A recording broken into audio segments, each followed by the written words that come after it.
Flying Pickle Performing Arts presents In the Shadows by C.D. Gill, narrated by Sam Devereaux. Learn to do good, work for justice, help the down and out, stand up for the homeless, go to bat for the defenseless. Isaiah 1:17, MSG. Chapter 1. The broken-down favelas, perched haphazardly on the hillsides of vibrant Rio de Janeiro, never offered a limitless array of destinies to 15-year-old girls like Daniela Gomes. Especially not for the lowest of society's members, the catadores. The world of promise sitting below the pristine feet of Christ the Redeemer on those sun-bleached concrete walkways seemed a universe away from the reality of her day-to-day survival. While the city's upper class joined the tourists at Copacabana Beach to soak in the March sun and play in the ocean water, Daniela donned her heavy-soled boots, a few sizes too big, to complement her shorts and tank top. She had yet, in her daily pickings, to find a decent pair of boots her size. Wearing hot boots of any size was better than contracting a disease from discarded, dirty needles like Mame had 2 years earlier. All it took was one needle piercing through Mame's flimsy shoe to fill her body with hepatitis B. Mame quit sorting recyclables the day after she got her diagnosis, and now spent morning to dusk bemoaning her fate on a stained, threadbare mattress that she shared with Daniela's father, Gerson, in the family's 2-room apartment. When Gerson came home, that is. This morning their usual route took them across an uneven cobblestoned road, bordered by newly painted graffitied walls. Men of all ages patrolled, carrying military-grade firearms.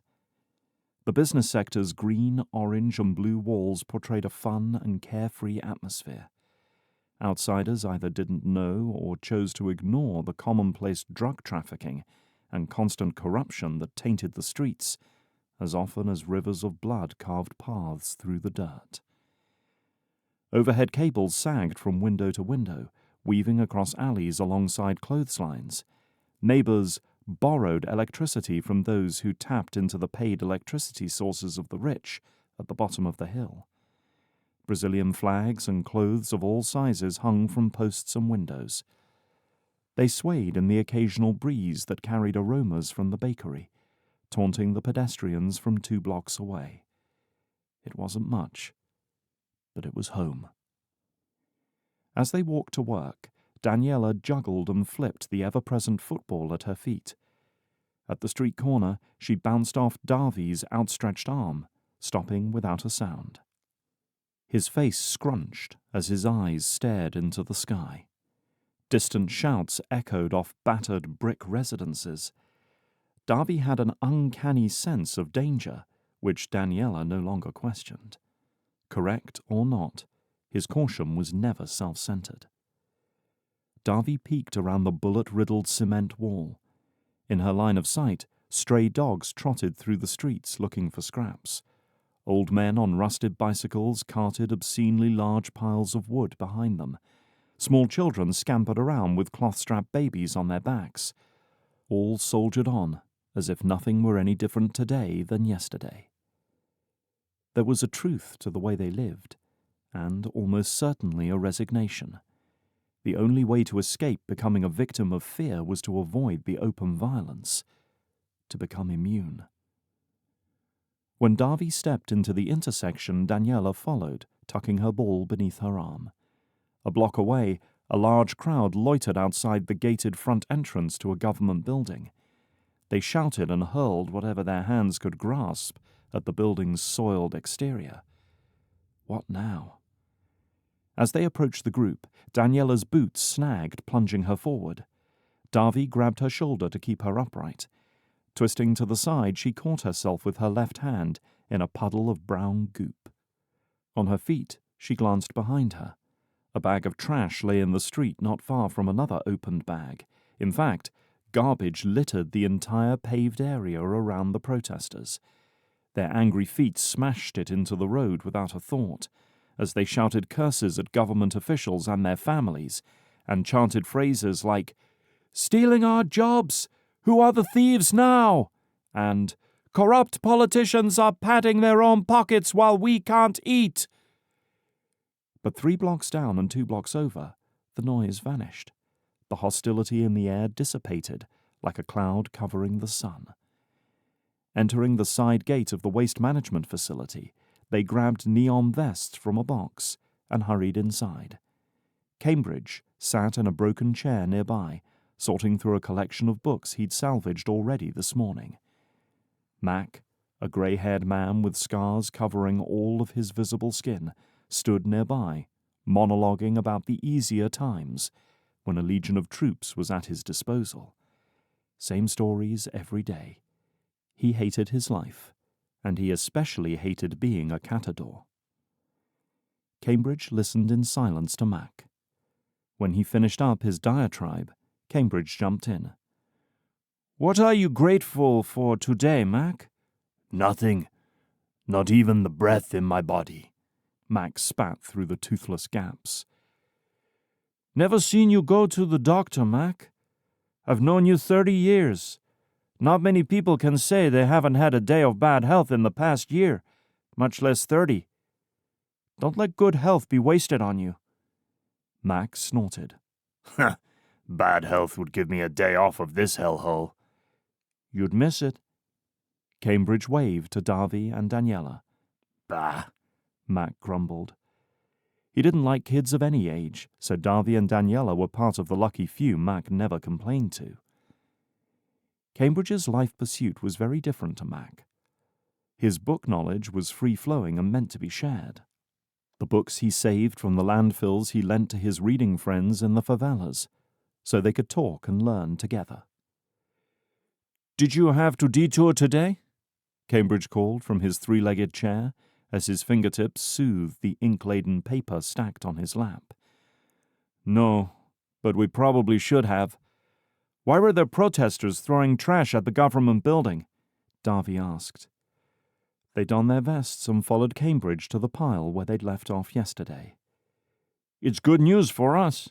Lawmakers passed a new bill forbidding scavengers from picking through trash in street cans. Business owners have complained for years that they were losing shoppers and tourist money because people would be sorting through bins outside their shops looking for recyclable materials. Which means—" Cambridge opened his muscled arms. His black eyes disappeared into a squint as he smiled. "Fortune has smiled upon us." Cambridge's dimpled grin eased the severity of his crooked yellow teeth. Davy laughed as Daniela did a little celebration dance. "Let's pick our manner before the sun wilts us," Cambridge said as he climbed the warm path to the top of the heap. Ever since Mame demanded they work instead of go to school, Cambridge took it upon himself to teach her and Davy himself. Daniela spent all of last year learning how to multiply and practicing English vocabulary, while Davy navigated more complicated topics like English phrases and molecular cell structure, whatever that was. She didn't care that much about math, and Cambridge knew it. She needed to be smart enough to survive her future as a catador and not be stuck in Mame's situation. So they talked and learned in order to pass the time.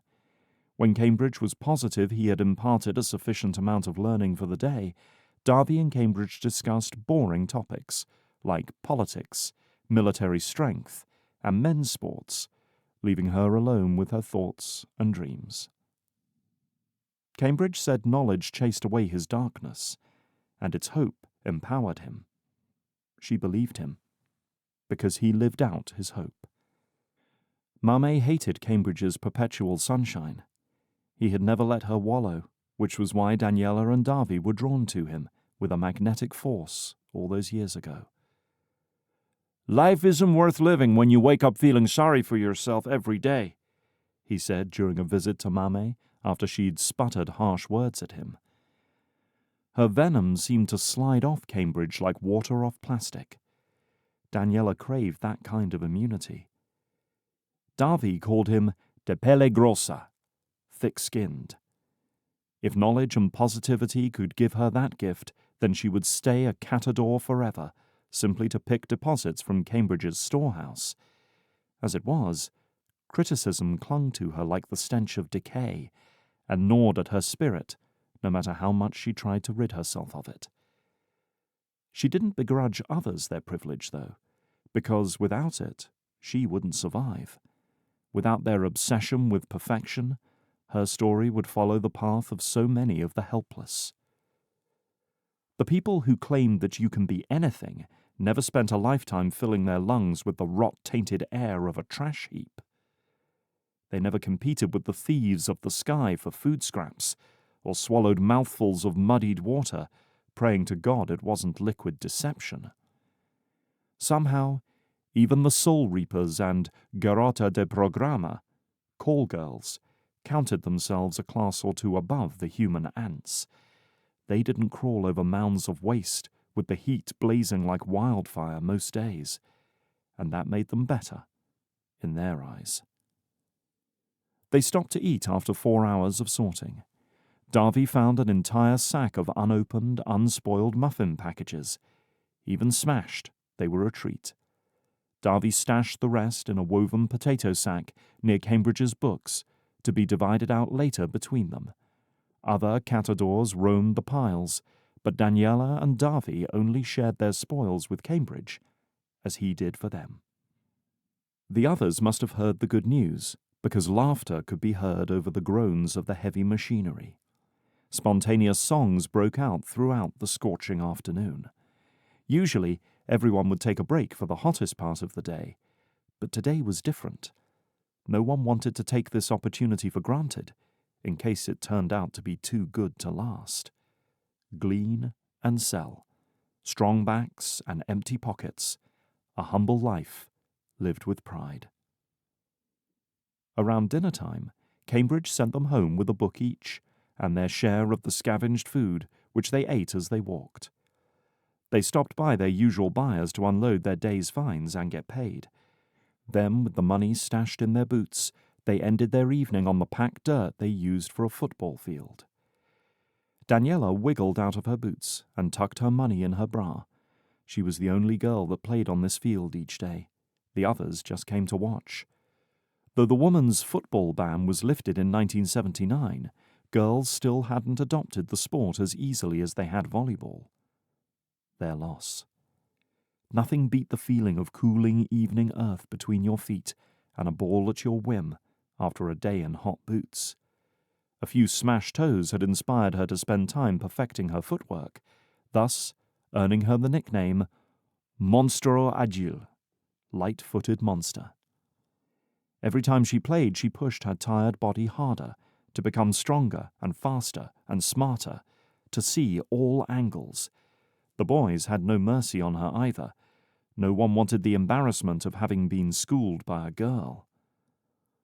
Daniela hoped to change their surprise humiliation into expectation someday. No longer would boys assume they could challenge a girl and win. They ended the evening's game with a score of 5-4, as dusk overtook their makeshift field. Tomorrow, they'd remix the teams and play again until dark. Holding her boots, Daniela strolled home next to Davy, with a huge smile on her face. Sweat dripped down her neck. Best part of every day. They stopped at the fountains in front of the government building to clean up. If we can continue earning what we made today, we could afford for you to attend the football camp at the grass arena in October, Davy said, wiping the sweat from his neck with his t-shirt. Daniela splashed water onto her face. They'd talked about this. The one for boys. There's nothing on the poster that says it's male only. Maybe there are girls waiting for others to say they are going, so they can sign up. Another wish that would get swallowed in the ocean of reality. There were 1,000 other more practical things to do with the money anyway. Survival things. Her heart swelled at his belief in her skill level. I don't know, Davy. That's a lot of money for a week of fun and no work. It wouldn't just be fun. Davy scowled at her, propping a hand on his hip. It'd be really demanding physically, and your skills would multiply instantly. Imagine how much better you could be with real training. No one on that field tonight would be able to touch you. But that's it, isn't it? That's where it ends for me. That field. She plunged into her darker fears and drew them into the light. What use is being good at football? Playing professionally is a wisp of a cloud that keeps my dreams cool at night. I'm nobody with nothing. Davy stopped at the bottom of the stairs leading to their upstairs room. His dark eyes flashed with displeasure. You're wrong. We're going to get out of here someday. You and I have big things we are supposed to do. And until we believe that, we'll be stuck surviving. Not everyone in the world lives this way, and we are going to figure out how to live that life. A shriek echoed down to them over the competing thump of the neighbor's music and someone else's television program. Daniela sprinted up the crumbling steps behind Davy. She was a coward for sending him in first, but his presence calmed Mame. Stopping behind Davy in the doorway, she held her breath as Mame shrieked again. Something flew across the room toward Daniela's father, Gerson, who slouched at the table, appearing uninterested. Maybe I wouldn't have stepped on the needle had I not been out rummaging through trash heaps because you couldn't get your lips off the bottle. Just a handful of change would have brought me decent shoes, but now I live this death sentence while you're off doing God knows what. You could have gotten shoes. Gerson's words sounded less like a protest every time he said them. Daniela sighed and squeezed her eyes shut. They'd had versions of this conversation regularly for 2 years, since Mame got sick. When? You drink away all our money on the day you get paid. Every week you do this. We've lived in this favela for 15 years. You promised me a house with a view. Mame glared out the window at the grime-covered wall of the neighboring building. Never mind a nice house. A regular food supply would be worth more, in Daniela's opinion. Gerson grunted. Houses are more expensive than they used to be. The clinic nurse says my liver is in bad shape, and the trash we have to eat isn't helping. A lingering sniffle could kill me. Is that what you want? Me to be dead? After all I do for you? He waved his hand in her direction. Lay in bed all day if you want. Just make sure you have dinner on the table when I return from work. Mame grabbed his throat with a hiss. Terror lit Gerson's eyes. Dinner? With what money, you sick fool? The few reals the kids can scrape together after working all day every day? You live in a fantasy world. The pit of Daniela's stomach burned. She held her breath, waiting for Gerson's response. Their work wasn't enough. It never was. Mame had become that woman. The woman the whole favela hated because they could hear manic screams a mile away. She didn't seem to care anymore. I have been feeding the kids expired trash scraps for a decade. It's a miracle they're even alive. Also, you could piss away that rot gut that makes you a shadow of the man you used to be. Such a royal waste, a breathing disappointment. You don't deserve the good family you have. You're never around to be a part of it. The kids are ungrateful little menaces, just like you. No one appreciates how hard I work. Gerson shrugged off his words as if they didn't mean anything to him or to anyone else. Yet they stabbed a knife into Daniela's frail soul, producing a flinch. Mame's eyes flashed with a storm she was about to unleash. Get out! Mame seethed. Leave! And don't return until you have something worth contributing. Gerson stood, towering over Mame with tightened fists. His lips twisted into a sickening smirk, the look of a madman. Daniela squeezed Davy's arm in silence. They'd seen bruises on Mame, but never had seen Gerson actually hit her. Money? Is that all I am good for to you? Mame spat in his direction. You're not even good for that!" Gerson stalked from the room without a word. He didn't acknowledge them as he shoved past on the stairs. They saw his back more than his face these days. Daniela watched his form disappear into the waning light of the night, wishing for an alternate life, one in which he stayed, to love and provide for them as a family. They'd be better off without him, wouldn't they? A man like that around could only do more damage than good. Davi's father, Wagner, hadn't stuck around. Why would Daniela's? Mame pulled the rice and beans from the stove and wiped the wet strands of hair from her red, sweat-streaked face. "Come eat, you two." Her voice was dull and soft, no longer the sharp-toothed knife. "Let's sit and figure out a way we can stay alive for a little longer." Chapter 2.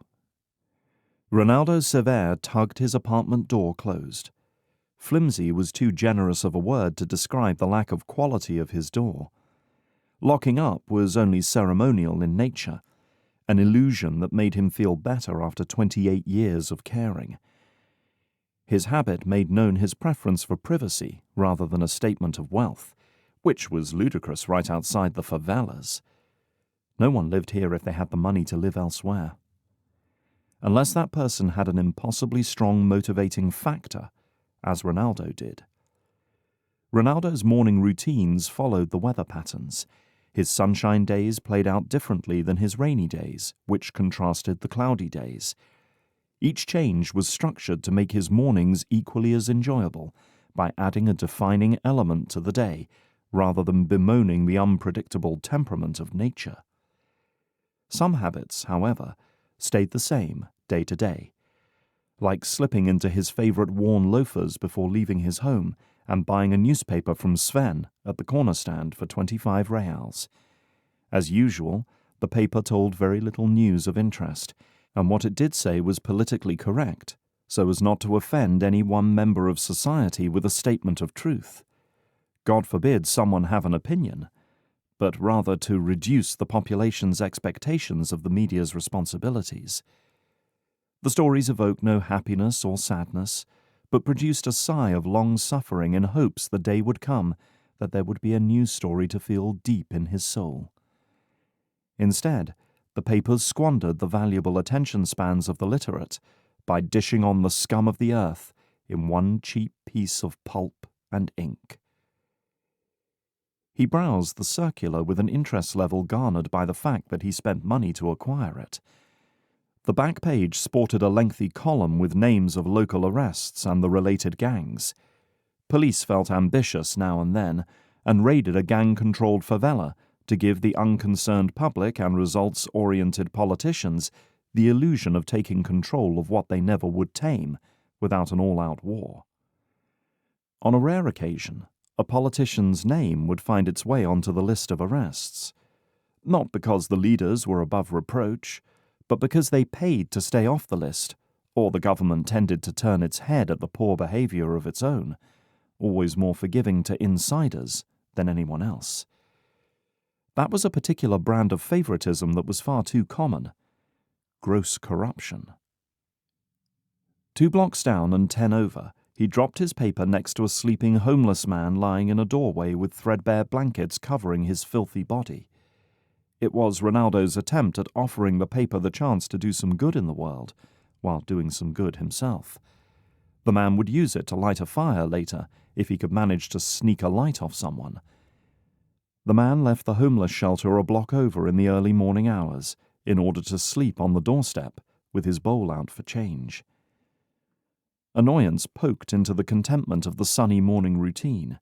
Yet again, the unreliable media dragged their hobbled legs on news that would hold the powerful accountable to the watchful world. Ronaldo paused to scan his badge at the electronic keypad that protected the grass practice arena of the Brazilian men's national football team from outsiders. 3 levels up, enclosed in his office, he donned the required khakis and uniform polo shirt of a professional. His street clothes didn't make him worth a second glance to anyone lying in wait near the favelas. His salt and pepper hair and tan skin lent him an uninteresting quality to the kids. By nature of his age, they could assume that he was a force to be reckoned with if he survived the outskirts of the favelas that long. The joke was on them for their assumptions. "Ronaldo, good man!" Lenz Pereira slapped the doorframe of Ronaldo's office. "Big day today?" Not big enough. Ronaldo lifted his eyebrows, his heart thrumming an accelerated pace at the Federal Football Committee president's sudden appearance in his space. The man slinked around the office like a hunter tracking his prey. That made Ronaldo suspicious. "New recruits are taking the field. We don't want to miss that." Ronaldo shoved his mobile phone into his pocket and trailed Lenz to the elevator that would deposit them on the field level. They arrived as head coach Rui Alves blew his whistle to call the team to huddle. "Good morning," Coach Alves said. "I'm excited as you are to get started today. We have fresh blood joining the team. 5 new recruits. Make them feel welcome without terrorizing them, please." The men chuckled, affirming it had been a common thought, if not already a reality. "Observing our practice today are the esteemed President and Vice President of the Federal Football Committee, Lenz Pereira and Ronaldo Cevere." Coach Alves motioned in their direction, and they lifted their hands in response to the curious stares of the newcomers. Humanizing the authorities made the men react one way or the other. The FFC had plenty of fans and foes camped on separate sides of the river. Loving the committee or hating them didn't do the players any favors when it came to their paychecks, so, at most, Lenz and Ronaldo received a respectful handshake and nod from each player before being ignored for the rest of practice. Aside from the odd comment here and there regarding the team's potential on the international stage this year, silence reigned between them for the next 2 hours of practice. At the break between field play and weightlifting, Lenz took the opportunity to flex his authoritative muscles in front of Alves, who took the posture of a long-time admirer, appeasing Lenz's fragile ego with a well-timed laugh or compliment.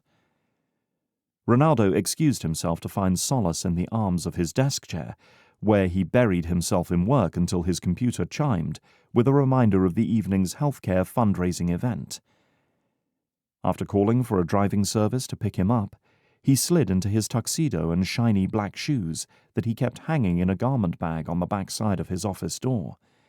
His choice of where to keep his tuxedo baffled his co-workers and the majority of people in his life that did not know where he lived. What they didn't understand was that he made his decisions out of logic and practicality, not laziness. If he entertained, he did so in public, in the city. His private life remained his own, rare in a world far too willing to erase those boundaries without regard to the consequences. He tucked his street clothes into his briefcase and waited for the town car just inside the gate. Arriving home after dark was already ill-advised, but to do so wearing a tuxedo would be inviting assault or worse. The driver arrived and opened his door for him. Ronaldo fidgeted with his cufflinks no less than 10 times on the 20-minute ride across town to the harbour. 47, and he still fought nerves before parties. Long ago he'd given up on the idea of outgrowing his social anxiety.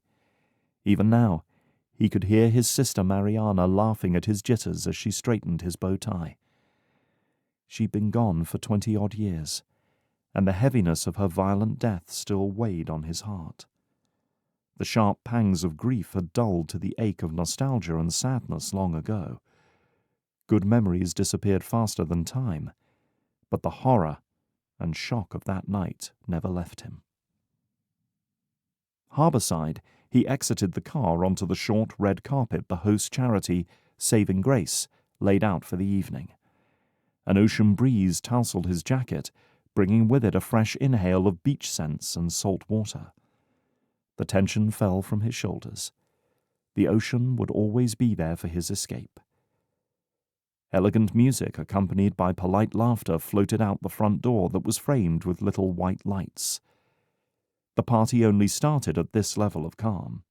Once people relaxed, the music and drinks would get more exciting to open wallets and elicit large commitments and donations.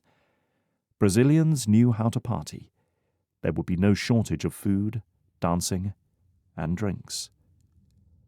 Ronaldo checked his briefcase at the door and pasted on a smile.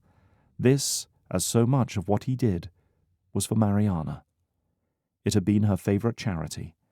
She liked to joke that they should call the fundraising events Saving Face, since the elite of Rio only darkened the event's doorway so they wouldn't be labeled as someone who didn't care about the poverty-stricken children of the favelas. Public guilt worked wonders on the rich and famous. Inside the room, all traces of the usual nautical decor had been removed. In its place was elegance with a hint of magic. In the last 15 years of securing an invite to this event, never once had the atmosphere been less than excellent. Tonight, the sheer cloth swoops draped from the ceiling encased more small white lights and greenery as if he'd stepped into a garden party instead of a boathouse by the ocean. Potted flowers with big showy blooms sat strategically placed in corners and posed nonchalantly in front of locked doors. With the greatest of ease, Saving Grace had taken their small decoration budget and transformed the place into a party space fit for millionaires. Ronaldo snagged a drink from the table and surveyed the room while he attempted to dislodge the dryness in his throat. Almost as soon as his glass was empty, a refill appeared in his hand. Then, there she was, the most beautiful woman and doctor to walk through the doors of anywhere. Her shimmering floor-length red dress fit her slim figure to perfection. Her midnight tresses had his fingers flexing in desire to touch them. Her tan skin glowed in the soft light. Nothing about her needed enhancing or subduing. Aging didn't affect that one bit. Hers was a mystery he'd happily engage in, if given the chance. For 2 years he tended to their growing friendship as he would anything needing his gentle touch, biding his time. Tonight, he was going to risk ruining his hard work by asking her to dance with him as more than best friends. Life was too short not to ask, but it was also too short to mess up a solid relationship before she had the chance to see their potential. Ronaldo grabbed an extra glass of champagne and weaved through the crowd to Isadora Ray's side. She beamed at him as he approached. Her smile lit his world on fire. "Isadora, you are stunning." "Ronaldo, I'm so glad you're here. You know I can't survive these events without you." "Next year, let's come together as a couple." The brave word shied away from his timid tongue as Isadora kissed his cheek, then accepted the offered glass. She smelled of lilacs and vanilla, an enticement that grabbed his male senses by the throat and refused to shake loose. The gleam in her dark eyes sparkled with ferocity. "Don't think I don't notice how you never qualify your compliments." Her wit was as sharp as her intellect. Ronaldo laughed. "It would be a huge disservice to myself for me to tell you that you are more beautiful tonight than you are every other day, because every other day your beauty is just as breathtaking, and not to acknowledge that would be self-harm." Isadora paused. "That was so remarkably stated. And thank you. I accept your compliments with blushing humility. While we're on the topic, I've never seen a man look as at home in a tuxedo as he does in his street clothes. But here you are, making all the men in the room look unkempt and shabby." She slipped her hand around his arm. The warmth of her grasp shot a spark of happiness through him. It wasn't just her easy touch. It was to be known and understood by her that made him feel alive. He placed his hand over hers and walked her from the door. "You know, the director may come scold you for being seen on my arm." Isadora grinned with her dimpled smile and straight teeth. If the director needs the illusion of my romantic availability to woo rich men into opening their pocketbooks, then he must be grasping at thin air for a program tonight. That is a young girl's game. I am a 45-year-old doctor with established credentials, not a 22-year-old charity showpiece. She lifted her finger in the air. Although, I don't mind being complimented by handsome men. Ronaldo nodded with a broad smile. No need to be discerning on who you accept compliments from. Exactly. Just who I spend my time with. She patted his arm. You understand. Dance with me tonight? The words slipped from his mouth with embarrassing eagerness. Isadora clucked her tongue. Only if you promise to step on my feet once or twice to make it seem like you're a novice. It's not fair to the rest of the world that you be devastatingly handsome and graceful. I can assure you that any faltered steps are not a ruse. My gracefulness extends only to the football field, and even there my skills are waning. Isadora turned to look him in the eye, all trace of humor gone. He raised his eyebrows, but never moved his gaze from her dark chocolate stare. How is your classified project going? He cocked his head. Still waiting, but I doubt you'll be able to miss the fireworks when they start. Isadora nodded and led him toward the food table. Just don't stand so close that you get burned. She handed him a plate, her playful grin returning. However, if you do find yourself singed, I'll be manning our new clinic that is opening in your part of town next week. Don't go running into the arms of a football on-call physician and take away my chance at seeing the great Ronaldo Cevere in a moment of vulnerability. Ronaldo grunted, unwilling to admit how pleased he was that she cared. At least I know he'd never go to the press without knowing he'd lose his license and carefully curated celebrity status. A feigned gasp escaped Isadora's full red lips, with an accompanying look of horror. Are you suggesting that I'd out you to sharks, Signor Cevere?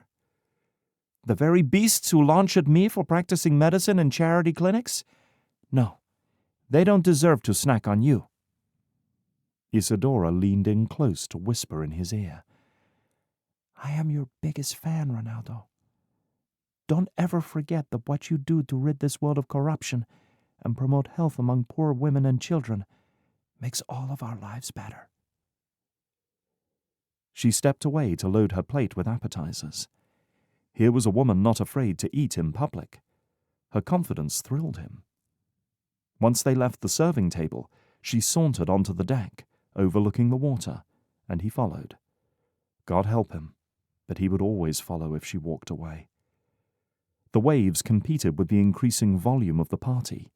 She popped a bite into her mouth and moaned, Oh, I do love catered food.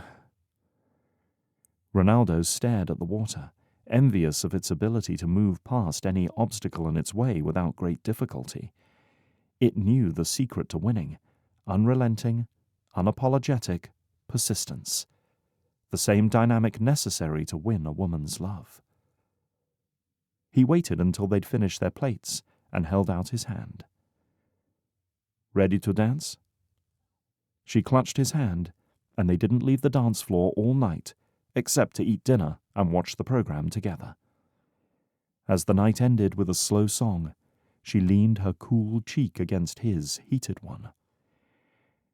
If there was any doubt, Ronaldo, I want you to know that I'd be honored for the chance to care for a real-life superhero if he ever found himself in need of healing and comfort.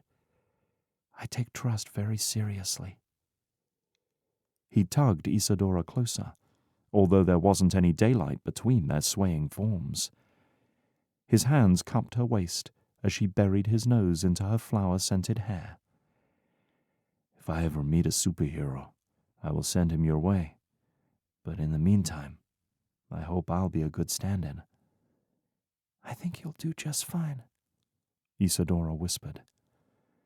Ronaldo ended the best evening he'd had in more years than he could remember by having his town car drive Isadora to her place. He accompanied her to her door, lingering long enough to plant a goodnight kiss on each cheek and her forehead. Romance didn't need to be rushed. Her lips would save for another day, another perfect moment. And now that he knew with confidence that they both anticipated the kiss, he could plan on making it one to remember. He awoke the next day to a cloudy sky and a slight chill, but he was floating in another world. He slipped into his loafers, purchased a copy of the newspaper from Sven, and slid into his booth at his favorite cloudy day breakfast cafe. After a sip of coffee to fortify him for the drivel ahead, he unfolded the front page to unveil the full-sized picture of his boss, Lenz Pereira's angry face, beneath a slit-throat title. Federal Football Committee President caught making illegal payoffs to World Cup referees. Slowly, Ronaldo's breathing re-engaged, and a smile crept over his face. At last, public accountability had arrived for what some at the committee had secretly known about for weeks. No one wanted their national team to lose over and over again, but paying off the referees to slide their team into the running for international tournaments was going too far. Now the world knew and would be watching Brazil's every move. Ronaldo couldn't wait to give them something worthwhile to see. His mobile phone hopped across the table on vibrate. "Es tu, I am here," he said into the phone. "I'm sure you've seen the news by now," the caller said. "I was enjoying my morning coffee until I saw Lenz's face," Ronaldo said. It was the truth, but now he enjoyed his coffee even more than before. "Lenz is gone until the investigation comes up empty-handed or puts him away. You're the new committee president. Hope you're ready for the impending storm." Ronaldo thanked him for calling and hit the red button on his phone with vigor. He snapped the newspaper back into place to finish reading the article and said to no one in particular, "I am the storm that's coming." Chapter 3. Daniela woke up with the feeling that something was off. That feeling became a buzz coursing down her spine when Cambridge wasn't at the gate to meet them in the morning. The man was as faithful as the sun, never missing a day. In fact, he wasn't anywhere to be seen on the heaps. Daniela traded worried looks with Davy as they grabbed their neon vests and set to work. Cambridge could take care of himself and had done so since his mother disappeared when he was 7. His grandmother raised him in a nice section of Rio until he was 14.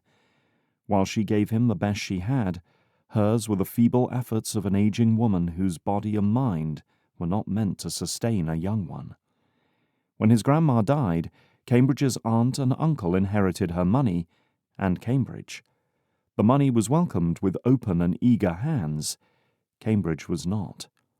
He had been in the favelas working for his survival since that day.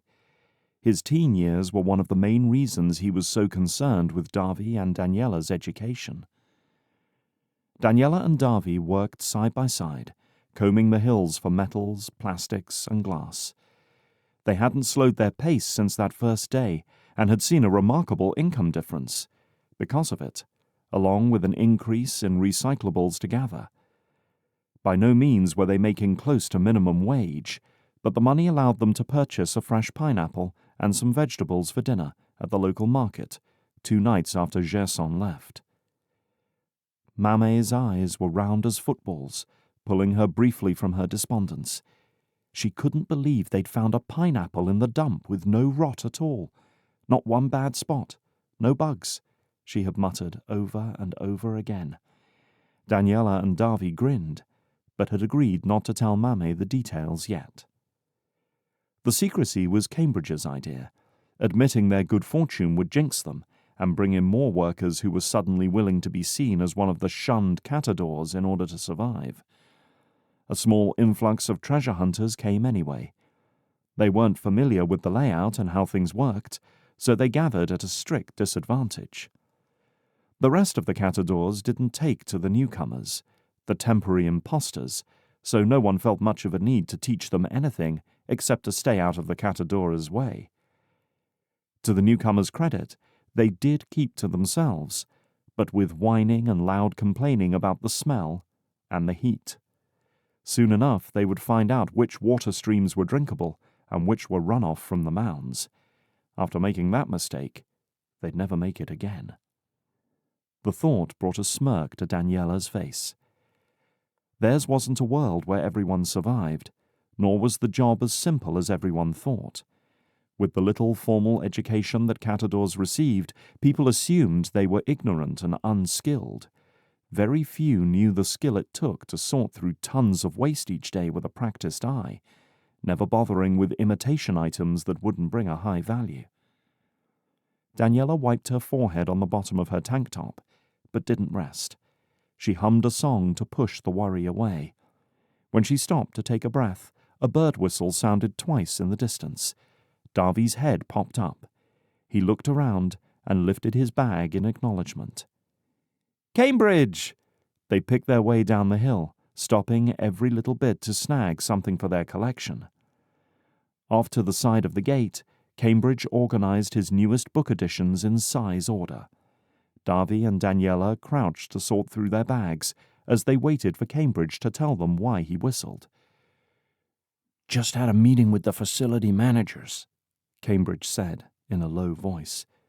"They're going to start charging an entry fee to get in here." Cambridge huffed out a humorless laugh.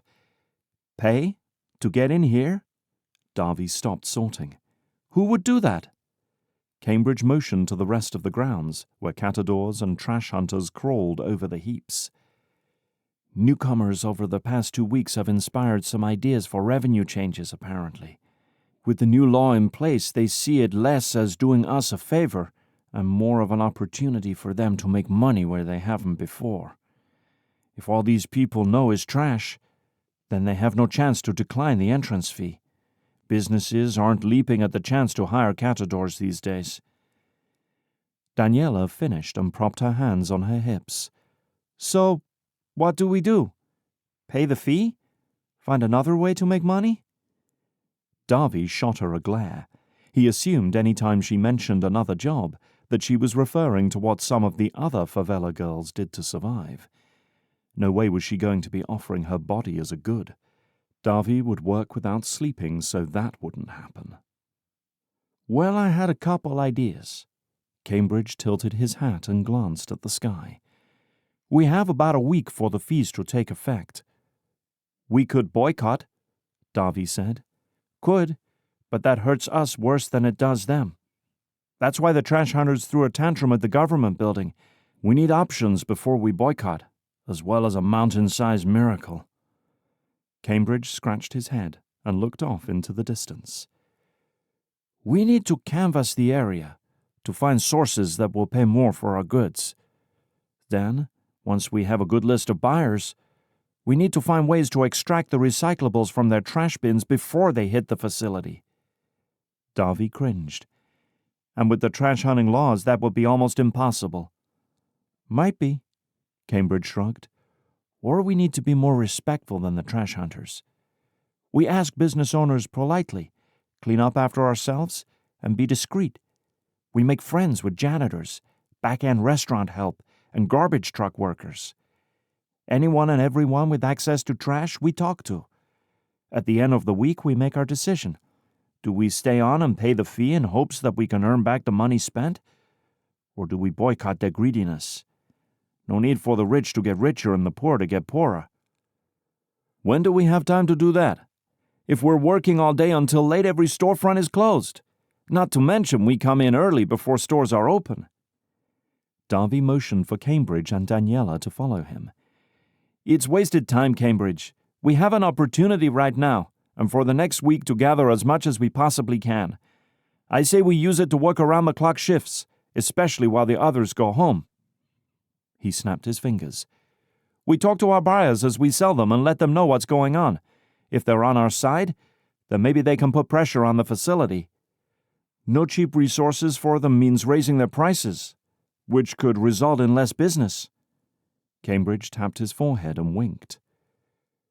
"What do you think, Daniela?" Davi turned to her. Daniela shrugged in surprise. Did they really care? What did she know about boycotts and business at 15? Let's work extra hard this week, and then we look at better options after that. Davy nodded in satisfaction and wandered off with Cambridge to discuss the problem further. Daniela went back to their original spot. Working all day meant no football. No football made her crabby. What would they do if they had to pay? They'd have no money for the football camp she'd begun daydreaming of. At least Mame knew nothing of the found success, now lost opportunity. She'd worry and ruin what little health she had left. Throwing Gerson out had sapped much of her will to live. Mame loved him. Regardless of how long Gerson disappeared between coming home, he always showed up for Christmas with little treats. She had done her best to behave when he was home so that he would have a reason to stay. But he never did. Even though Mame blamed his drinking, Daniela couldn't help but feel his lack of interest was partially her fault. Maybe if she had been closer to him or more interested in his job, or more grateful that he came home when he did, then he would have stayed. But that wasn't her reality. Sorting through trash and hoping for dinner was. Over the next week, she and Davy agreed to stay at Cambridge's small apartment next to the facility. Davy took the night shift to work under the bright security lights. When he awoke, he strategized and checked on Mame each day. He told her they were working extra to help make up for the loss of Gerson's income, which seemed to appease her. From dawn to dusk, Daniela worked with Cambridge nearby. She missed Davy. He was her one constant in life besides work. She'd come to rely on his steady presence and quiet care for her. It was just 1 week. Cambridge tried valiantly to fill the gap Davy left. He gathered during the day and part of the night, stopping to sleep for a few hours at a time when he got too tired. The lessons stopped in favor of preserving energy for stockpiling their survival. The first time Davy went to sell the goods to the buyers, they refused. The buyers only wanted to purchase a specific amount each day in order to meet the demand. Now the bags of excess sat outside the apartment, awaiting their chance to be sold. That was their stash to sell when the drought began. Monday morning of the next week, the facility posted a man at the gate to collect a fee for the day. Davy, Daniela, and Cambridge watched from Cambridge's apartment. A few regulars complained loudly as they paid the fee in those early morning hours, but no one else appeared. The boycott was in full swing. Cambridge gave a satisfied grunt. Today was the first day of their new endeavor. They started in the shops closest to their buyers, individually canvassing the street, asking for the chance to take recyclables before the trucks collected each week. A few eyed Daniela and consented. Their swift words left no doubt that she'd be booted if she left a mess. She promised fervently that they'd be clean. The rest said no before she finished her request. She was a catador. Unclean. No respectable person asks to dig through trash, an owner sneered at her. Get out! And no respectable person should allow another to have to dig in order to survive. All Daniela could do was thank him for his time and take to the street like a stray dog with its tail tucked between its legs. The next shop window caught her eye before she opened the door. There, next to a variety of old dolls and antique tables, sat the most beautiful glass mosaic of green pastures and blue sky. A tag, propped in front of it, boasted that it was handmade in the store. A thrill shot through Daniela. She yanked the door open and entered the dimly lit space. A woman's voice called from somewhere towards the back. Daniela glanced around. None of it would she be able to afford, much less have a use for. Collectibles and decorations were for the rich. "Can I help you?" The woman's voice sounded closer. Then, a short Brazilian woman wearing a baggy, flowered dress over her small frame appeared from around a rack of clothing. "I noticed the mosaic in the window. It's beautiful. The sign said it is handmade." The woman nodded while Daniela spoke. "I try my hand at art in my free time." She giggled softly as she put her hand on Daniela's arm. Daniela liked her instantly, but decided to risk the question anyway. No use in liking someone to have to not like them after they found out the real reason for your presence in their store. "Where do you get your glass? Because I sell glass, if you're interested." "You sell glass?" The woman's eyebrows raised. "Do you make glass to sell it?" "No, I sell what I collect." "Ah." This is where Daniela usually lost people. "I'd love to hear more about what you have available and see some options of what you sell. There's something so magnificent about making pictures from broken glass, don't you think?" Daniela nodded. She finally had a lead. "I can bring you some by tomorrow for you to look at, if you'd like. My name is Gabby. I'm here every day. I'll expect you tomorrow. Daniela." Gabby curtsied and grinned. As she walked to the front of the store, Daniela paused to look at the mosaic up close. "How much does it cost for this one?" Daniela ran her fingers over the glass pieces. 70 reals, Gabby said. Daniela retracted her hand as if stung. Something that expensive was not for her to be touching so casually. She couldn't afford to pay for a broken one, much less a whole. "The tourists love them. I sell 3 or 4 a week." Daniela's jaw dropped open. "Is that true? In 1 week?" She tried to do the math in her head like Cambridge had been teaching her. With money like that, they could actually make closer to minimum wage between her and Davy.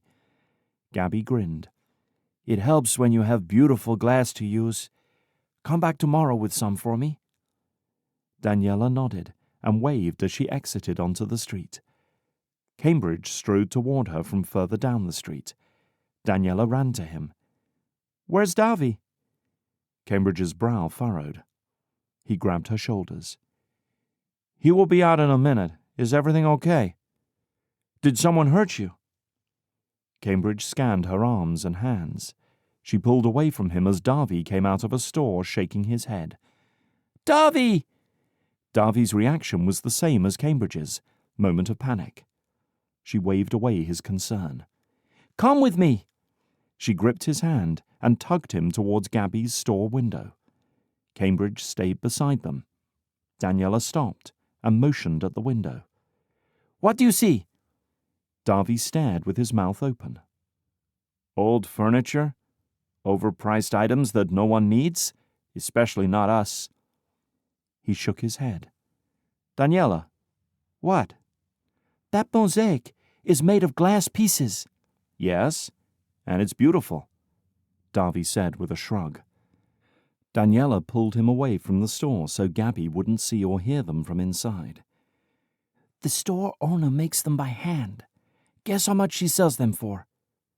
30 reals, Cambridge said. 70 reals.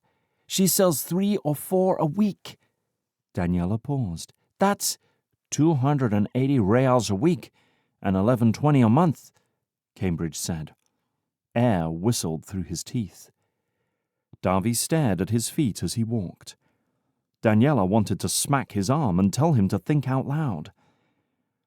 "Our buyers don't pay us nearly that for so little glass, so that makes me think if we were to make our own pieces from what we collect, we could sell it to tourists as handmade Brazilian art for so much more than we are making now," Daniela said.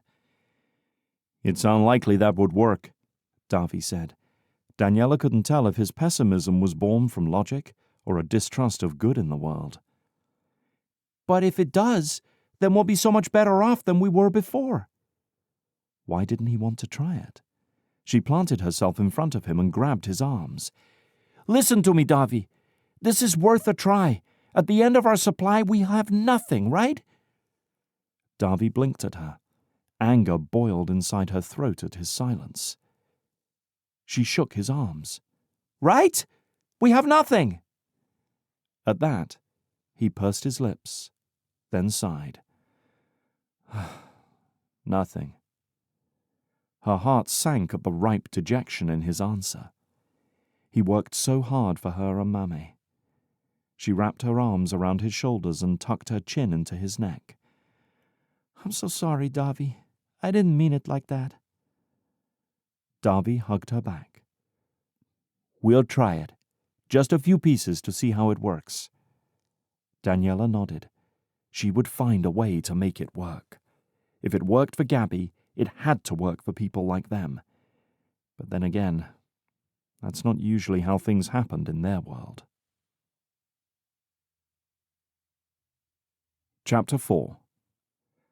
A flurry of interviews and requests for official statements regarding Lenz Pereira's investigation made their way onto Ronaldo's calendar and, more frustratingly, onto his now cluttered desk. He much preferred his assistant, Katrina, to Lenz's assistant, Mara. Katrina knew his work pattern, that he couldn't get anything done with stacks of paper on every surface. However, the hierarchy needed to remain as it was for one more day, as Mara trained Katrina. Mara had already been advised that she was going on unpaid leave. According to committee policy, someone needed to be with Mara every moment that she was in the office, so files and important documentation didn't go missing. No corruption was quite as simple as it appeared on the outside. Although Mara had promised her full cooperation, Ronaldo doubted she would hang her boss out to dry. Lenz had been very good to her. Too good. Ronaldo grabbed his briefcase and locked his office door behind him. He waved goodbye to Katrina, signaling for her to keep an eye on Mara. Katrina smiled and nodded. Outside, the air was warm and thick with moisture. Ronaldo slid into the back seat of the waiting town car. Today was the opening of Saving Grace's newest clinic. The fundraiser finished off raising enough money to open the doors of the clinic on schedule instead of the threatened 3-month delay. Of course, a Brazilian, on schedule, already entailed a long enough wait. Time didn't march to the same drum here as in other parts of the world. Sometimes it sambered wildly, but usually it paused to take in the view before strolling onward, as if knowing this moment would never happen again. Because time was so easygoing, Brazilians had to be too. Not that they minded. To Ronaldo, a hurried life wasn't worth living. However, the moment Ronaldo exited the car outside the clinic, couldn't have arrived fast enough today. Isadora opened each new clinic by dedicating a week to each location until a regular rotation of doctors could be established. Very few of the doctors on the charity's list agreed to work in the favela clinics. The clinic locations were too dangerous, and doctors claimed it was bad for their professional reputations. But Isadora didn't care about either of those things. She worried about the safety of the women and children who came to her, battered and ill. Isadora's calling was to heal, and that calling didn't have a class or pay bracket attached to it. That was just another thing he deeply respected about her. The driver dropped him off and said he would be back to pick him up later, but Ronaldo dismissed the idea. "I'll get a ride from my friend." The truth was, he planned to walk home since the clinic wasn't far from his place, but the driver didn't need to know that. The driver winked before closing himself into the car. Maybe he would take Isadora out to dinner tonight after she finished working. The thought cheered him immensely. Ronaldo strolled into the clinic past the line that wound out the door. He glanced around the well-lit room. Isadora insisted on decent lighting if she was expected to have any success helping her patients. The stench of unwashed bodies made the place smell like a locker room, and it was only the first day of being open. "Hi, Fire Marshal!" Isadora's sweet voice sang over the din of crying babies and loud talking. Ronaldo grinned and followed the sound of her voice. Isadora waved from her post in a chair beside a teenage boy. She held the boy's wrist in her hand and pressed with her thumb. He winced and paled further. Isadora scribbled notes on her ever-present clipboard and handed the sheet to the nurse to take over. Standing off to the side of the room, Ronaldo let her come to him just this once. This was her territory. She walked across the room to meet him. Her dark hair stuck out in 1,000 directions, and she was as breathtaking as she'd been on the night of the fundraiser. "Well, Presidente, those were some amazing fireworks." Isadora stretched to kiss his cheek. He inhaled silently. Lilacs and vanilla. Heaven. I told you that you wouldn't miss them. She ran her eyes down his arms, sending chills across his skin, and glanced over him with a smirk. Any burns? Not yet, but you'll be the first to know if I do. Isadora tapped his chest. See that I am. I specialize in firework trauma. Facing the crowd of patients all waiting for her gentle touch, she sighed. Of all forms, as usual, more demand than supply. Don't spread yourself too thin. I don't know the meaning of those words, Presidente, Isadora said with a wink. Pull up a chair and chat with the patients while they wait. I'm sure the charity director will be eager to hear of the local opinion of this clinic. Ronaldo bowed. Anything you wish. Isadora stopped in her tracks and pinned him with a serious stare. Anything? A shiver ran the length of Ronaldo's spine. Such dangerous words to utter. Anything within my power.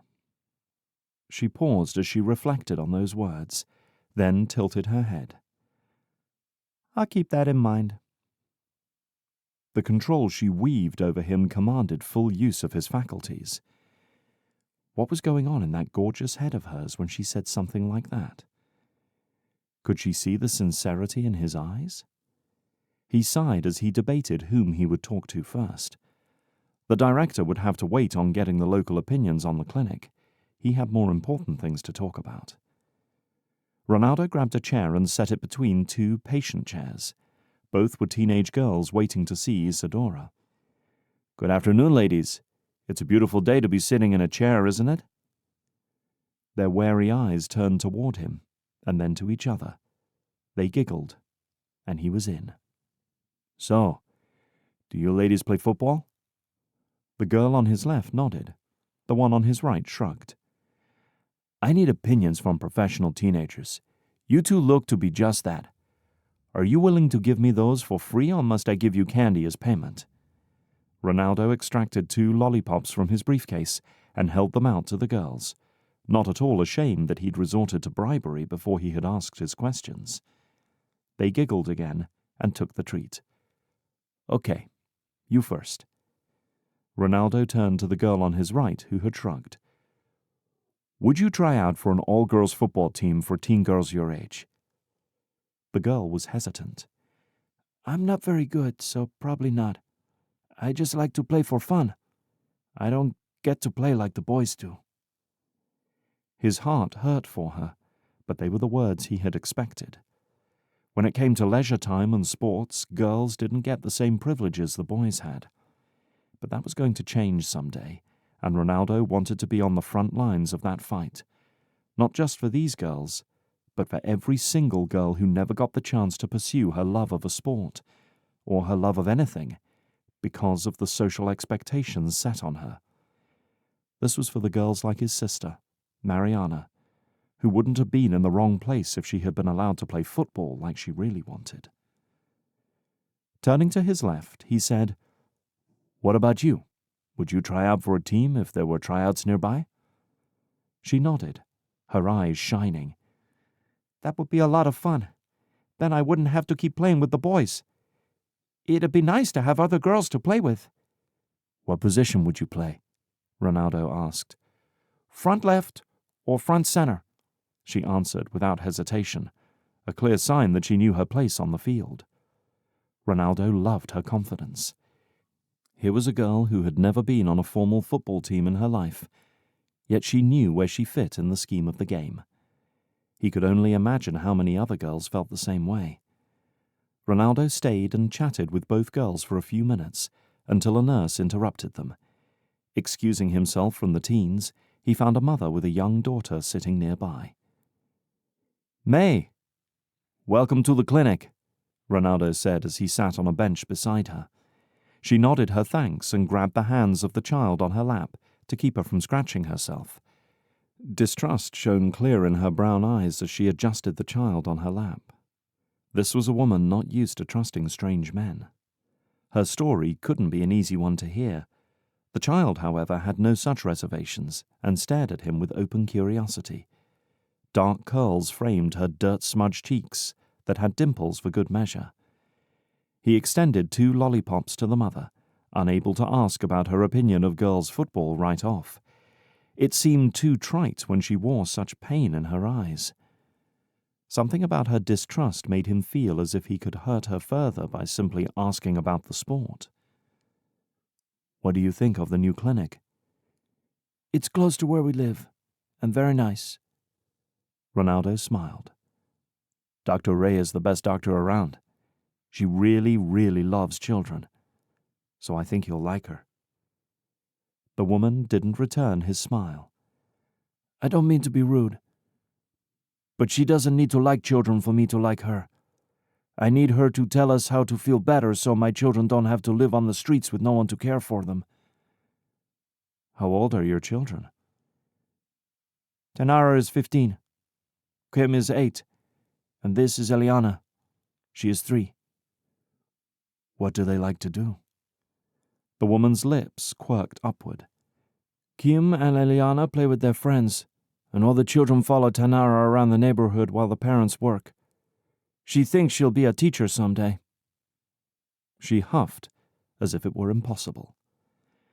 Ronaldo swallowed his sharp retort about the future of Brazilian women never progressing if their parents never gave them something to hope for. "Does she play football?" The woman shrugged. "She is always forming teams for games with children she's watching. I work all day, and other parents give me gifts for Tanara keeping their children safe. It's a good arrangement." She grabbed Eliana's hands and squeezed. "Quit scratching, you'll make it worse." Eliana's eyes pooled with tears, but she didn't make a noise. Ronaldo cleared his throat. "Well, you make sure she knows to come here any time she or the other children need medical help, okay? Dr. Ray will take great care of them." The woman nodded, and Ronaldo excused himself once again. He left briefly to pick up some dinner for Isadora, leaving it with one of the nurses, and a note in the bag promising her a real dinner very soon. She was the kind of woman who wouldn't wait for the chaos to be over before barging in.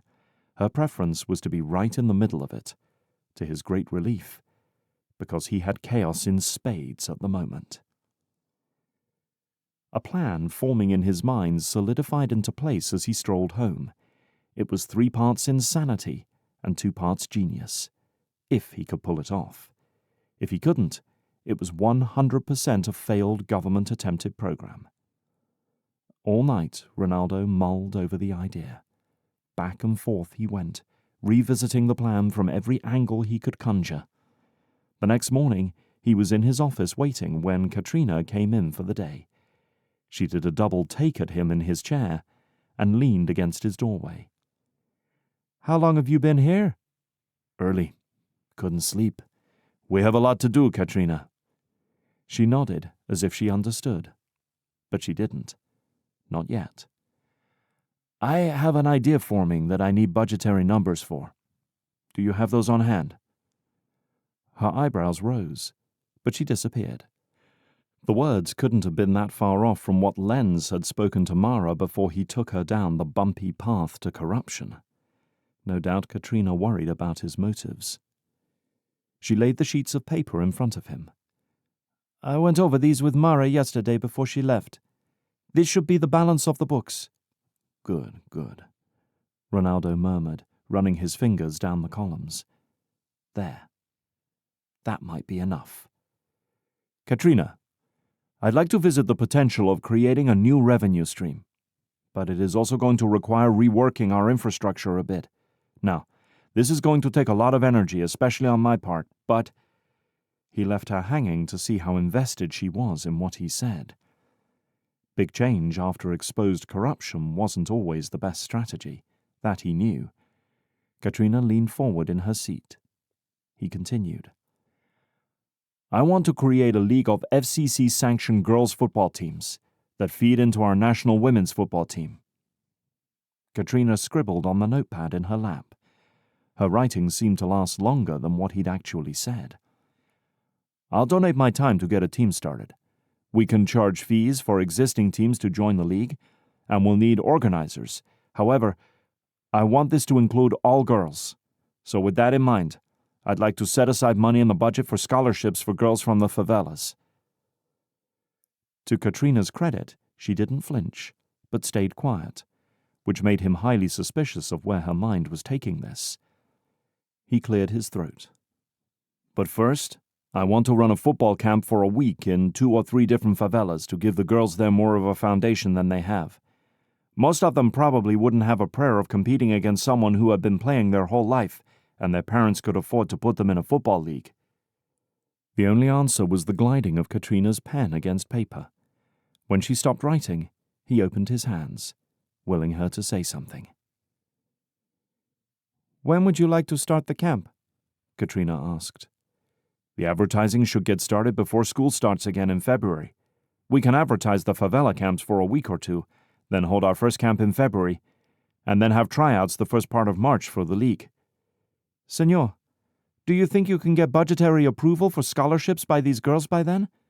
"I certainly hope so.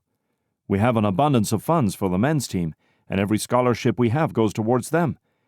We need to restore some national faith in our committee. What the public needs is a story to get behind and believe in. They need champions rising from the dumps to inspire them to greatness. We tried and failed with the men. They don't get the same amount of coverage because they are men, and they are expected to overcome. But for some reason, people make an exception for women, as if they can and should be overrun. That needs to change in society, and it needs to change in football. No more waiting for changes to trickle down to us. We need to be on the forefront, and we'll start with the weakest women we have. Once we empower them, the rest of the country will follow." Katrina grinned for the first time since she sat down. "I like your fire." No doubt. It was the most time he'd spent talking to her since she came to work for him. "We are going to get a lot of pushback for this, so prepare yourself mentally. The media mess we have now is nothing compared to what it might be if we start giving the girls in the favelas hope and a future past surviving on the streets. Let's get this nailed down firm before we let it loose in the wind. I could be sent packing right behind Lenz if I'm not careful." Katrina tilted her head. "The women need an advocate. Once they realize their strength, there will be no returning them to their tiny little box. Even if you go down trying, your efforts won't be wasted. We'll see to that." Chapter 5. On the second day of the boycott, 6 other catadors banged on Cambridge's hollow door at daybreak. Daniela and Davy had just arrived for their morning lessons when the group interrupted. Cambridge's broad shoulders drooped as he let the others in. Whether from the lessons being put aside or the weight of carrying everyone's burden, it was hard to tell. He couldn't and wouldn't leave them to suffer on their own. They were his people, just as he was theirs. Shielded from the downwind of the dump, they smelled smoke and body odor, scents that were usually generously masked by the ripe stench of refuse. Each person spoke at the same time, their volume attempting to rise above the others. "There isn't another facility nearby we can move to. How do you plan to survive? What should we do? Can we make enough to pay the fee and still live?" No one had found any ideas of their own in the one day without work. Cambridge fielded their fears as they filled his tiny living space. With everyone gathered around and finally silent, Cambridge unfolded a district map of Rio to explain what he planned to do. In pencil, he blocked out 3 additional areas on the map, not far from the trash facility. Then he assigned to each block a group of 2, aside from the territory he and Davy had already scoped and planned out. Cambridge told them everything about his plan to get business owners on his side and secure their permission to have access to their recyclables before putting them out. They'd be doing what the trash hunters did, only legally, because the owners would be inviting the catadors in to dispose of their trash for free. As the light dawned in the other's eyes, resentment blossomed in her chest. He'd handed the others his carefully crafted survival plan, except Daniela's idea of repurposing what they found. That he kept to himself. Their helplessness grated on her nerves. She brushed past them to sit on the crumbling stairs.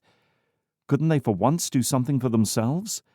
The Catadors were resourceful, creative people, but they'd come to depend on Cambridge's advice and wisdom. It was the poor feeding the poor. But who was she to talk? Doing something other than finding recyclables in her future was a distant wisp of a cloud. Cambridge didn't have a foolproof scheme to share. He had crafted a survival plan that didn't have a success rate yet. His plan of finding business owners partners or paying the fee were the best options, and Cambridge wasn't going to fork over a fee to work without a fight. The air hovering above Darby and Cambridge was one of defeat when the others left, talkative and cheerful. They traded in their fears for hope. Now there wasn't much hope left to hold on to. In silence, they trudged to their block of businesses, and Cambridge motioned Daniela to take her place outside, in full view of the window, so he could see her from inside. Darby waited with her for a few minutes, while Cambridge went into the first shop. Daniela carried an empty trash bag tucked in her pocket, in case they caught a break with the shop owner. Enough time passed for Daniela to watch all manner of life stroll by on their way to whatever important events occupied their days. It was difficult to picture a life with enough or extra. Last night's leftover rice and beans that she'd finished this morning gurgled in her stomach, as if irritated at her petty imaginings. Yes, so long as they ate each day, they had enough. At last, the store door opened, and a grinning Cambridge appeared, a bulging trash bag locked in his fist. He put the bag down and grabbed Daniela's face. He kissed each of her cheeks with fervor. "Daniela, love, you are a magician, a genius, a miracle worker." He tossed his hands in the air. "God has smiled down on us today." Daniela stood motionless, awaiting his explanation. Certainly no one had ever accused her of above-average intelligence before. "Did you get the owner to give you his recyclables?" Darby asked, peering into the bag. "All I said was that my daughter had an art project that required a variety of glass, metal, and plastic, but she was too afraid to ask. Would he mind helping me out? The owner saw Daniela through the window and told me that I was welcome to what he had and more any time." Darby's stance stiffened. "I don't know that I like pawning Daniela off on them like that. Her beauty could work in our favor, but what happens when we're not with her?" Cambridge laid his hand on Darby's shoulder. "This is our territory. Daniela is not working these businesses long term.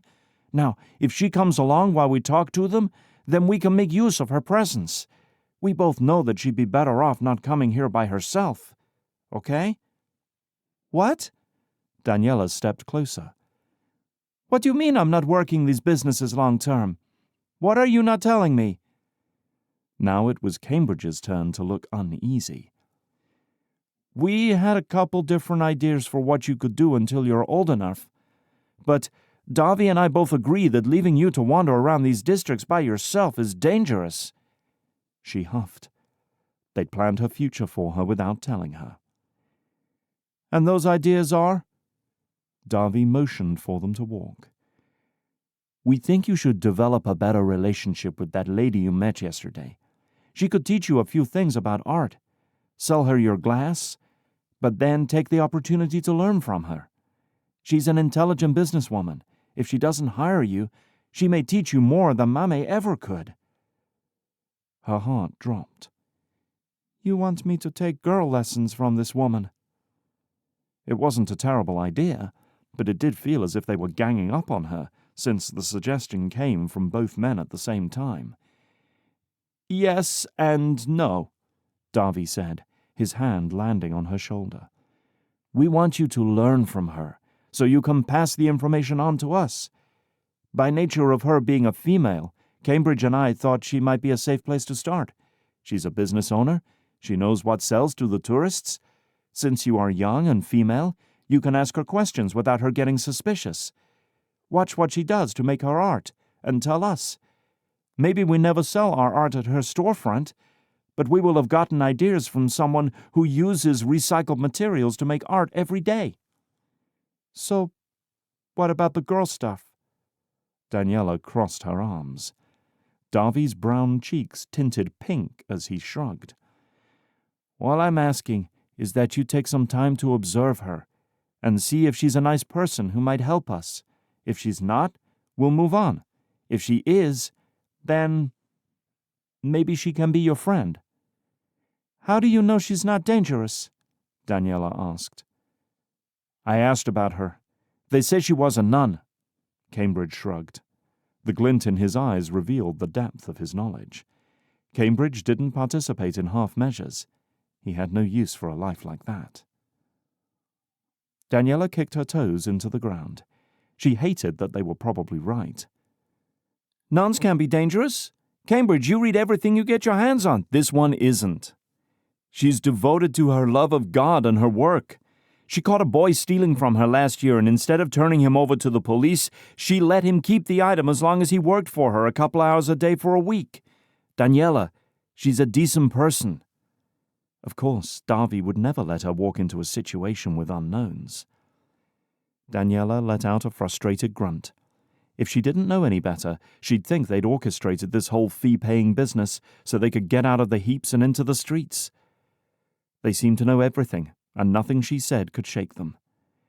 Cambridge dug through his bag and pulled out a couple of glass bottles. He motioned for her to open her trash bag, and he dumped them in when she did. He retrieved every glass item he could find and placed it in her bag.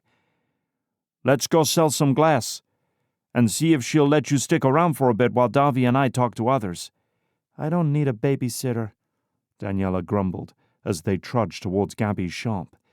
She pasted a smile on her face as she walked into the store. The bell jingled above the door. Not a sound greeted Daniela as she started toward the checkout desk, her glass bottles clanging in the quiet. "Hola? Gabby?" A display next to the counter caught Daniela's eye. She set her bag of bottles on the floor and stared. A beautiful array of burlap bags hung from wire stands. Bags of various sizes, with fabric of assorted patterns, had small handles or big shoulder straps. No one was looking for the burlap in the dump when people would pay for the glass, metal, and plastic. She turned the bag over in her hands. "Hola! Sorry to keep you waiting," a woman's voice called to her from the back. Daniela dropped the bag into place and turned to face Gabby. Gabby's eyelashes were wet and her nose red. Daniela inhaled to ask if she was okay, but Gabby carried on first. "My supplier of those bags just moved last week, so that's the last of my supply for a while." Daniela gasped. The guys could be right. This could be their lucky day. "I might be able to help with that." Gabby dabbed her eyes and smiled. "Yeah? You know someone?" "I could ask." Daniela shrugged as if it wasn't a matter of life or death to them. Cambridge could figure it out if anyone could. If bags and glass art sold well, then that's what they needed to make. "I'd like that. Those bags are really popular around here." Gabby sniffed. "So, did you bring me some glass?" Daniela hefted the bag onto the counter. "I wasn't sure about what kind you were looking for, but if none of this works for you, I can look specifically for what you need." "Actually, the clears and browns will work well for my upcoming project. I am attempting a glass silhouette of a guy and a girl, or maybe it will just be a girl in a pretty dress." Gabby chuckled. "Can I see your current project, if you have one?" Gabby tilted her head and offered Daniela a half smile. "Sure. I bet you'd like to see what kind of things your glass is going toward." Truthfully, Daniela cared more about the money, but Davy and Cambridge cared about the art, so, by default, she cared about the work. Gabby motioned her to follow. They went down a short hallway into a back room that was lit with the most dazzling sunlight from ceiling windows. "Wow, this is a beautiful room." "I think so too. It inspires me." The bell chimed on the front door. Gabby laid her hand on Daniela's arm. "Stay here for a second. Let me help whoever that is." Gabby disappeared into the front. Her voice carried down the hall and mingled with another woman's. Daniela glanced around. Art supplies littered the room. A clay bowl lined with glass pieces glittered in the sunlight. Daniela leaned against the desk and looked down as her hand brushed a pile of papers stacked on a notepad. The top note had wet marks that smudged the ink. Dear Gabriela Ramirez, we regret to inform you that your appeal has been denied by Father Jose de Rosa. We appreciate your interest. However, we have concerns about your health. We suggest you look for other ways to serve the Lord, as the world is full of need and could use the pure in heart to heal it. She was a nun, just as Cambridge said, or wanted to be one. Beneath that page was a stack of similarly stated letters that each regretted to inform Gabby she wasn't invited to this abbey or that. Her sadness for Gabby felt too invasive. Daniela moved to the opposite side of the room to stare at a finished mosaic up close. Each piece of glass fit perfectly alongside the others. Why would someone want so badly to be a nun that they cried about not being one? The only thing she could think of that she felt that way about was football, but those two were worlds apart. The doorbell jingled, and the cheerful lilt of voices stopped, followed by a heavy coughing fit. Gagging interrupted the coughing fit. Daniela almost left her post in front of the mosaic to check on Gabby. The rejection letters were right about her health. Daniela sighed. She shouldn't have snooped. It was none of her business. Gabby swept into the room. Gone was the rosy flush of the tears, leaving her face looking gaunt. "Are you okay?" Daniela stepped closer, then thought better of it. What if she was contagious? Gabby waved her away. "I've had the cough for years. It's nothing. Your work is beautiful. I wish I could make something so beautiful." And she did. Down to her very core, she wished that she could be good at something besides being a burden. A thoughtful look stole across Gabby's features. "I could teach you. I don't want to impose. I would love to watch you, though, if you'd be okay with that." Gabby's lips lifted into a smile. "I would love the company. Bring me as many colors of glass as you can find each day. I'll pay you a fair price for them. Then you can stay as long as you'd like. You would be doing me a favor. It has been too long since I have had someone around to talk to. It will be a girls' party." Her giddiness was infectious. Daniela giggled. The guys were right. It would be nice to have a female friend. "Well, I'm sure you have other buyers to take your glass to, so let me pick out some glass and you tell me your price," Gabby said. She didn't really have any great options for buyers, but she didn't need to say so. She trailed Gabby to the counter. Gabby rummaged through the bag, picking out bottles at random. So it seemed. She counted the bottles and opened her register. "How much for 13 bottles?" "4 reals, Daniela said. Gabrielle's eyebrows shot upwards. "How about 7 reals? Then shoved the money toward Daniela. Daniela blinked. Had she offered her more than she asked? "You want to pay more?" "Yes, quality supplies are worth more. I want you to bring me the best you find. The color variation and thickness of glass will make a beautiful piece of art." It looked like regular glass bottles to her. Clamping her jaw closed, Daniela accepted the money and nodded. She glanced out the window. Cambridge and Davy stood across the street, deep in discussion. An idea struck her. "Gabby, there's someone I want you to meet." Daniela left her bottles in the shop and ran outside. When she burst through the door, Cambridge and Davy jumped to attention. "Come inside and meet Gabby." She grabbed Cambridge's hand. "Unless you've already met her too." Cambridge chuckled. "Not yet, just heard stories." Daniela swung the door open and pulled Cambridge through. "Gabby, this is Cambridge and my brother Davy. This is Gabby. She's going to let me watch her do her artwork." Gabby greeted them both with a big smile. Daniela snagged a burlap bag off the display and handed one to each of the guys. Gabby's supplier for these bags moved away. Think we could help her out?" Cambridge turned the bag over in his hand. Darby inspected the inside, muttering about the stitching and precision. "May we bring something by for you to look at sometime soon?" Cambridge asked, as he hung the bag back on the stand. Gabby leaned forward on the counter with a big smile. "I'd like that a lot." "Thanks for letting Daniela observe." Cambridge's low tone drew Daniela's attention. Cambridge hadn't taken his eyes off Gabby, but she didn't seem to notice his rapt attention. "My pleasure," Gabby said, her fingers twisting in front of her. "Hardly seems like you should thank me when I'll be grateful for her company." Cambridge straightened his back and clapped a hand on Darby's shoulder. "Ready to get back to work?" Daniela waved goodbye to Gabby, promising to bring some more glass options soon. Was she imagining the spark between Cambridge and Gabby? Maybe he had found out more about her than he had let on. She suppressed the hope that bubbled inside her heart. Nothing good lasted forever. Lucky breaks didn't happen for girls like Daniela. They always came at a price. Daniela dreaded the cost for this one. Chapter 6. Was 200 too many copies, or too few? Ronaldo leaned over the laminator, debating numbers while choking on the fumes of melted plastic. Katrina stood next to him, sliding the tryout posters into plastic sleeves and then into the machine. "Better to have too many, right?" Ronaldo mumbled and strode back to his office.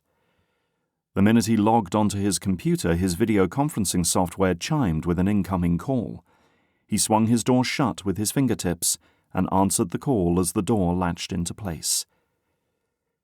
"Sophia, my dear, it's great to hear from you," he said as Sophia Ferra Carter's face took over his screen. Her dazzling smile touched every part of her face. "There's my famous cousin. I heard about the waves you were making there in Rio and had to check the source myself." Ronaldo chuckled and ducked his head. It had been a week since the press went live with his findings.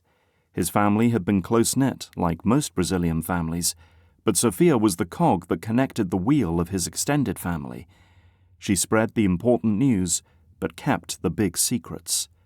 She fought with every weapon in her arsenal for the ones she loved, but could be a peacemaker with the same force. And when she'd used that fight to protect him on more than one occasion, his respect for her grew exponentially. He sat back in his seat, ready for the questions to come at him. "Tell me what you've heard, and I'll confirm what I can." She waved her hand in the air nonchalantly. "Is that the illustrious office of the president of the National Football Committee that you are occupying?" "It is." Ronaldo checked around him. His windows opened to a stunning view of the stadium field. "Not too shabby for an aging man like me. The altitude is nice. The air is cleaner now that I'm upwind." "Tell me how you are changing the world.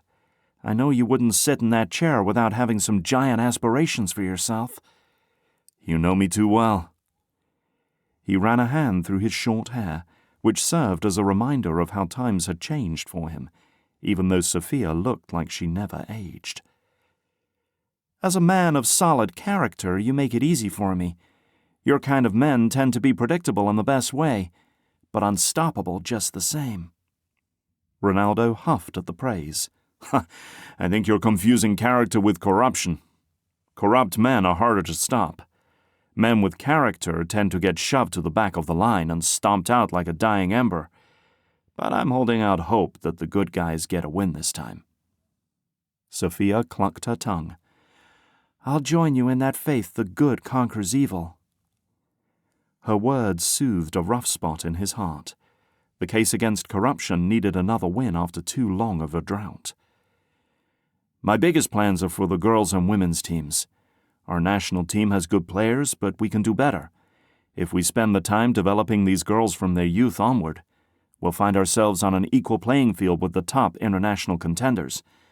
However, our fishing pond is stocked with those girls whose parents can afford to pay for their training." Sophia nodded and leaned in.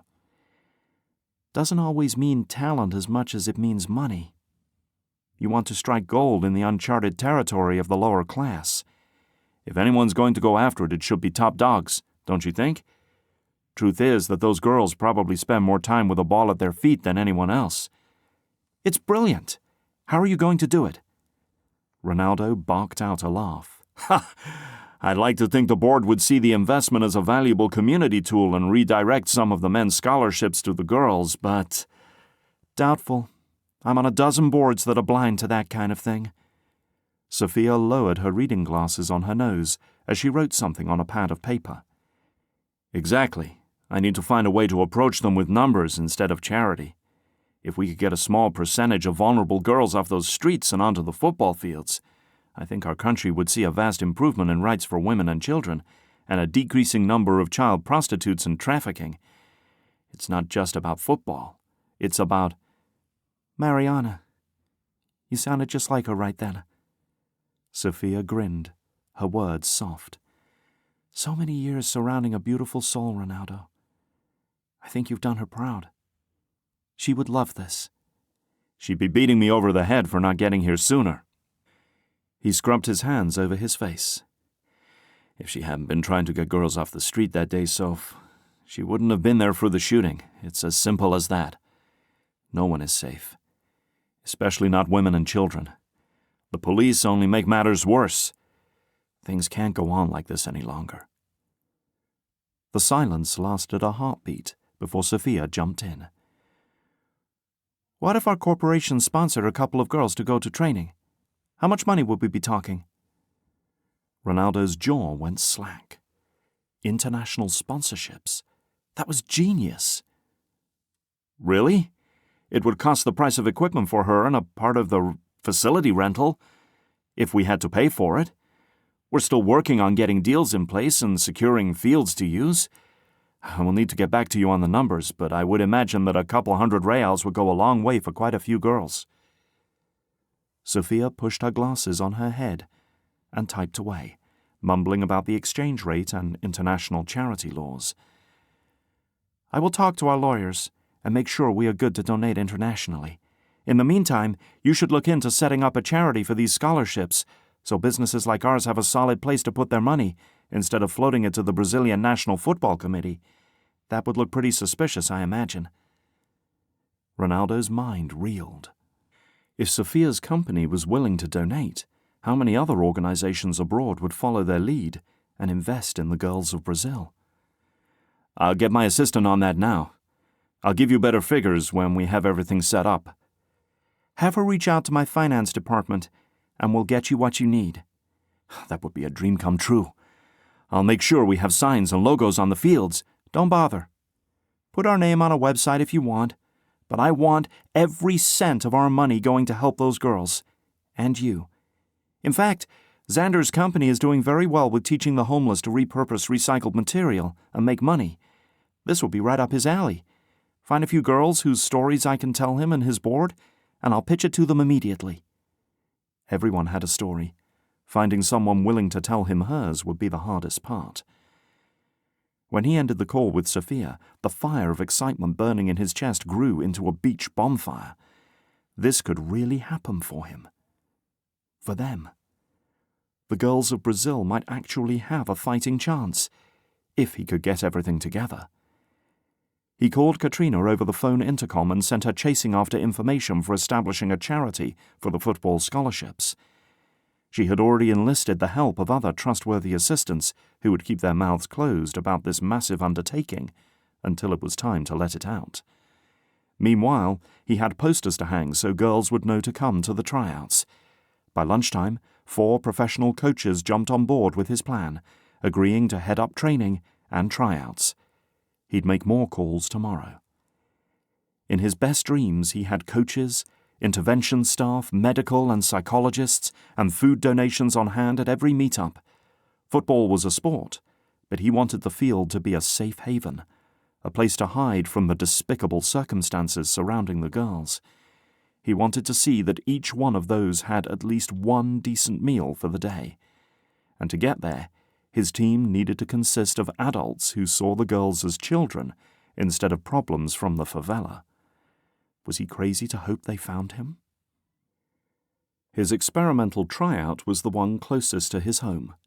He posted a few himself on the outside, but paid a favela teen girl to post the papers where the kids liked to loiter, and tell all her girlfriends who liked football to come. They were the ones his sister would have tried to rescue first. After changing into his street clothes, Ronaldo spent the afternoon finding the perfect places for his posters on the outside of favelas. If there was a group of kids in the street, he walked straight up to them and asked them if they could read and where he should put the sign.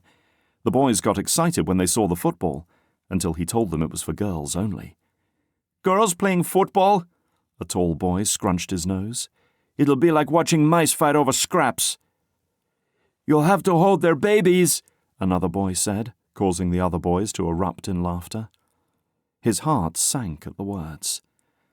"I'll hold as many babies as I need to. Bring your sisters and cousins," he said. "See you there." His final 3 posters he saved for the newly opened medical clinic. Walking up this time was vastly different from opening day a week ago. The line wasn't as long, and the clinic's energy had settled into a patient hum from its frenzied pace. He pinned his posters up in the most obvious spaces he could find, one outside for the people in line to see, and 2 inside. Katrina had made them bold and colourful to attract attention. Looking at them in competition with the other visual noise about hand-washing and AIDS and tuberculosis nearby, Ronaldo wasn't so sure they were bold or colourful enough. But they would do for now. Isadora pushed through a back door into the main room of the clinic as she strode directly to the sink. Deep lines creased her usually smooth brow. She kept her gloved hands lifted above her waist. Dark red stained the blue latex a streaked purple. When she finished scrubbing, she poked her head through the doorway to the back room, where she'd just come from, and made a few gestures. Ronaldo watched her movements, unwilling to interrupt her in her zone. It was her childish smile that lit her whole face that he waited on to appear, but deep in his gut, he had a feeling that he wouldn't see it today. A nurse captured his attention, and in an instant Isadora's eyes met his. The sadness welling there pressed deep into his chest. She checked her watch and flashed 3 5s with her hand, with raised eyebrows. He nodded, then stepped outside to wait for her. Good food could cure a lot of problems, but it likely would not solve whatever this was, knowing how much it took to get her there in the first place. He sat outside on the warm concrete wall to people watch. The world was going a little more insane each year, as displayed in small part in Rio. The growing gap between the rich and poor. The war on freedoms from the people who swore to protect them. The gross corruption that bulldozed over every honourable cause in its way. The suppression of women in a culture that pretended to elevate them. The constant need of escape from reality that ended in every type of violence imaginable and abuse of humanity. It pained him. Yet wasn't he part of the problem if he stood by with his hands in the air, clueless as what to do? A hand fell softly on his shoulder. Dread squeezed his chest with one glance at Isadora's tight-lipped smile. Nothing good could come of that look. He stood and greeted her with a kiss on her cheek and a full embrace. Her small frame felt like a dream in his arms. She pressed into him tightly. Her forehead lay against his neck. The hug didn't last long enough. She sighed as she pulled away and took his hands in hers. "Do you have any dinner plans?" Ronaldo asked as they strolled to her car. Isadora tightened her grip on his hand. Her hand felt so delicate in his own. "I may not be the best company tonight. I'll be your soft place to land on a hard day, every day. I'm okay with a quiet dinner, if you don't mind my presence." Fishing her keys from her bag, she handed them to Ronaldo. "Sounds perfect." Ronaldo drove them to a casual seafood restaurant just outside the favelas. From where they sat on the patio, they could feel the ocean breeze without being blown away. They ordered before either of them started the conversation. My cousin in the United States called today to check in. She wants to provide a couple of scholarships for the new girls' football league I want to start. Ronaldo sipped his sparkling water and glanced around at the crowd surrounding them. Everyone dined at a different decibel. Her worry lines relaxed, but she still hadn't smiled. What a catch! If they sponsor girls, who knows what other philanthropists will join in? Ronaldo nodded. I put up posters today for the training tryouts, and the boys seem to think we'd be cultivating a nursery while the mamas played. Isadora grunted. Her expression darkened.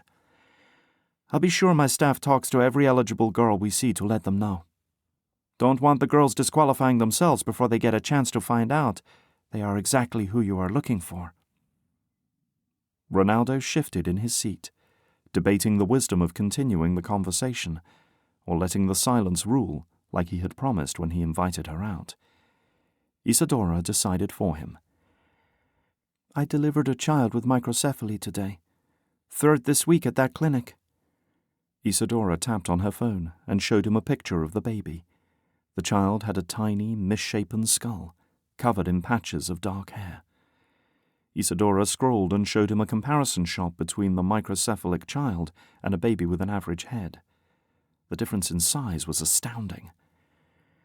The baby's brain didn't develop properly in the womb, thus the skull is not a typical size. He raised his eyebrows. How does this happen to 3 babies in the same week at the clinic? Is it a coincidence? Or is it dictated by DNA? I don't have definite evidence yet, but I believe it's a virus that infects the mother and passes on to the baby. Microcephaly is so rare. According to my research, there is an outbreak of a virus called Zika, which started over in Africa, but recently has spread around the world to mosquito-infested areas of the world. The virus isn't that damaging to adults, but there have been a few cases where ambitious doctors linked a microcephaly case to a Zika case. Most of the medical world has dismissed it, but I think that's what we're seeing here. And if that's the case... Ronaldo whistled. All babies in the womb are at risk. The results are cataclysmic. We're talking about a significant decline in tourism to the area, and if mothers knew ahead of time that their children were going to have a severe health issue, we could be looking at an unprecedented number of illegal abortions happening. Not to mention the medical care these babies will need for the rest of their lives, care their parents won't be able to afford.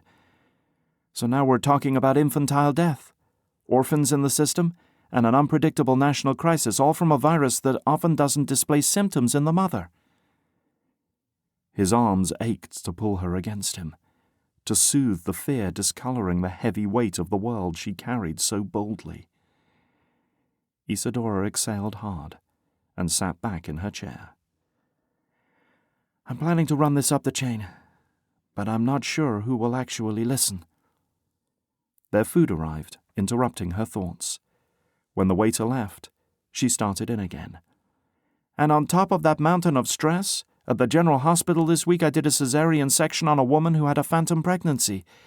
She had all the symptoms of going into labor, including a very distended abdomen.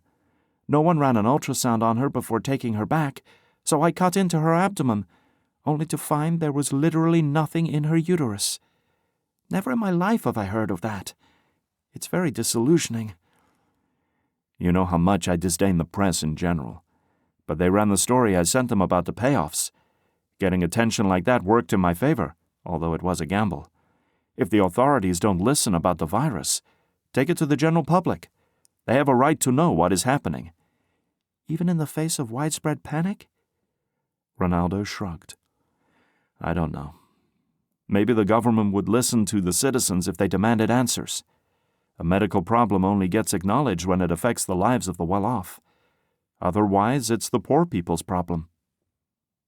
She smoothed her hair away from her troubled face, a sigh escaping her lips. He couldn't stand the distance any longer. His hand slid over hers, relishing her smooth skin. Forgive my talking out of turn. I hate to see your distress, Isadora.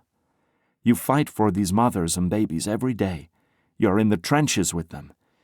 No one cares for them like you do. Be their voice, or be their silence. You know what's best.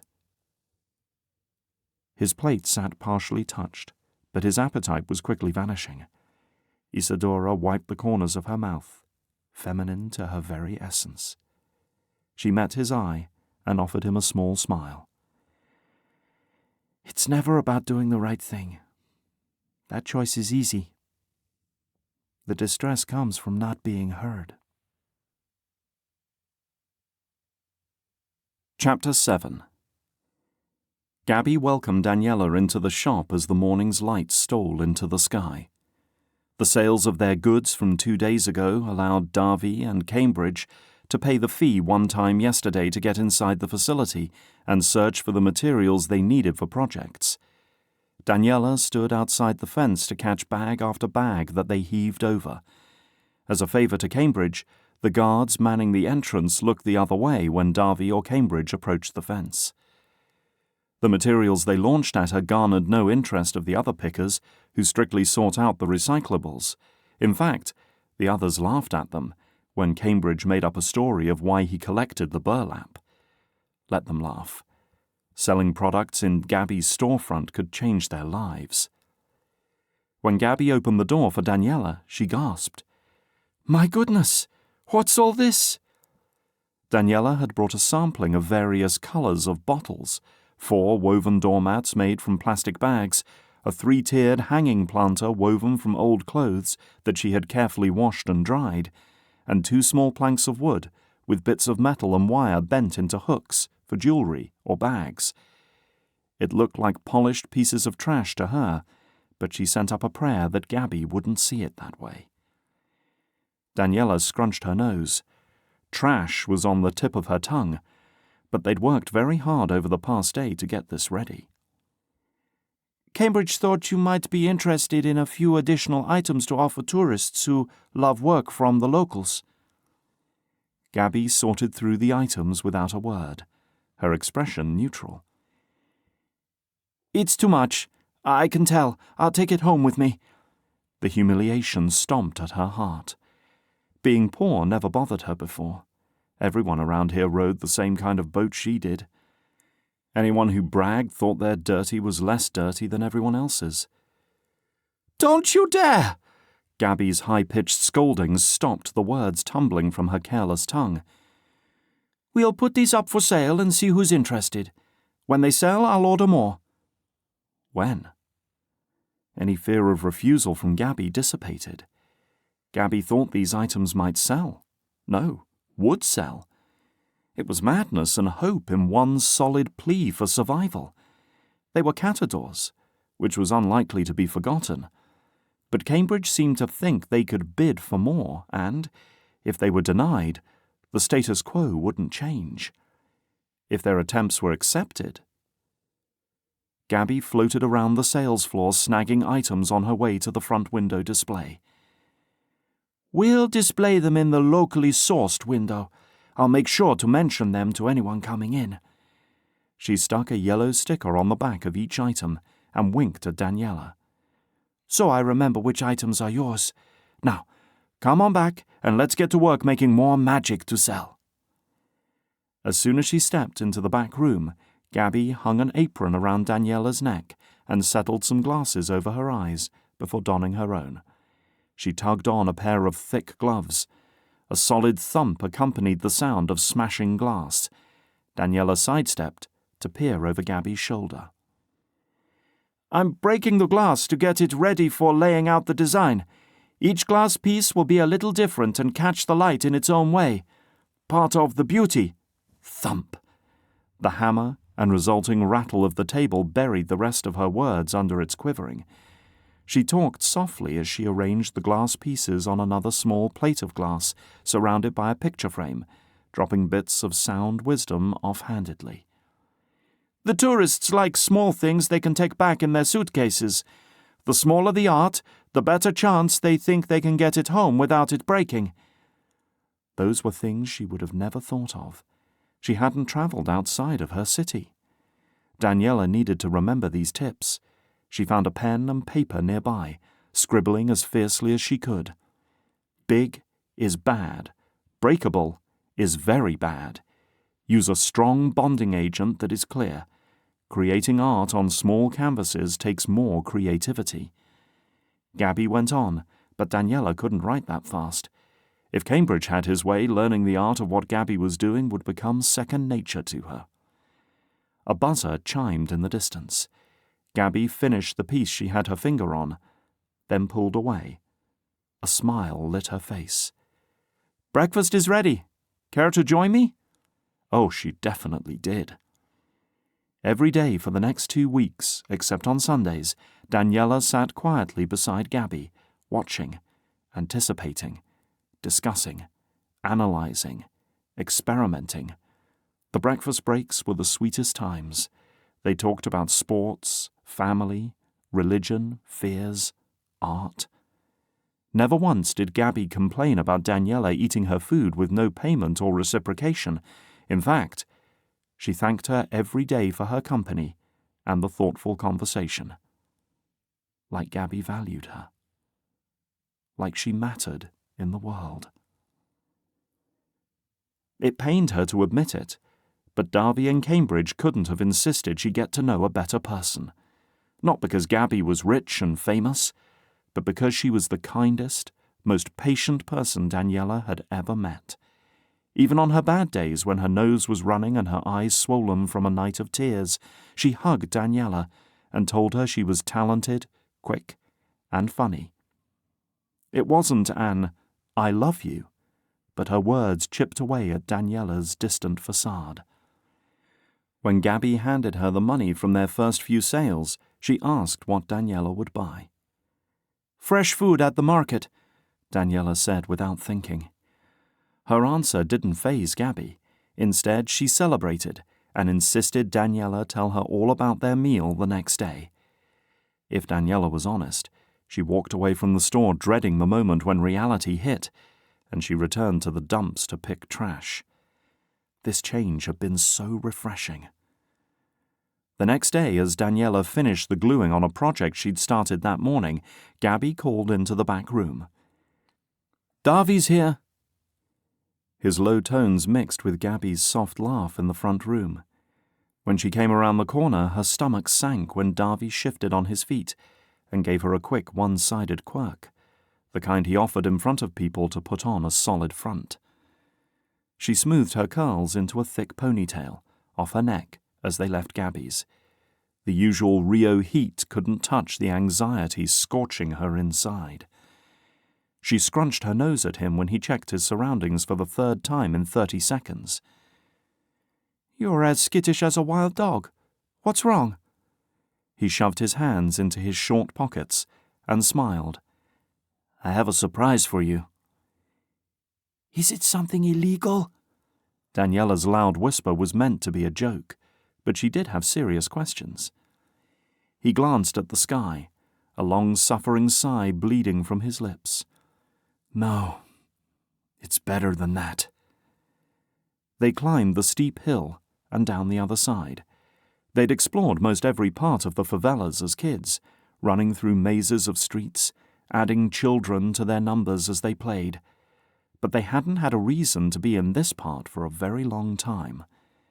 Up ahead, the skeleton of a rusted, deserted factory outside the favela lay desolate and ripe for exploration. Although it had likely already been picked through, her hope simmered. "Do we get to scavenge through the factory for wire and metal?" She meant to keep her tone neutral, but Darby shook his head at her excitement. "No, better than that." What could be better than that? They crossed the street beside it and picked their way through the trees until a flat, partially grassed field lay in front of them. People milled around the far end of the space behind the fence. "What's going on?" A dark figure strode across the dirt path toward them. Cambridge. When he neared, his eyes sparkled as he handed the bag to Daniela.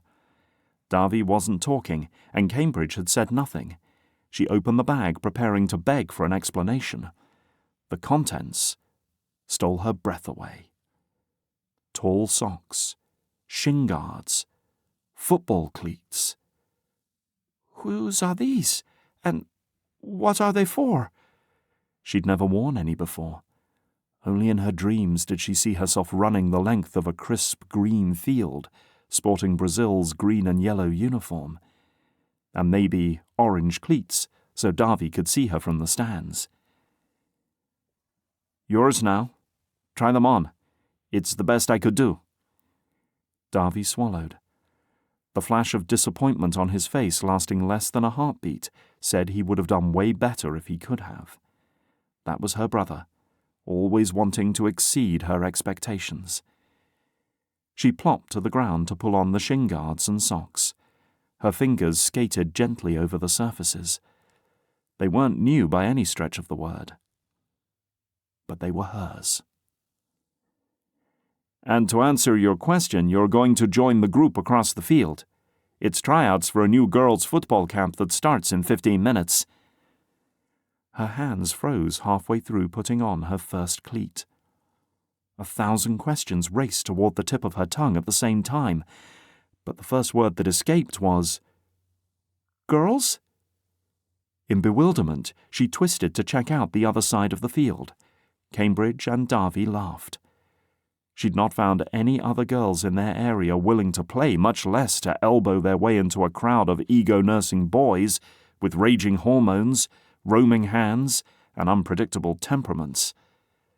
Her heart sank. This league was doomed to failure before the tryouts started. "Girls of every size and skill level," Cambridge said, crossing his arms. "Some are good, but none of them are as good as you, Daniela. You need to play the best you can. This could be your chance."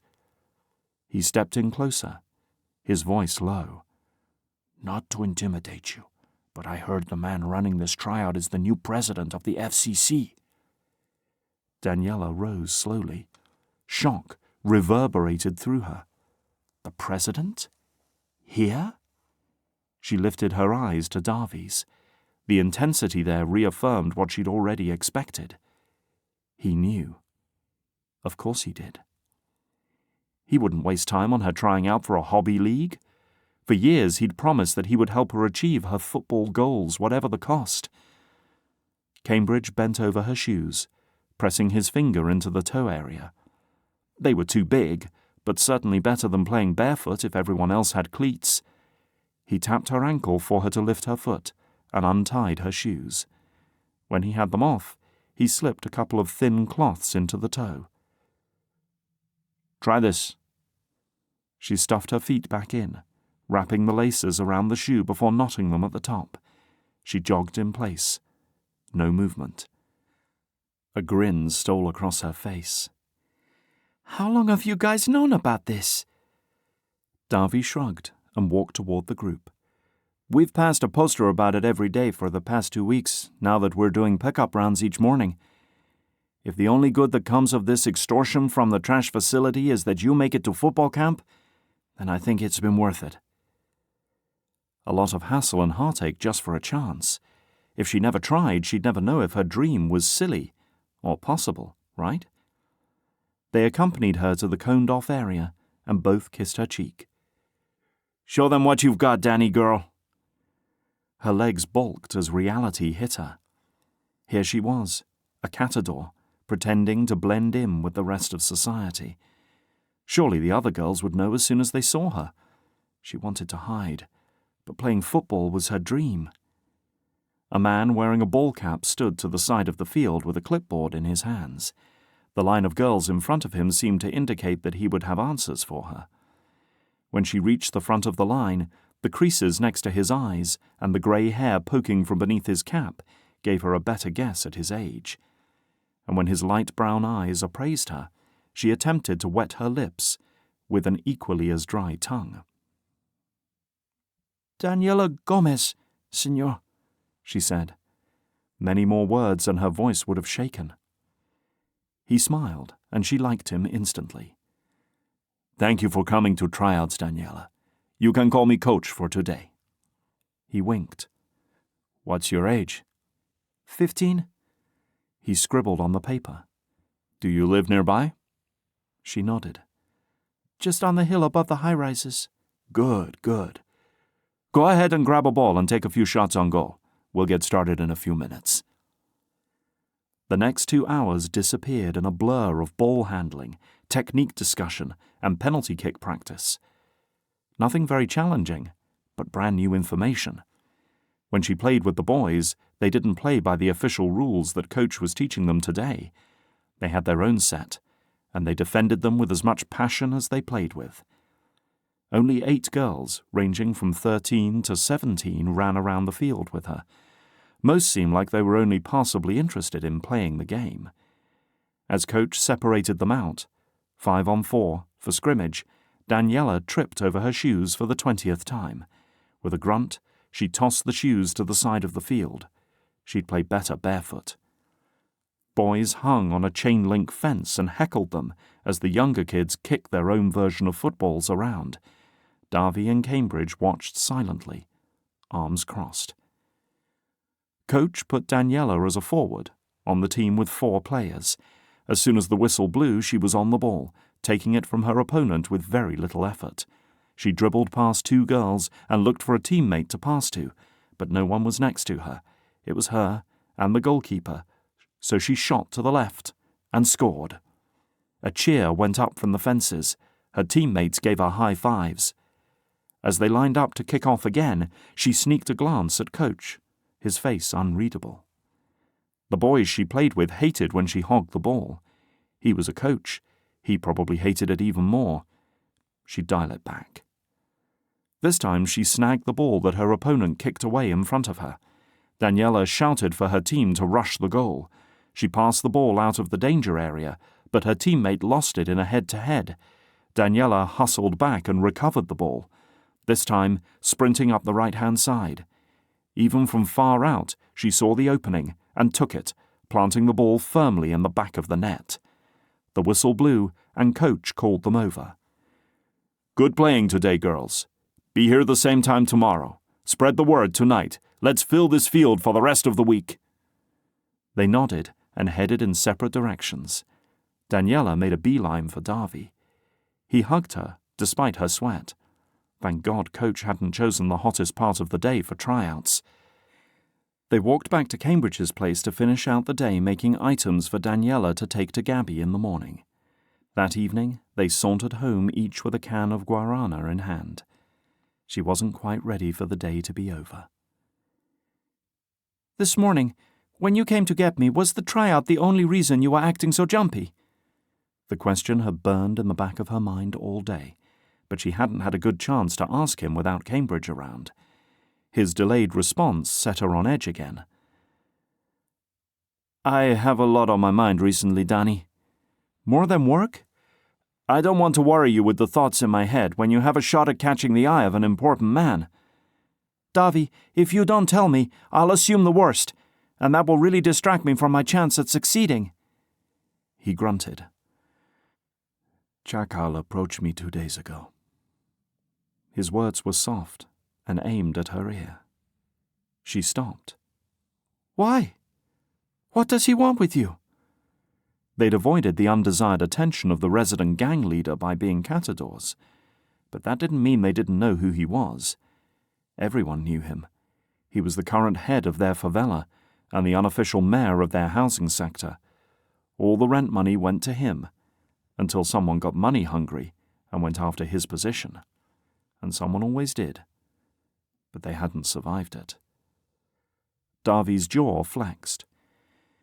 "Came to me with a job proposal. Said he heard what happened at the facility, and that he could use a man like me on his business ventures." He snorted as if to laugh off his words. Her lungs seized. She couldn't breathe. Chakal never left without whoever or whatever he came for. If you were approached, it meant you were as good as his. Or dead. Daniela forced her legs to take her up the stairs to their apartment. The excitement of the day drained from her body. Davy opened the door and stepped into the darkness. "Mamai?" His deep voice rang through the space. No answer. He made it to the string hanging from the light bulb in the middle of the apartment as Daniela felt her way along the wall towards Mamai's room. When the light clicked on, she glanced around. Everything seemed to be in place. In fact, nothing appeared to have been touched since she left this morning. Davy raised his eyebrows and joined her in front of Mame's room in 3 long strides. He opened the door without knocking. The sour odor of vomit mixed with diarrhea greeted them. Her stomach churned, preparing its own upheaval. Davy motioned for her to stay back. She retreated to the main space, grateful for the chance to breathe fresh air. "Mame?" he asked again. "Daniela, she's not answering. She's barely breathing." The numbness crept over her first, followed by a submersive wave of guilt. While she'd been chasing her dream of playing football today, Mame could have died. Chapter 8. The second day of tryouts went much like the first. More male hecklers than female players. If this was the litmus for the state of equality affairs in the country, which Ronaldo very much believed it was, they were worse off than he originally believed. He needed to draw in the girls as well as keep the boys from ruining their tryouts, so he called in a couple of favours. 3, to be exact. 2 female national players and 1 male player. But they came with a price. Namely, their huge brand sponsors who wanted to scoop up the photo opportunity of Brazil's favourite players slumming with the underprivileged. It was disgusting, and he hated it. But since his league assistants were still gathering their sponsors for the camp that funneled the girls' leagues all the way up to the women's team, that would be part of their payment. There would be media and extra security. It wasn't all bad. He told the kids to spread the word that the stars would be here. And they would be for the last 30 minutes or so of practice. If he trusted anything, it was the draw of celebrities to the kids, practically the embodiment of their hopes and dreams. Despite the raging heat today, he'd gotten here early to register newcomers and to observe. Who came, from which direction, who had family with them, or who came alone. He'd brought old equipment with him, used shin guards, socks, and cleats in whatever size he could find them. A chuckle seized his chest. Yesterday, the best player on the field, Daniela, had gotten so frustrated with tripping over her 2 big cleats that she chucked them to the side of the field and played the rest of the scrimmage barefoot. When they huddled at the end of the tryout, her feet didn't have a scratch on them. He'd checked, because that girl did not need to put herself at risk on his watch. She was quiet, quick, and haunted. Just the kind of girl Mariana would spot potential in. There was 15 years of pain behind her shuttered expressions. She didn't show any emotion at all on the field, except the fire that sparked in her eyes. She played like she was born to do it. He'd already pegged her as the potential recipient of one of the upcycled life scholarships for his upcoming camp. Her grace and speed kept her light on her feet. Her kind of talent shouldn't be wasted. Part of Rosanna and Sam's, the women from the national team, jobs today were to challenge his top players to see how far their skills went. He wasn't afraid to segment the team. The girls who were struggling to keep up knew it, but they'd stuck it out this far, and that meant something to him, especially in the current conditions. He set the cones in places and constructed the pop-up goalposts. A short huff of laughter escaped his lips, remembering the girls' bewildered questions when they first saw the cones and posts. They'd never seen them, much less used them before. According to his check-ins, some of the other coaches were having better luck at their tryouts in their designated favelas. His hope that this might come together wasn't too distant a dream. The girls of this city deserved better, and if they didn't get it today, would they ever get it? As he pulled the bag of cleats onto the field opposite the hecklers, Daniela approached from the west end of the field. The boy that accompanied her watched her walk in between the cones before giving her a wave and disappearing into the trees again. Daniela's posture was more slouched today than usual. "Hey, Daniela, come over here for a minute." He adjusted his ball cap so it sat higher on his forehead. She picked up her head and jogged over to him. For someone without any formal training, respect and sportsmanship came naturally to her. I noticed you had some trouble with your cleats yesterday, so I found some old boots in storage that might work. Take a look." He sorted them by size, taking a minute to send up thanks to whoever thought to tie the laces keeping the pairs together. She nodded. "Thanks, Coach." "You remind me a lot of my sister when she was your age. She loved football and always gave the boys a run for their money when we played." He grunted. Those were the days. She was practically Mariana reincarnated. Daniela's fingers smoothed over a pair of blue and yellow cleats, worn but clean, bright but not gaudy. "Why did she stop playing?" Despite the time past, the truth seemed too harsh. But it wasn't a secret. Her life meant everything to him. Still did. "She caught a bullet from a dealer who was trying to keep her from taking his girls off the street." Her head jerked toward him, her assessment unabashed. He appreciated the honesty in the way she carried herself. There was no pretense. "So, you're one of us?" The look on her face captured the last few decades of his life, the acceptance. The realized bond was the reason he'd returned to the favelas. "And always will be." She stood and scuffed the blue and yellow cleats in the dirt as if to test their traction. He'd hoped she'd relate to him, but as he processed her reaction, his words struck him as taking away hope that she could ever get away from being in the favelas. When she smiled, he could see the satisfaction there. The cleats must fit. "Coach, I need to tell you something. My brother didn't think I should say anything so as not to hurt my chances. But you need to know." Daniela straightened her posture and looked him in the eye. "My mother is doing very poorly right now. If there's a chance that I am favored to make it past the tryouts to camp, we don't have the money for me to continue." His heart ached. "I'm sorry to hear about your mother. Has she been to the new clinic on Villa Miseria?" Daniela shook her head, motioning to where she'd walked from. "My brother is taking her right now." "I know the head doctor there personally. You won't find a better doctor anywhere." He crossed his arms across his chest. "As for playing, you can be assured that financial status has no bearing here, Daniela. We're in the favelas looking for talent, not for people who can pay their way to the top."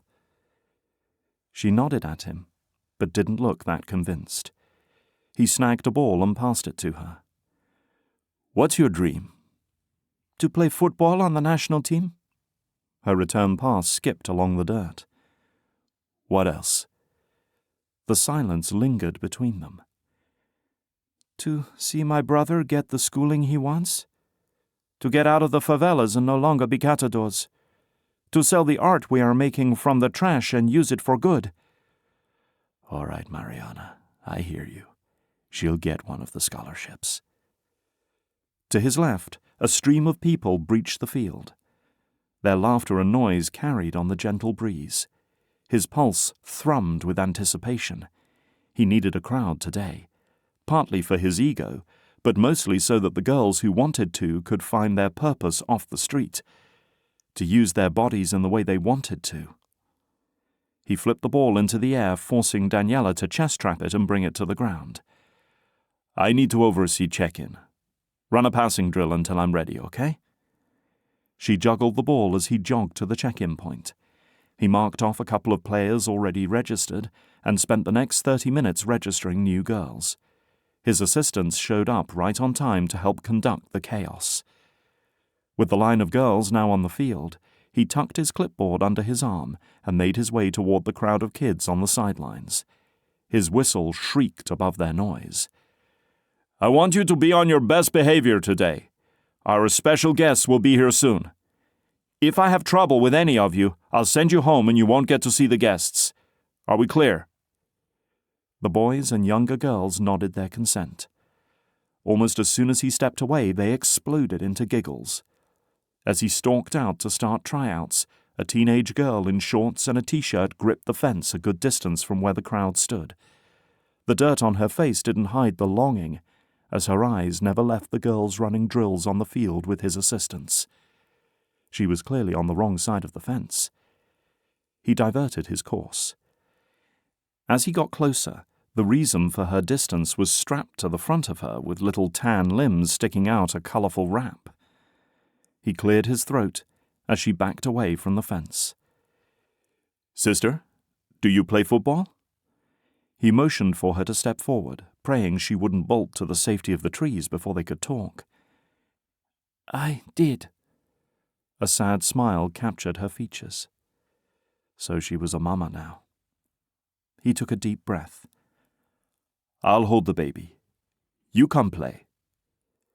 The hesitancy frozen on her face made him laugh. He motioned again. "I'm the coach. Give me the baby and get out on that field. I can tell you belong there." Her feet moved slowly at first, giving him a chance to change his mind, but then quickened as she realized he was serious. He reached the crowd first to open the gate and let her in. All eyes turned to watch her. His glare scoured the ground, daring any of them to repeat the comment about him holding babies during tryouts. A couple of boys wiped the grins off their faces the second he caught them smiling. She didn't stop moving until she was next to him. She unwrapped the sleeping baby and transferred the wrap to him. The baby's head drooped against his chest, creating a hot pocket against him. How did the mom and baby tolerate it in this heat? The teens cinched the wrap around his waist and shoulders as he picked up his clipboard. "Name," he said quietly. "Valiana, age 17. Practice waited on them. "We'll get the rest of your information after." He motioned his head toward the group as he made a note on the clipboard.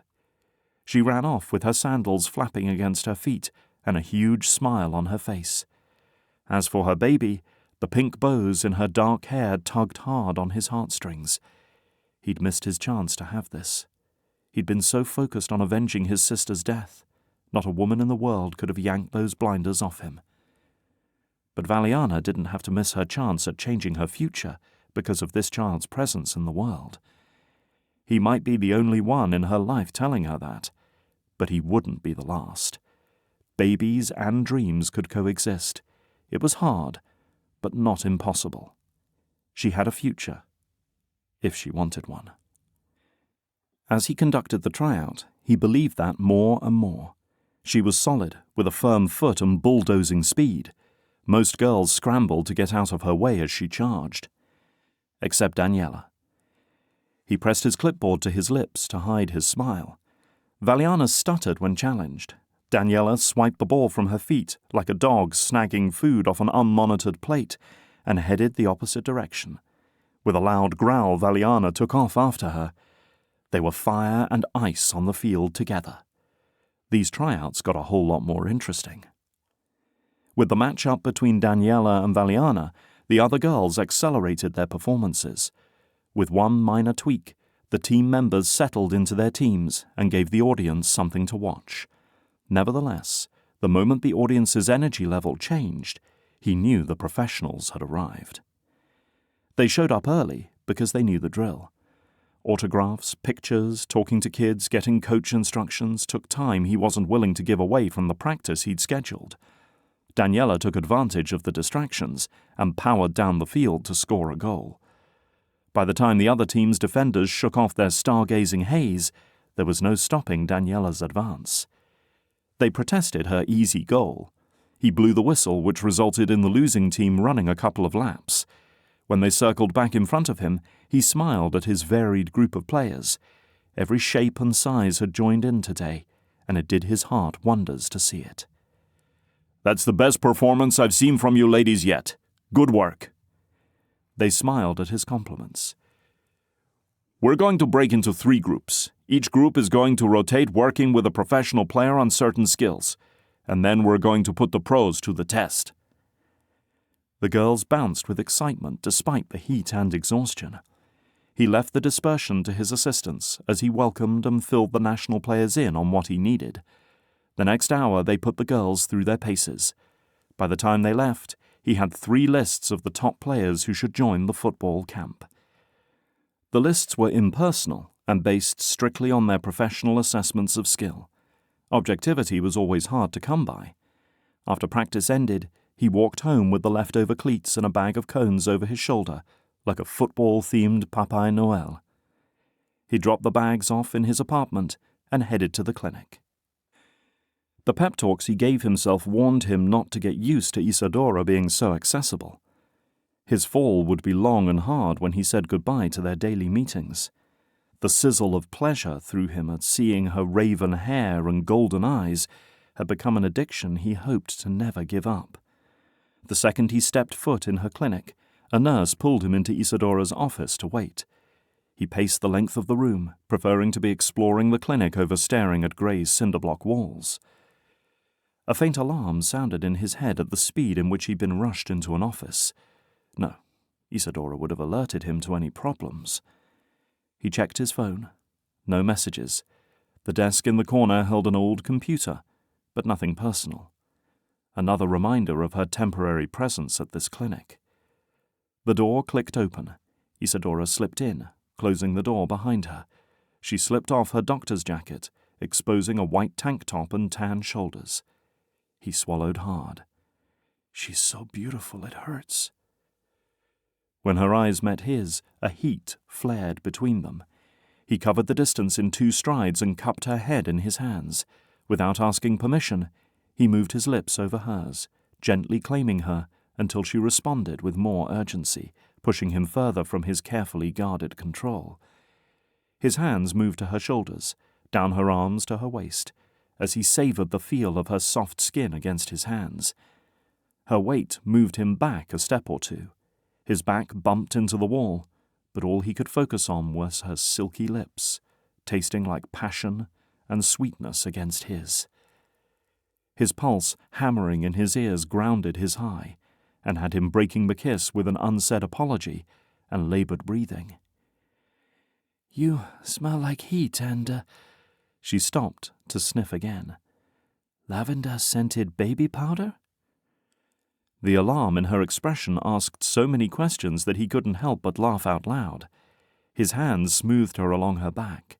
His arms around her felt nothing short of perfect, as if it had always been, instead of a new sensation.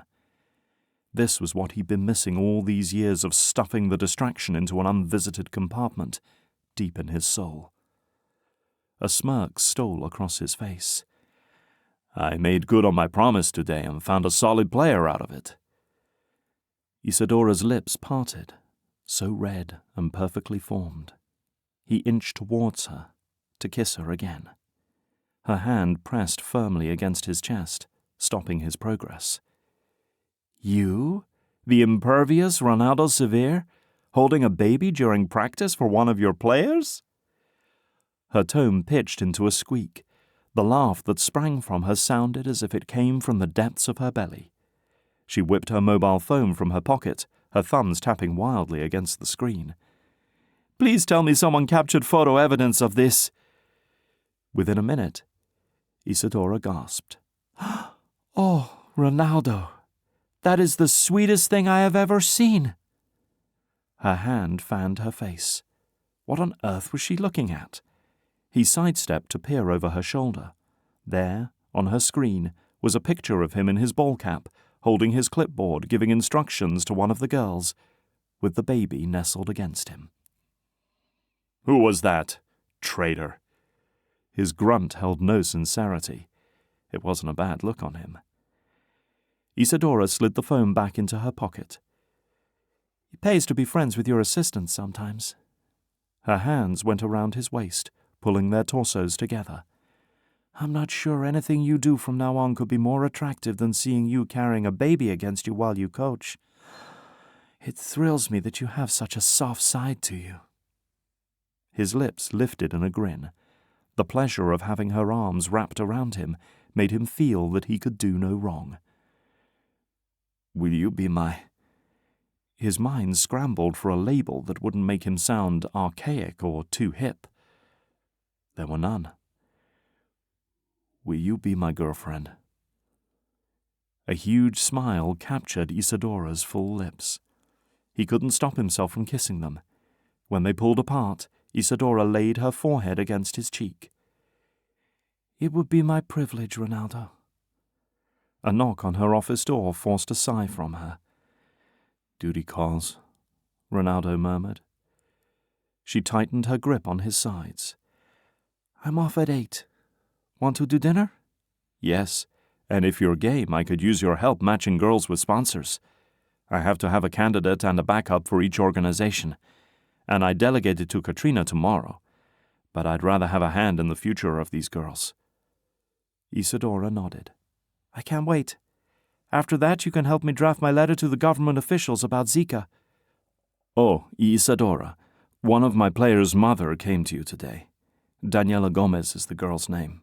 Said her brother brought the mother in. Very sick."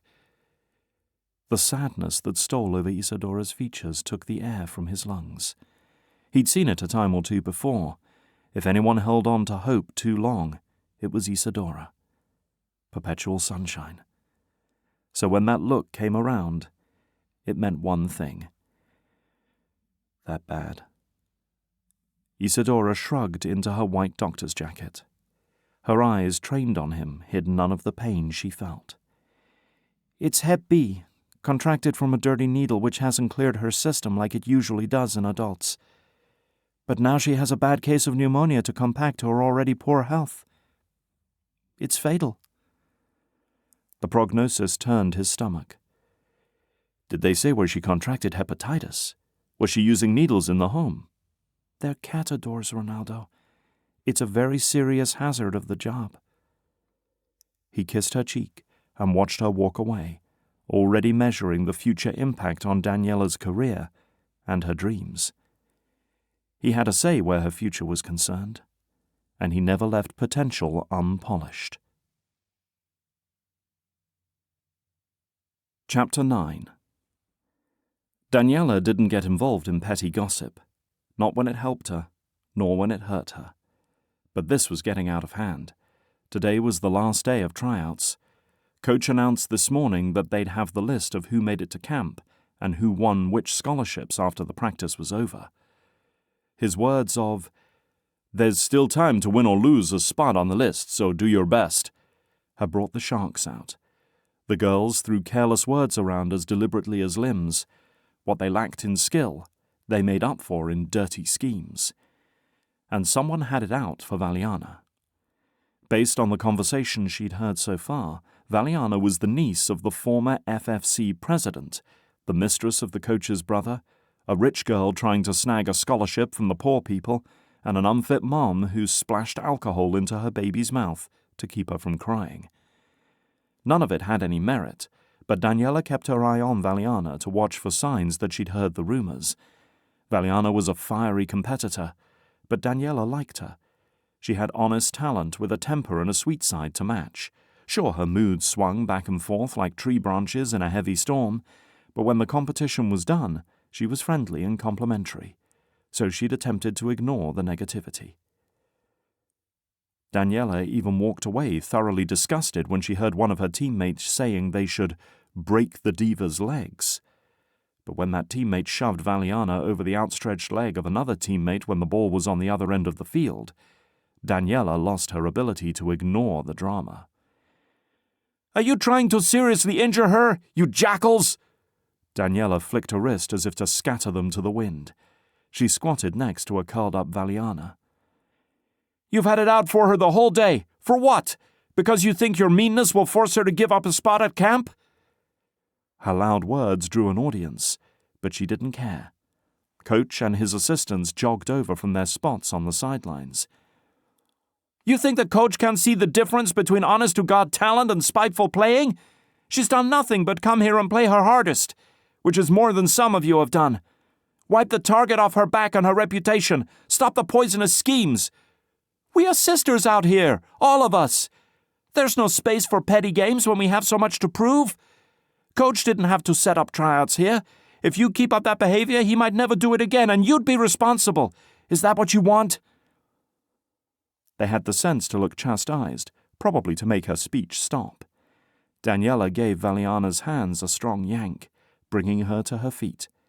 Daniela circled her and dusted the dirt off her sweat-soaked clothes.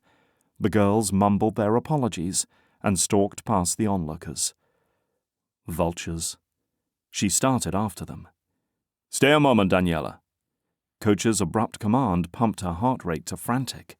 She could already quote the scolding she'd get from Darby about keeping her emotions in check on the field.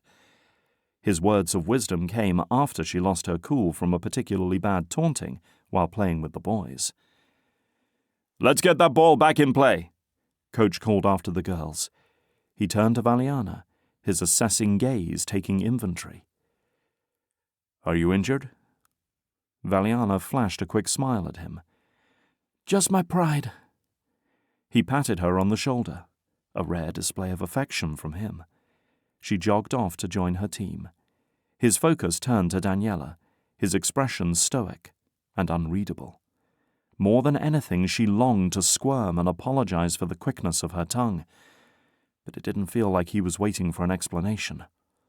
At last, he nodded for her to join her team.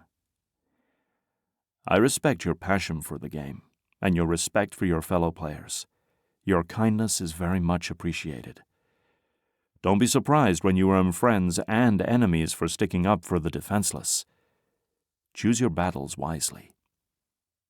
She nodded and attempted to swallow the dryness from her throat. The harsh reprimand for her outburst hadn't come as she expected. It surprised and scared her that he didn't consider her to be one of the defenseless on the football field. She was used to being written off, so much so that she didn't know how to handle being placed on the opposite end of that spectrum.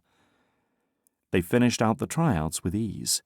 They collapsed in the shade to eat the frozen popsicles and packed lunches that Coach brought them today as a celebration of the end of tryouts.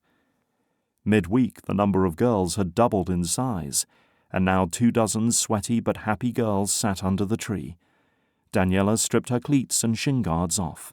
Her sandals stuck to the sweat on her feet, but the breeze cooled her from top to bottom. The fact that this could be her last time to don this loaned football gear trapped the groan in her throat. A small slice of fear stole her peace. She'd wanted this, and loved it so much more than she did when she dreamed about it, and it could be taken from her in a heartbeat. Coach stood at the front of the group huddled over his clipboard, with his assistants deciding that very thing. Just how badly had she blown it? She tried to focus on her food, which was 2 warm pastels filled with meat, cheese, and vegetables, and then a side of more vegetables and some fruit. A bottle of fresh water accompanied each bag. Darby would love the pastels, but he wouldn't take anything from her if she saved one. He'd always insisted that she eat everything she'd been given, unless they found it at work. Then it was fair game to split. A whistle pierced the air, silencing the talking and laughter instantly. "We want to thank you, ladies, for coming out in the heat each day to try out for our upcoming camp. We're honored that you took time to try out. We plan to hold tryouts each year, so if you don't see your name on the list this year, we'd love to see you next year. Keep practicing, because you'll never know the difference you can make in this world. My staff has each of your contact information, and we will be inviting each of you to join us as spectators at a practice and a game for our women's national team." A cheer went up from every girl in the group. Coach grinned at his assistants. "We've prepared an envelope for each of you with the results from the tryouts this year, and a few other important pieces of information. When we're done, come grab the envelope with your name on it. Now that you know other girls who live near you that are interested in football, I hope you will continue to meet to play when you can. Don't let the boys ruin your fun. They don't know who they are messing with." The girls cheered again. Daniela couldn't keep the grin from her face. These girls might not be her best friends yet, but they were the closest thing she had to it. There was a chance that she'd lose out on their friendships when they found out she was a catador, but for now, they were equals. Coach ended the practice with a, "Thanks again for coming. See you again next year." And the girls swarmed into motion. Daniela hung back as each girl found her envelope. Valiana reached for a hug as she came up next to Daniela. "I can't thank you enough for your friendship out there. It means the world to me." Daniela hugged her tightly. Gabby would be proud of her for reaching out to others. You don't deserve to be treated like that from them or anyone. She stepped away and tapped Valiana's envelope. I hope you made it to camp. Your little girl should get to see her mama chasing her dream. Tears spilled onto Valiana's cheeks. She nodded. If not this year, then next year. Daniela nodded. Definitely. Hope to see you before then. She said her goodbyes to the other girls, wishing she could promise to see them soon like they wanted to hear. But with Mama's health and work being upside down, nothing was predictable at the moment. As she grabbed her envelope, her hand shook with the feel of the paper between her fingertips. She forced her hand to stop as she shook each assistant, and finally Coach's hand, thanking them for holding the tryouts. But she didn't linger. She couldn't. The envelope weighed on her as she carried it under her arm to meet Davy at their spot in the trees. Instead, he met her halfway across the field, his long strides betraying his eagerness to know. Did you make it? She laughed. The nerves were getting to her. I wanted to wait until I was with you. A snort rocked his shoulders. He knew. He always did. You got in. You had to. You were the best one out there. Open that envelope. She took a stabilizing breath and slid one finger under the flap. She stopped. Davy, it doesn't matter if I make it or not. We can't afford to be spending any money on football camp, not when we have to pay for Mame's medicine. Davy placed his hands on her shoulders, his touch a calming force. Cambridge and I have figured it out, okay? Now pull out those papers and tell me that God has granted us at least one miracle in the middle of this mess. And if he hasn't? Davy shrugged. That's not a reason to give up hope that it will happen someday. The papers came out of the envelope. There had to be at least a dozen to read. She scanned the first page. The words, "Congratulations, Daniela Gomes," stood out. I made it, she breathed. But there's more. We're honored to offer you a full scholarship, provided by one of our incredible partners, the Upcycled Life. They've asked me to meet you and your brother, Davy, in person. Daniela squealed and jumped into Davy's arms, waving the papers. With a laugh, he twirled her in a circle. When he set her down, they danced and laughed some more. Let's go tell everyone the good news, Davy said as he started the way he'd come. She cast a glance over her shoulder to check just how big of a scene they'd made. From the shade of the tree, Coach watched their celebration. They were out of earshot, but she could see his smile from where she stood.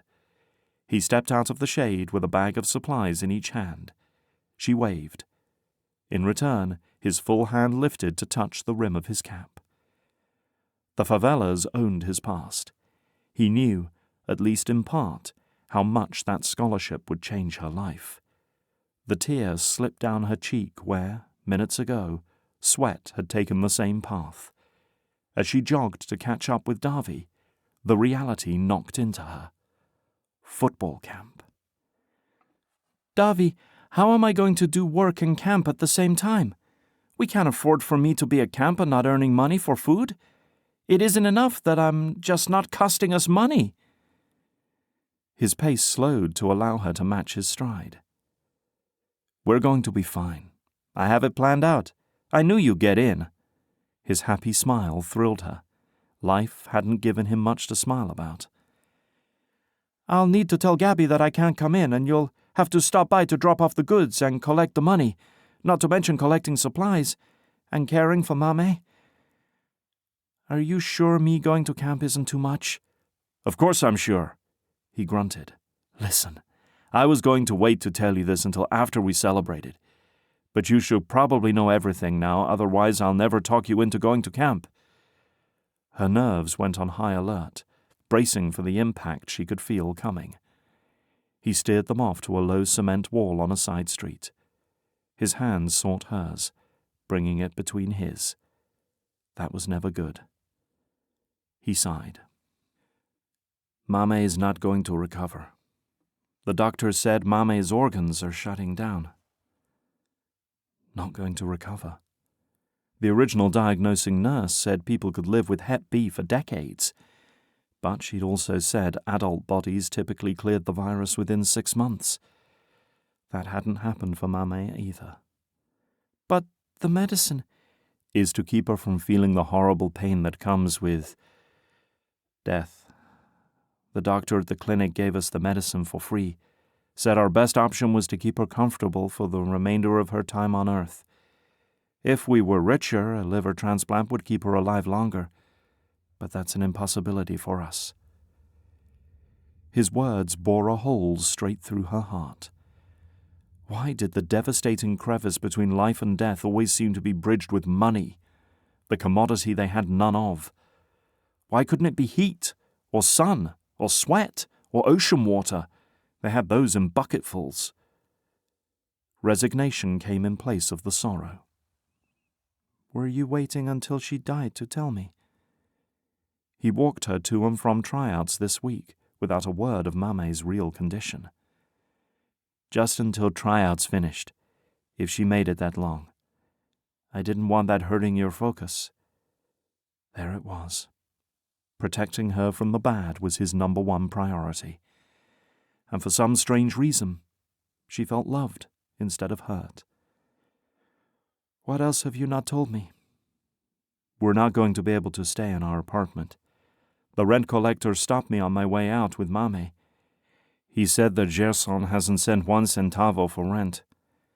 He had been good for paying our rent each month, but that stopped after his fight with Mame. Everything he left unsaid filled in the gaps of what he really thought of Gerson. He never spoke a negative word about either of their fathers despite their obvious failings. His actions played out in exact opposite to what they'd come to associate with their paternal figures, which spoke volumes as to the value he found in them. So where do we go? Cambridge has offered for us to stay at his place. The money we make will help pay for our food and other needs. We're there most of the time now anyway, since he has the supplies and tools. Why not erase the final traces of everything she'd ever known as normal? Their lives hadn't been that great anyway. Her agreement came from the same harbor of numbness where the rest of her emotions stayed anchored most days. Except for when she was on the field with a ball at her feet. Football had made her feel again, and that was dangerous. Feeling meant disappointment, sorrow, and pain. Long ago she'd learned the virtues of protecting herself against emotion, and losing her ability to feel was her first weapon of choice. In 1 week, she'd be back on that field. Wait, tomorrow is the last day of the month. Are we moving our things to Cambridge's today, then? Davy gave her a half smirk. Our stuff is already there, as is Mame.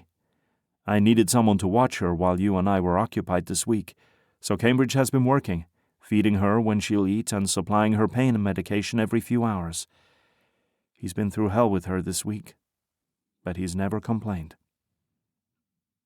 Daniela filtered through her week on high speed.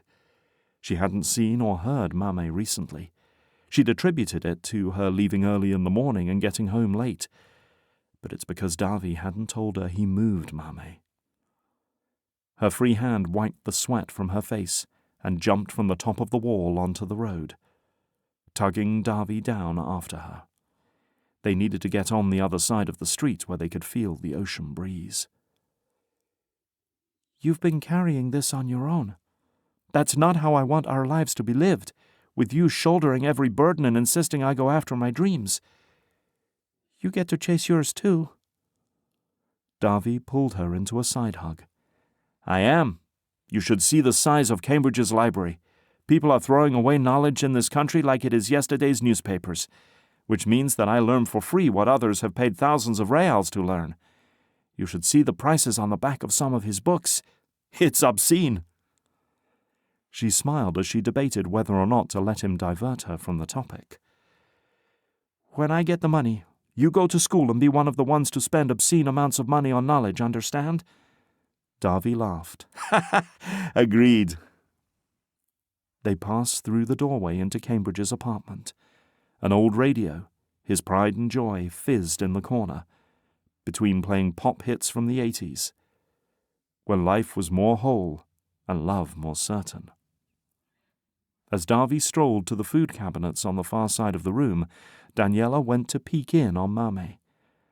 Her conscience wouldn't let her rest if Mame died and her yelling and crying fit was the final memory she had. A low murmur came from the corner room. Daniela peeked in. Mame lay on a plastic-covered mattress, her torso propped up with books cushioned by a piece of foam. Cambridge held a spoon with broth to Mame's lips, his quiet words encouraging her to eat something. Perhaps Mame knew it was futile too, because her cracked lips didn't part at his request. Cambridge glanced up at Daniela. "Did you make it to camp?" "With a full scholarship and a request from my sponsor to meet Davy and me in person." The words came out in a squeak. He grinned. "That's the best news I've heard in weeks." Daniela ventured further into the room. "How is she?" His smile dropped as his eyes cut to Mame's face. "Not much longer, I'm afraid." Chapter 10. "The story is exploding across media and social media outlets today." Katrina perched on the edge of her chair, her excitement level increasing with each word. "The athletes gained unbelievable traction on their social media accounts. The sponsors are eating this attention up, asking if they can get some of the young players in their gear. I've already pegged those who asked to provide different options for next year. Those old cleats I pulled from storage would be better off at a shoe recycling center." She scrunched her nose. "I cashed in on the sponsors' eagerness while I had it." Interesting how they didn't care about a few dirt-poor scamps when they were asked if they wanted to provide gear prior to the tryouts. But when they got pictures and saw the tidal wave of praise given, suddenly they wanted in. Perfect. That's just what we need. Also, we've had 6 sports networks call requesting the exclusive interview with you, and our sponsorship team can't keep up with the request to sponsor and donations coming in. The logo page on our website will be 5 kilometers long. Sponsorship team? Ronaldo took off his reading glasses and pinned Katrina with a stare. But she only smiled in response to his confusion. "Yes, President Cevere. I hired 2 extra interns to help us coordinate the massive effort this startup of this league has required. They've been invaluable to our planning." Ronaldo blinked. "Good work, Katrina. See that they aren't weak links in our armor, if you would." No need for Lenz to go after them to acquire easy access to documents he'd like to change. Katrina tapped on her tablet with an air of nonchalance. "They don't have permissions to view anything confidential, and they've signed their lives and firstborn children away with the privacy policy we have in place." This was why he kept Katrina when he moved into the position. She was worth triple her weight in gold. "Let's present our interview's suitors with an invitation to support a good cause for once. Send them each a missive with the chance to build on a donation to our choice of charities. The Villa Miseria Clinic with Saving Grace, the Education Fund for a specific number of potential students, or providing free lunch and water for every tryout we have next year." With enough money in the program, they'd expand their tryouts to favelas in 2 other cities besides Rio. Other girls out there deserved as much of a chance as the girls in his home city. Katrina scribbled notes on her legal pad, nodding as she listened. "Anything else?" "Tell the networks that generous bids will also grant them the rights to cover the camp story when it starts in a week. That way they'll make it worth it. Let's also have consolation prizes in place for the networks that don't win the bid. Alternative interviews with players or whatever would entice them to throw their money our way if we don't choose them for the main prize." Katrina made it to the door when he stopped her. "Oh, Katrina, it probably goes without saying, but please make sure that everything we put in place is well documented and absolutely legal. This controversy with Lenz is threatening to drown me." His desk was probably suffering the worst of it. Launching a new initiative in the midst of a scandal pushed every one of his staff members to the brink of their tolerance. How genius of Katrina to have thought ahead and had interns on the scene to relieve some of the pressure. He made a note on his to-do list to see she was given a good year-end bonus, even if it meant he paid it from his own pocket. Since he'd conjured the nerve to ask Isadora to commit to him 3 days ago, he'd seen her every evening for dinner. They talked and laughed and shared their food. His imagination had filled in the gaps of what a relationship with her would be like. But he had been wrong. It was so much better. Tonight wasn't any different.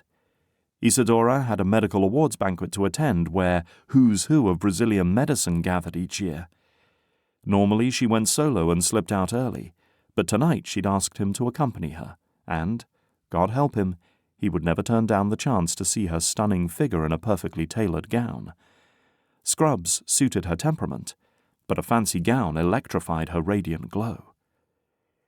He changed into his dinner suit, the only other option he owned aside from his tuxedo, and left his tie notched slightly below his collar.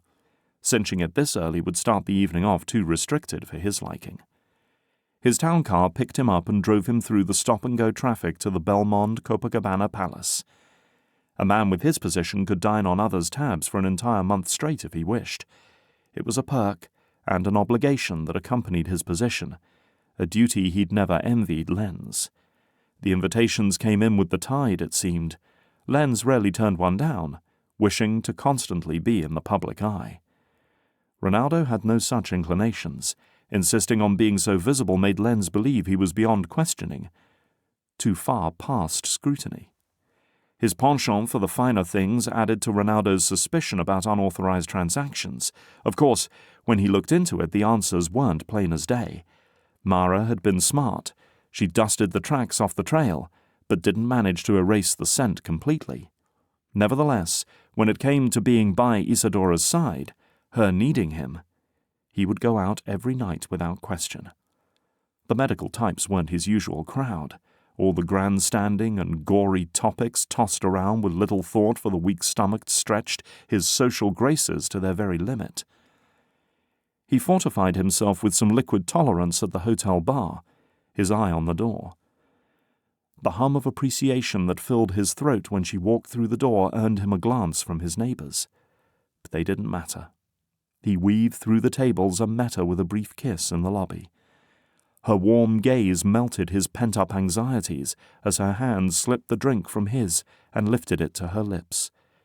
She didn't blink at the fire of the scotch, but pushed it into his hand again. "I'm going to tell them tonight." The normal mask of confidence Isadora kept in place faltered for a split second. They were almost on top of the food chain at their age, but they still battled nerves on the big occasions, one of life's little surprises. Aging didn't cure every issue. He tucked her hand into the crook of his elbow and covered it with his own. "I'll be here for every conversation." She mumbled something under her breath as she straightened her already perfect posture. The doorman took their names and opened the door to the ballroom. Classical music and polite laughter mingled with the aroma of dinner. He guided Isadora to the appetizer table with hopes of distracting her. She placed a couple of items on her plate, but didn't eat them. Instead, she examined the room with a hawk-like gaze. The lights hadn't dimmed to set the mood, so everyone was clearly visible. She knew her hunting ground. He was glad she trusted him enough to be along for the ride. "There's Dr. Schmitz, the president of the Brazilian Society for Pharmaceutical Physicians. I'll start with him." She set her plate on a table and made her way to Dr. Schmitz's circle of men, crowding out intruders like an elephant herd. Yet Isadora complimented and charmed her way into the ring, introducing herself and shaking hands. The dynamic of the group shifted from the boys' club to the delight at her presence. He sipped his drink from outside the group, mirroring her movement around the circle, so he'd be either at her side or near it when she finally snagged Dr. Schmitz's full attention. After 15 minutes, when she still hadn't managed to sequester the man, Ronaldo stepped to her side. At first she blinked at his intrusion, but when he cocked his head and winked, she grinned, quickly interrupting the conversation to introduce him. His gamble paid off. In seconds, the herd reformed the circle around him to talk about football and the scandal, while Isadora pulled Schmitz away. He hated talking about Lenz, but it seemed necessary to discreetly field a few questions to aid Isadora's cause. Relief came when a hand clapped him on his shoulder. The founder of Saving Grace apologized for taking him away, but insisted they get a photo together since he'd heard the FFC had set their sights on making Saving Grace a charity of choice. Ronaldo angled himself so that he could keep an eye on Isadora. Her expression was unreadable as she talked to Schmitz and another man safely tucked into a corner, their heads together in confidentiality. He pasted a smile on his face for the photo. Then began the steady stream of introductions that was finally, and mercifully, interrupted with the beginning of the awards program. Isadora wasn't up for an award this year, but she'd collected her fair share of awards in previous years. Their place cards sat on a table in the middle of the room, a respectable distance from the front, but not embarrassing. He sat in his chair and greeted the others at the table. The chair to his left was still vacant. At last a scented breeze propelled him to his feet to assist Isadora with her chair. When he tucked her into the table, he took the liberty of moving her a fraction closer to his seat. "Any traction?" he said into her ear. They were understandably alarmed, but they are reactionists. They are too concerned with their perceived standings. They'll wait to see what Guilherme Almeida says before they sound the call to arms within their organization.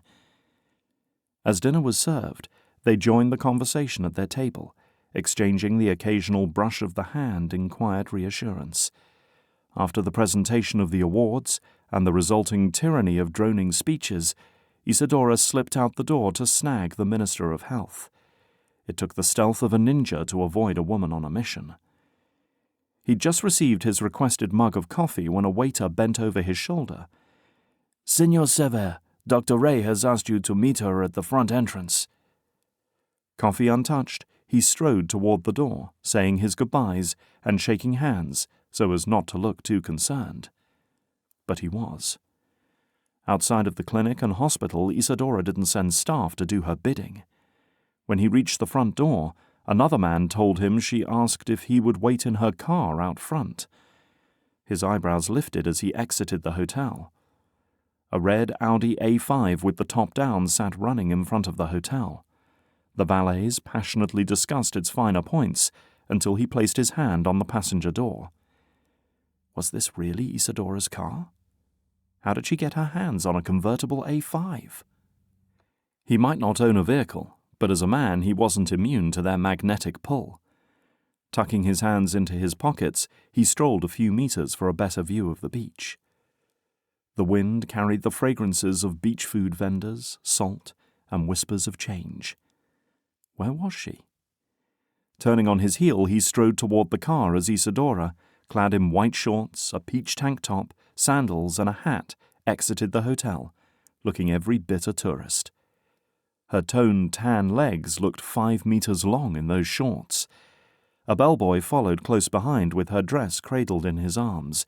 She slid into her driver's seat and leaned over to open Ronaldo's door in a silent invitation. He slid his jacket off his shoulders, sighing in relief as the sweet breeze whisked the heat from his body.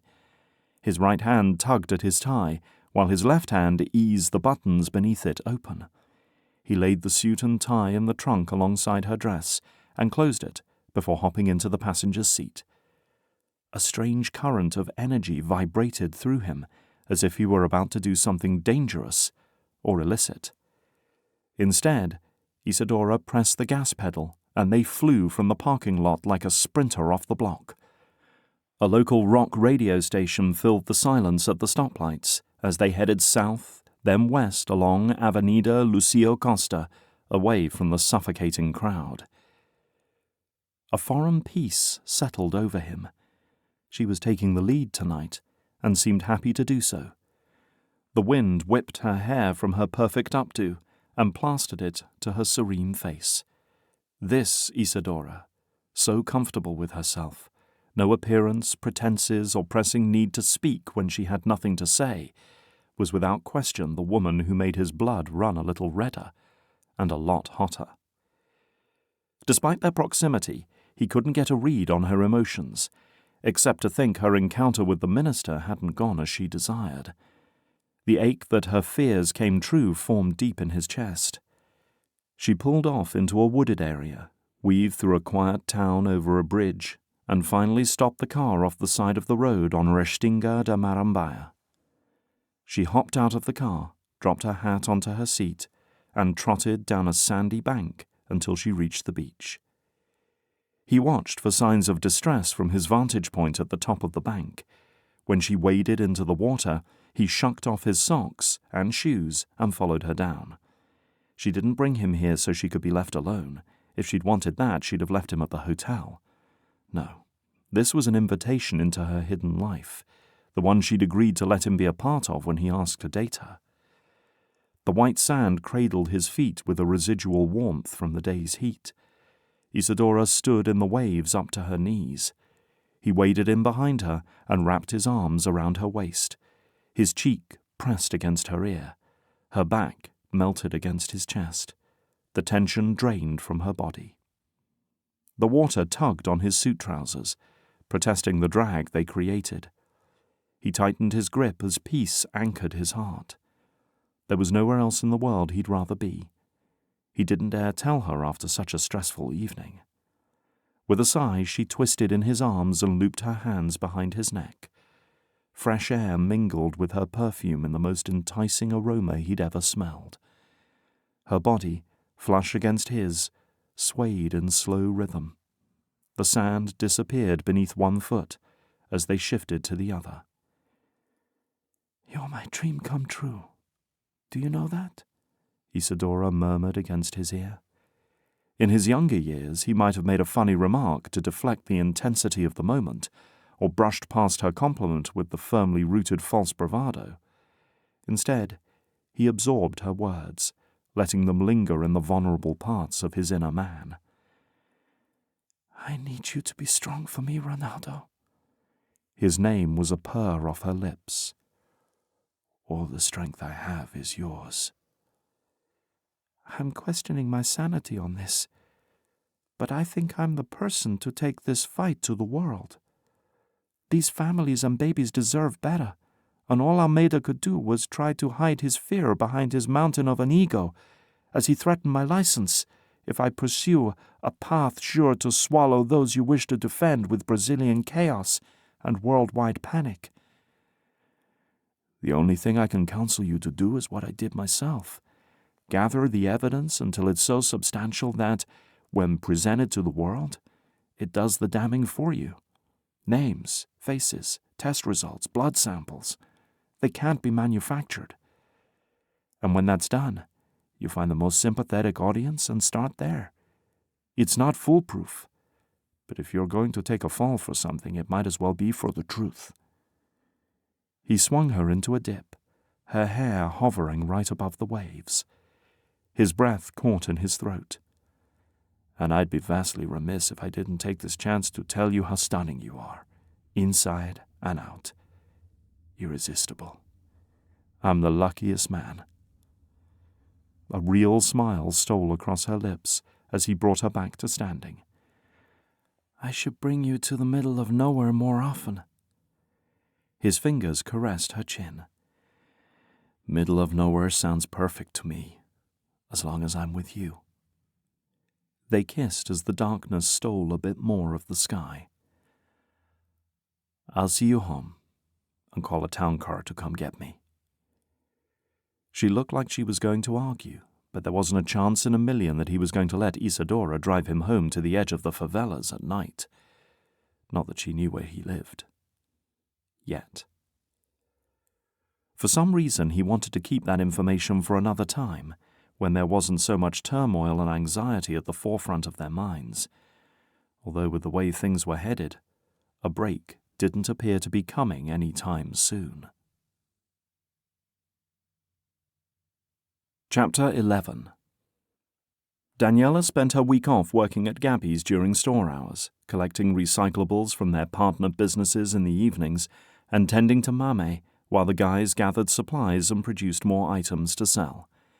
Davy and Cambridge took turns hawking their goods on the main tourist stretch, calling out in as many languages as they knew handmade, locally sourced goods.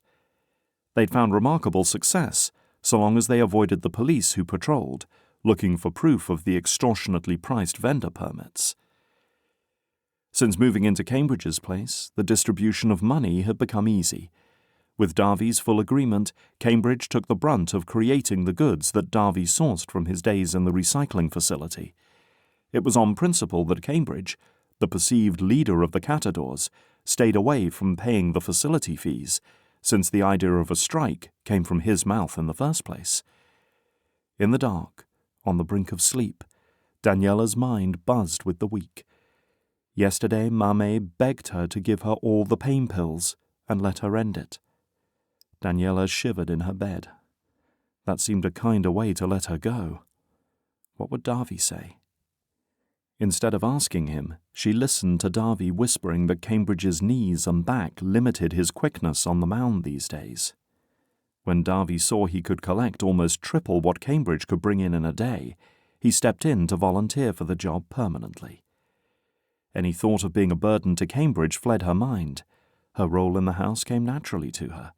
She'd taken on cooking the meals of rice and beans in the evening, cleaning up after Mame, trying to quiet her choked screams and cool her frequent sweats. The day's coming when we won't need to collect to stay alive. I can feel it, Darby said in a whisper. She let his prediction go unanswered. His steady breathing of sleep picked up a few seconds later. What a coward she was. For days she'd been meaning to ask Darby about Chakal's unwanted business proposal, but she couldn't find the words. Darby instructed her not to tell anyone where they'd moved, so she assumed he operated under the same rules. With camp due to start in 2 days, the worries hit her full force, but especially at night. Mame's swollen limbs and yellowed eyes haunted Daniela every time she closed her eyes. Mame had never been an overly affectionate mother, but that didn't stop Daniela from recounting the few good memories they had together each time she walked in to feed Mame her ration of broth and pain pills. Only 38 years old, Mame said she couldn't remember those times. Some days she didn't recognize Daniela at all. Dying was stealing her memory. It wasn't in Daniela's nature not to fight, to sit back and let sickness suppress vibrancy, so watching Mame fade away was taking pieces of Daniela's heart with her. The next morning, Daniela didn't wait for Gabby to prod her about Mame's condition. She spilled the pain and heartache as soon as Gabby set breakfast on the table. Gabby listened intently, interrupting only to pray over the food, and for Mame. And when she'd exhausted Mame, she moved on to everything else. You're going to fit in nicely at camp, Daniela. Don't worry yourself. I know being away from your normal isn't ideal right now, but the timing of this gift is no accident. She held out her palm and brought Daniela's beside hers. Look at my hand, and look at yours. They are so different. The lines, the texture, the colors, the length of my fingers and the width of my palm. I can see yours and wish I had them, but I can only ever have mine. So I must make the most of what I've been given, whether I find them to my perfect ideal or not. You understand? Daniela nodded.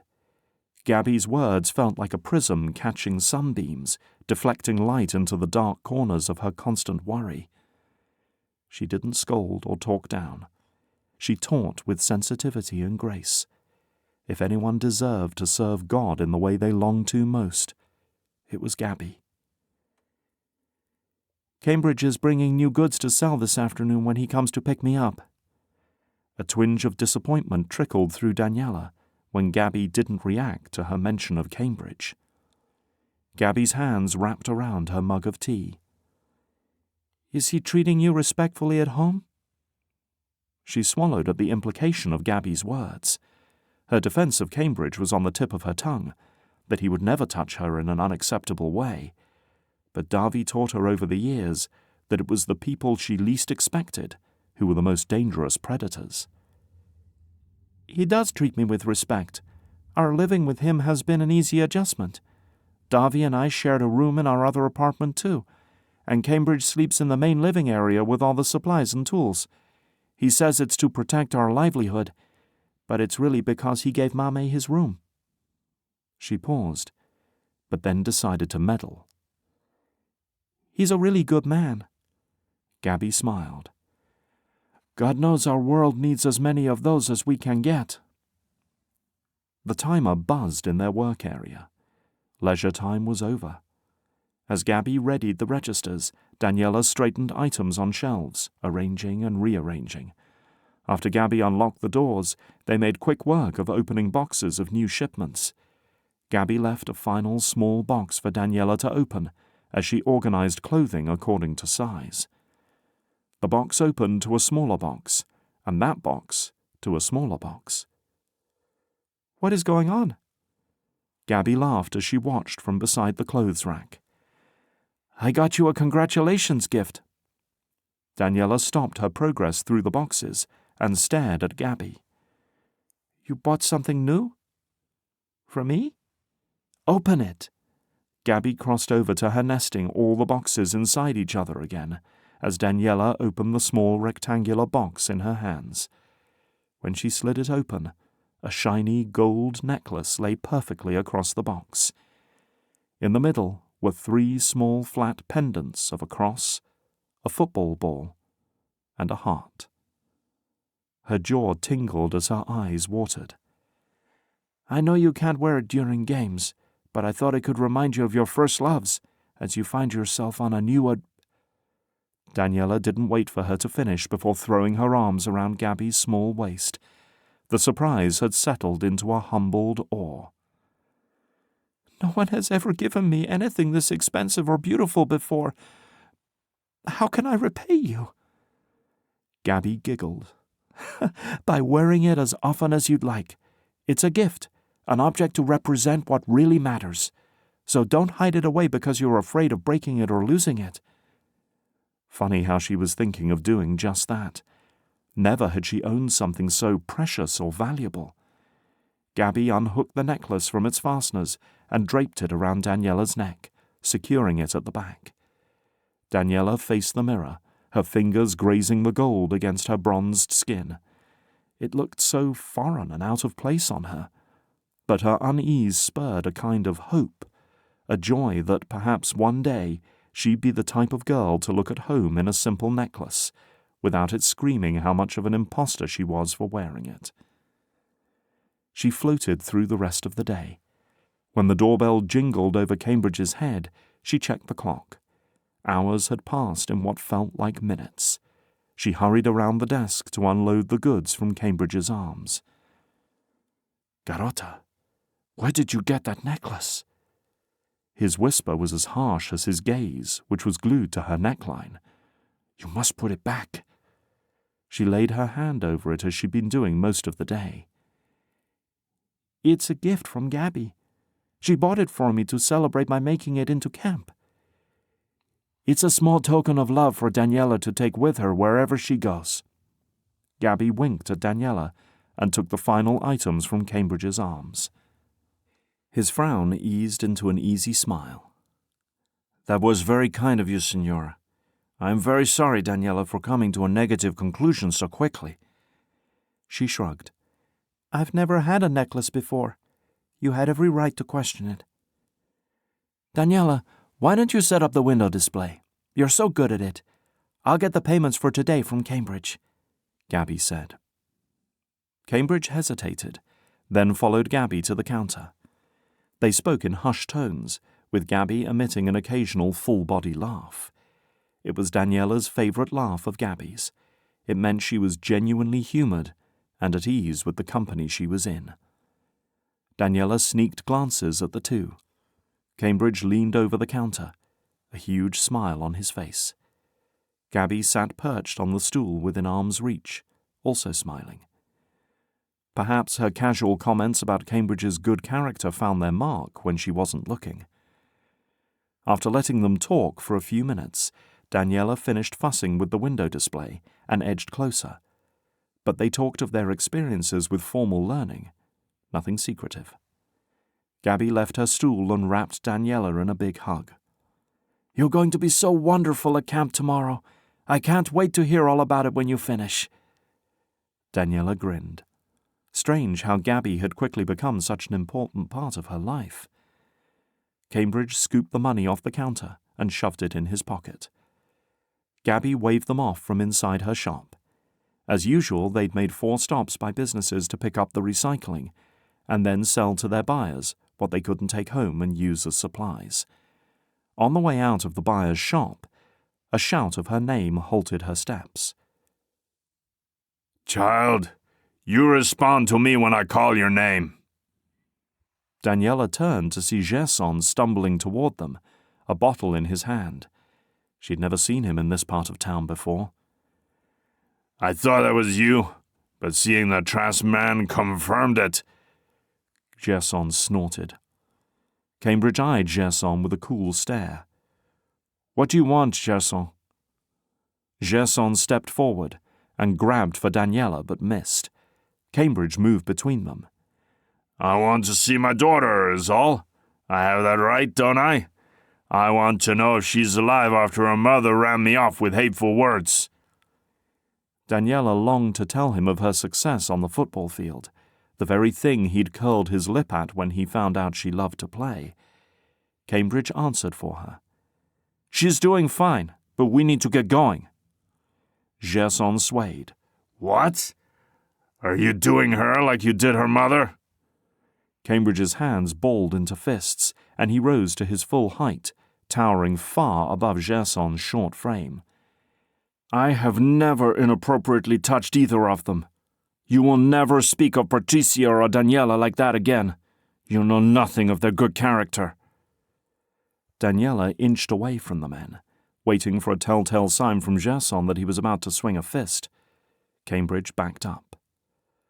"I'm surprised Patricia hasn't come running back to me after I cut off her drug supply. Turns out she loves to hate more than she needed those hits she always begged me for," Gerson said, his face scrunched up in a sneer. Daniela bit her lip, suppressing the gasp that threatened to come. Mame had been doing drugs? Cambridge glanced at her, and then shoved Gerson, saying words so low she couldn't hear. Gerson landed on his backside with a loud thump. When Cambridge returned to her side, he led her home without a word. Was that why she'd been so sick? Her faint murmurs for drugs Daniela had written off as pleas for another pain pill to stifle the agony of dying.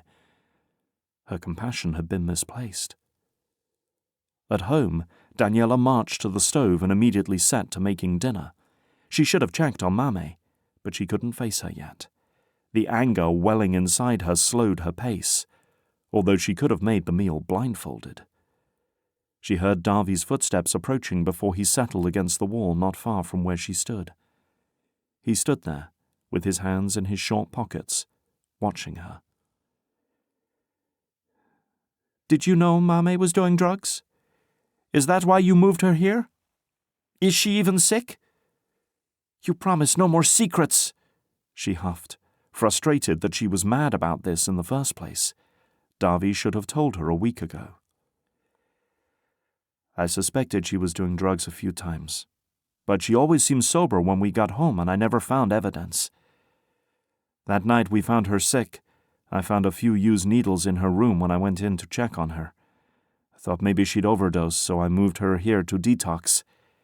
Cambridge has experience with people coming off drugs. Chakal approached me because he wanted to know why she wasn't buying anymore. We needed to get out of there so he didn't become a problem in case she had debt. Chakal was already a problem, and Darby knew it. I know that when he approaches someone, he doesn't let them go until they join or are unable to join." The thought made her want to grab Darby's hand and not stop running until they were too far away to be reached by Chakal. He moved closer so that his mouth was close to her ear. "We won't be here forever, Daniela. When things clear up with the facility and we have money from selling goods, we're going to move closer to wherever you need to be to play football." He laid a hand across his chest. "Businesses and learning happen everywhere. We just need enough money to get out." "We should do it after Mame passes away," I won't have you being found by Chacal. You are my only brother, and he can't have you." She shook the stirring spoon at him, causing him to smirk. "Here is the truth, Daniela. Mame is dying. The drug she took to cope with her sickness has weakened her immune system so much that she can't fight the pneumonia." Daniela flinched when Davi touched her shoulder. It stung that she'd been so blind. "Are you doing drugs too? I might be young and a girl, but I deserve to know the truth." Davi sighed. "No, Daniela, of course not.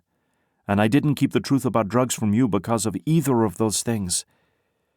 It's because I was trying to protect your memory of Mame, so that at least one of us could still remember the good."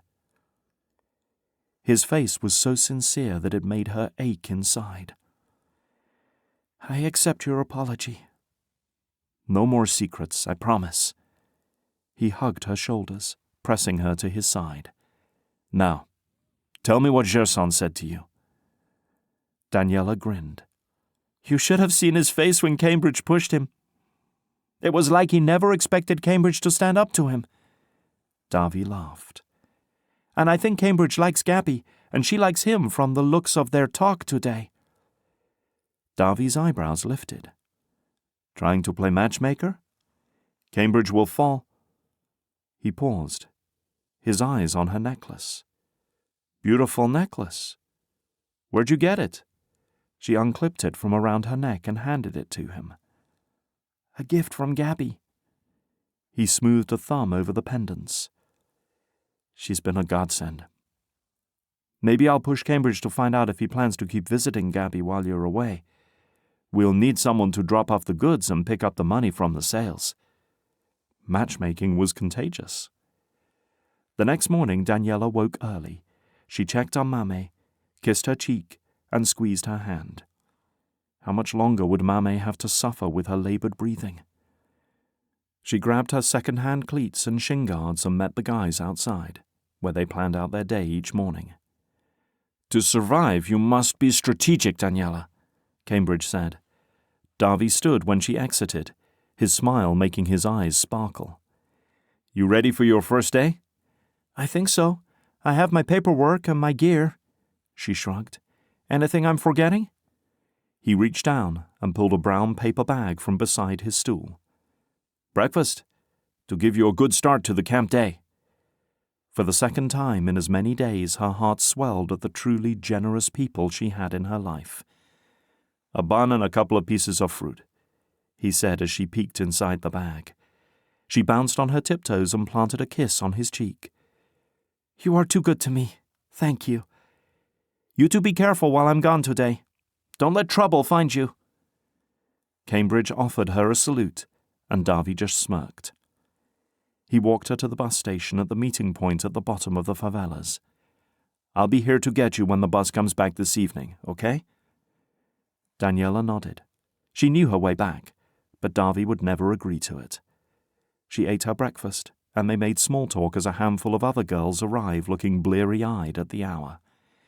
She could see Davi assessing them, and for the first time, she hoped she would meet someone that she could introduce him to. He'd never shown interest in dating or going out with girls, because he spent so much time surviving and keeping her alive. But that had to change someday. A white passenger van pulled up to the station right on time. The driver was a young woman with an FCC logo on her polo. She exited and walked right up to their group with a clipboard in hand. Her straight black hair was pulled into a long ponytail. Her build was athletic. "Hi, ladies. Are you here for football camp?" They nodded. "I'm Kiania. Let me check each one of you in and we'll head out. It's going to be a great week for you. I hope you're excited." Davi stood beside Daniela as Kiania looked over her paperwork. "The girls will return around 6 tonight, Kiania?" Always worried. Kiania smiled. "We will be as prompt as possible. You're all set, Daniela. You're officially a part of the guerrerias now. Welcome to the camp." Warriors. A chill ran down Daniela's spine. She felt anything but that. Her mind urged her body to get into the van, but the moment felt too monumental to breeze by. She hugged Davi's neck hard and murmured goodbye, a goodbye that seemed to encompass the reality she now knew. She swallowed hard, propelling herself into the van. There was no going back now, only looking forward. Chapter 12. Ronaldo sat pressed against his office window, unable to take his eyes off the field far below him. 40 girls from around Rio were given an exclusive invite for this camp.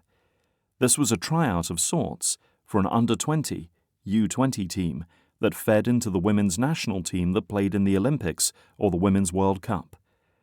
The girls didn't know they were on trial, but the coaches watched and assessed. 15 of those girls came on scholarships from the favelas. He'd given the staff strict instructions to listen for discrimination from any player and punish it. This league wasn't a game he was toying with or a fun girls' party. It was business and a chance to change how Brazil treated its women, starting with sports. That meant everyone on the field was to be treated as equals. He checked his watch. The press should be arriving in 2 hours. Katrina worked her magic and charmed every penny and promise she could out of the networks, so much so that he really only knew of a couple of items. But he didn't care much, as long as it was taken care of. One of the networks paid for all 15 girls from the favelas to receive paid tutoring in school basics for the year in exchange for interviews with the girls about life inside. The girls had every right to turn down the tutoring and the interview. Katrina had made sure of that. The winning sports network had decided to run a special on the new girls' football program. Ronaldo had done part of his exclusive interview last week, but he'd agreed to give them additional audio for their program while they videoed the girls playing. The program would air in 3 months, which gave the network enough time to edit and track any girls they tagged for special interest and follow their stories. With a sigh, he turned back to his computer. The email at the top of his inbox was from an anonymous sender that threatened his work, saying he'd find himself losing everything he cheated and lied for. A hunch told him the email was from Lenz or Mara, or someone close to them. If that was the case, he needed to send it on to authorities. A threatening email while he was angry didn't mean he'd act on it. But what if he did? Ronaldo hit the forward button and sent the email on to his contact on the investigation team. It was probably nothing. Lenz had nothing with which to take aim at Ronaldo. The investigation team was scouring his documents and reports like they were Lenz's. If there was more corruption tied to Lenz, they were going to find it and get rid of it all at once. An hour and a half later, Katrina trotted by his door and called, "The press is here." He pushed back from his desk and took the stairs to the field. Katrina would brief them on the expected decorum and angles, and he'd be there to shut it down if they stepped out of line. The girls had another hour left before they broke for lunch. After that, they'd train in the fitness center, and the girls from the favelas would move into an afternoon of tutoring, starting with anatomy and health, and then the tutor would talk to each girl and recommend a topic of interest and what level to entertain that interest as to study with them. It was a specialized education. The girls from outside the favelas didn't get that privilege, but they had school, and he didn't want anyone to feel they had an unfair advantage or disadvantage. The coach, Ian, strode over to where he leaned against the rail watching the drill being run. "Presidente Cevere, this field holds lots of talent."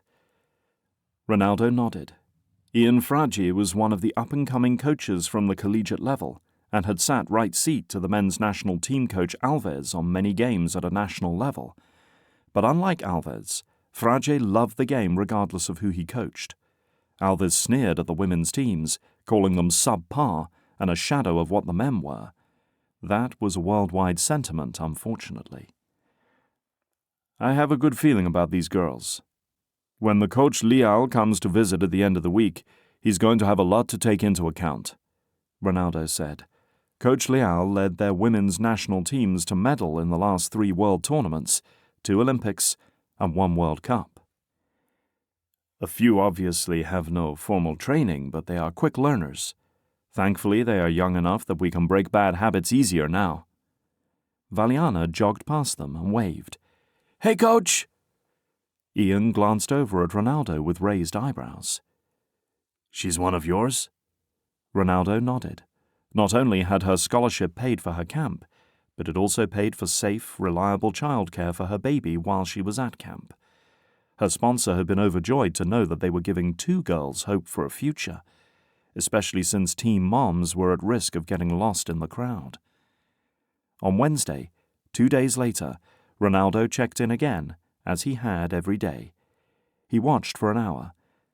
Daniela was off her usual form, reacting a second too late or missing easy shots.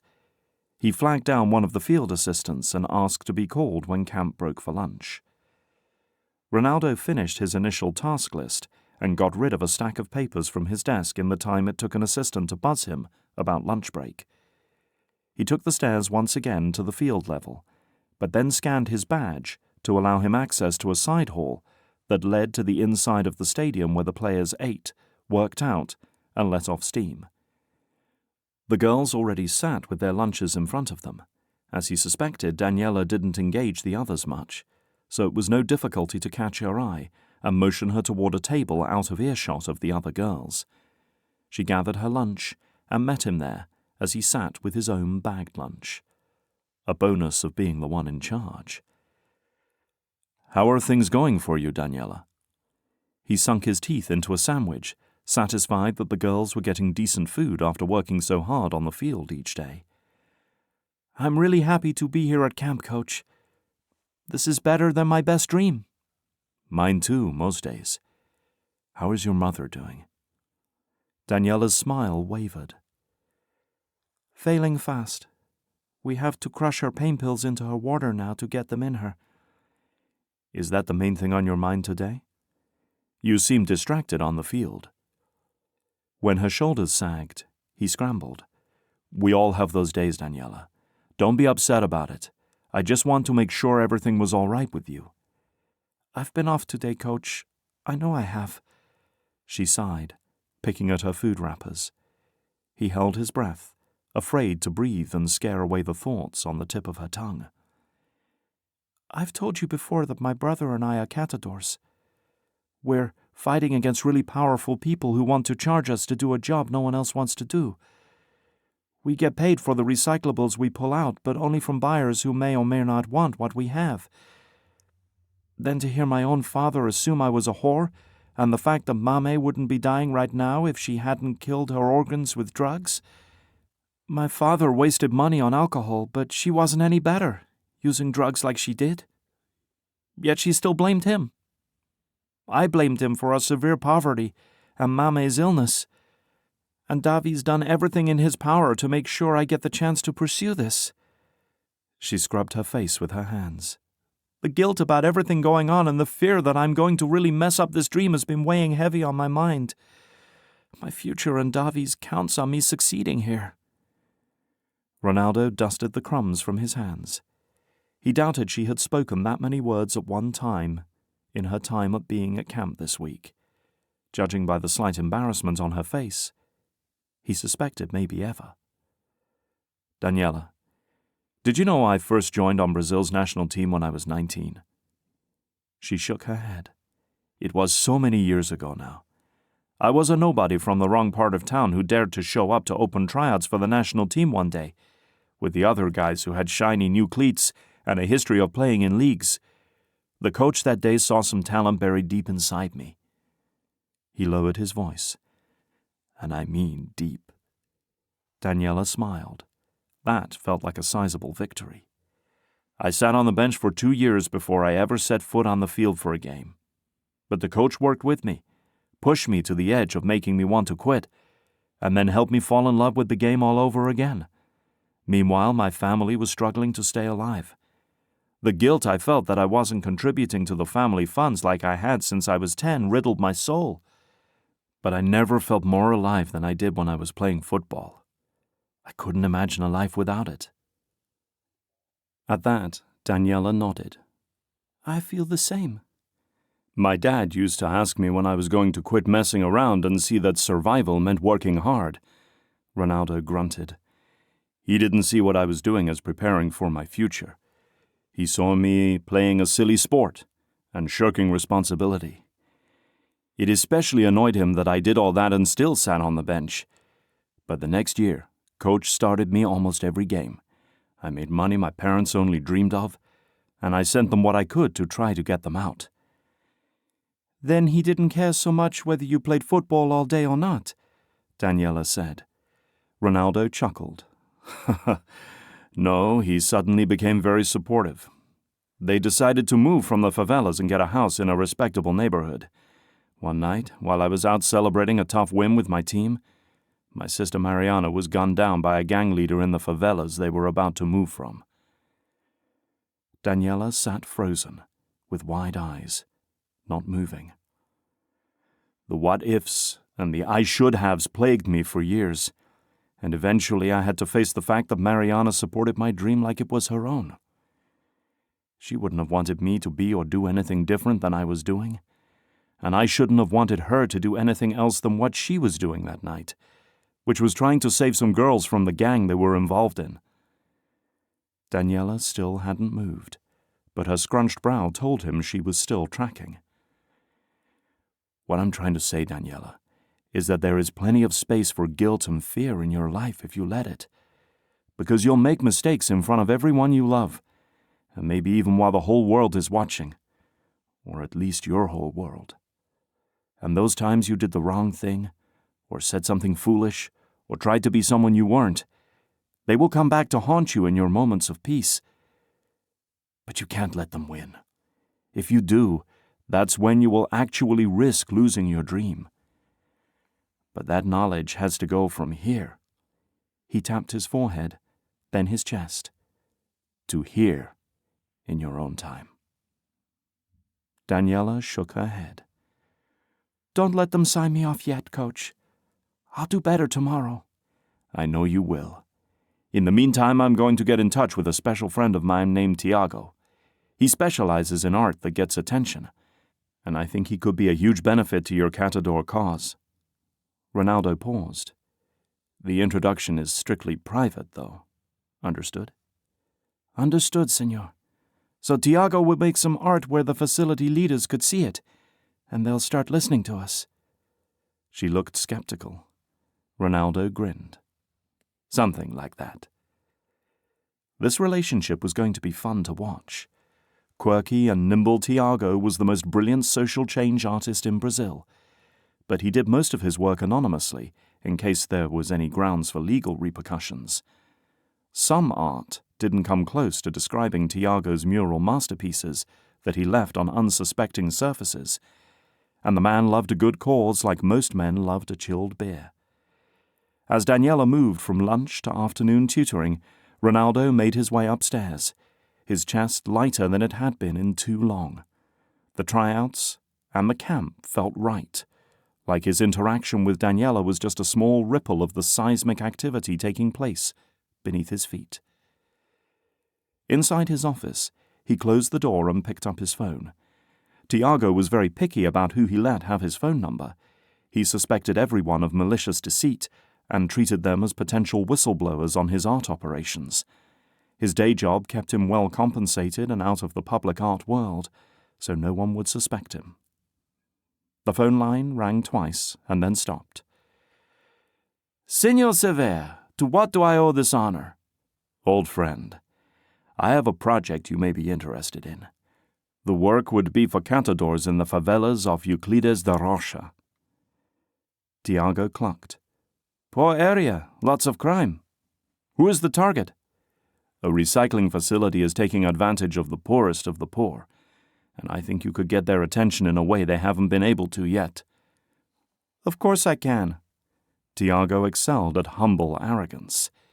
Have the leaders of the movement, I'm assuming there is a movement, Ronaldo, or else you wouldn't have called me, meet me at the bakery behind the Santa Clara taxi stand tomorrow night at 8:30. And you might as well be there for the introduction so they don't go asking every fool in the place if they are me. The fewer who know my name, the better. We will be there, friend. Your dedication to the art is inspiring, Ronaldo said. Yes? How inspiring? Tiago's tone pitched upward in an air of hope. Ronaldo chuckled. You'll find out tomorrow night. Mariana was the reason he felt so involved in Daniela's situation. For over 20 years he'd been positioning himself to be the voice of the poor, to do something to end the senseless violence. Now he was in place and calling in favors to get involved in a fight he had no business being in. Except that was how fights were won, weren't they? When stronger forces involved themselves in the plight of the underdog, defeat didn't seem so inevitable anymore. The rich perhaps remembered too well what it was like to have nothing, hoarding and distancing themselves from the constant drain of resources that it took to help the poor. Why help one, if you can't help them all? But Mariana saw it differently. They'd been sitting by a bonfire on a section of beach that was marked as too dangerous for pedestrians, since it was tucked away, hidden by a particularly cruel outcropping of loose, slippery rocks. They scrambled over those rocks in the dark, with the ease of risk-immune teenagers. Friends were supposed to accompany them that night, but they'd been stood up. That's when she laid out the logic of her vision. Multiplication. If you truly help someone and instill a vision while you do it, they will understand the necessity to give back and help another person. Then, by helping one, you help tens and hundreds and thousands. Mariana's voice rose above the rhythmic waves into the sky. Ronaldo smiled at the memory. They were so young and passionate about everything in those days. No mundane routine intruded on their exciting future of hope. With a sigh, he dug into his work until a knock interrupted his flow. Come in. He sat back, his head aching at the tiny print on the pages of papers he was supposed to read. Katrina entered and stood rigid on the opposite side of his desk, her expression pinched. I just received word that there will be an emergency board meeting tomorrow morning to discuss the success of the Girls' League. Apparently an anonymous tip led them to believe that unauthorized committee funds are being used to make this look better than it is. A colorful curse ran through his head. Just the idea of shutting down the Girls' League made him sick to his stomach. We have nothing to hide. Everything is documented and above board, right? Katrina nodded, looking slightly relieved. Then let's make sure they have every reason to keep our Girls' League running, or they'd be right behind Lenz on the way out the door. Chapter 13. The next day, Daniela hopped out of the van and was greeted by a pacing Davy. Coach caught her after she left tutoring yesterday and told her to bring the Catador leaders to the meeting tonight. And when she told Davy in Cambridge, they stared at each other without speaking for long enough that she suspected they had a silent man language they'd developed. Finally, they broke into smiles at the same time and set to work so they could take the evening off. Now, Davy looked ill. What is it? Is it Mame? Did she— Daniela choked on her words. After her talk with Coach, she'd been mentally attempting to push the guilt from her mind, especially on the field. But talking about death brought those buried feelings to the surface again. Davy swung his arm around her shoulders. It's not Mame. I'm nervous about our meeting tonight. It sounds like we have a chance at making a huge statement, and we don't want to mess this up. Which is exactly the thought that ran through Daniela's mind 2 hours later, as they sat across from a twitchy Tiago. Ronaldo had purchased a plate of baked goods and drinks, which Cambridge and Davy devoured quietly. Tiago didn't acknowledge the now empty plate. Instead, his eyes shifted from left to right at alarming speeds, as if waiting for someone to jump him. Daniela checked around her for the danger several times before trying to imitate Coach's relaxed manner. She'd expected a man with a commanding manner, elegant sentences, and paint stains on his fingers, not a short, balding bundle of nerves with beady eyes that appeared to have never been taught to sit still. Coach motioned at Cambridge and Davy.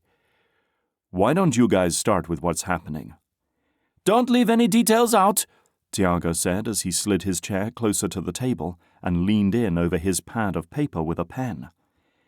Cambridge started the story with describing their former normal, adding details of the working conditions in a succinct, factual way that made it clear he wasn't looking for pity as much as clarity. Darby jumped in to offer some details that Cambridge overlooked as they moved into the changes that happened recently. Finally, Darby ended the story with the current conditions, and Cambridge added that the resolve of other catadors was waning. They were going to give in to the demands to pay soon, and end up working to pay to work, and only have a tiny bit extra for surviving each day, unless they could intervene somehow.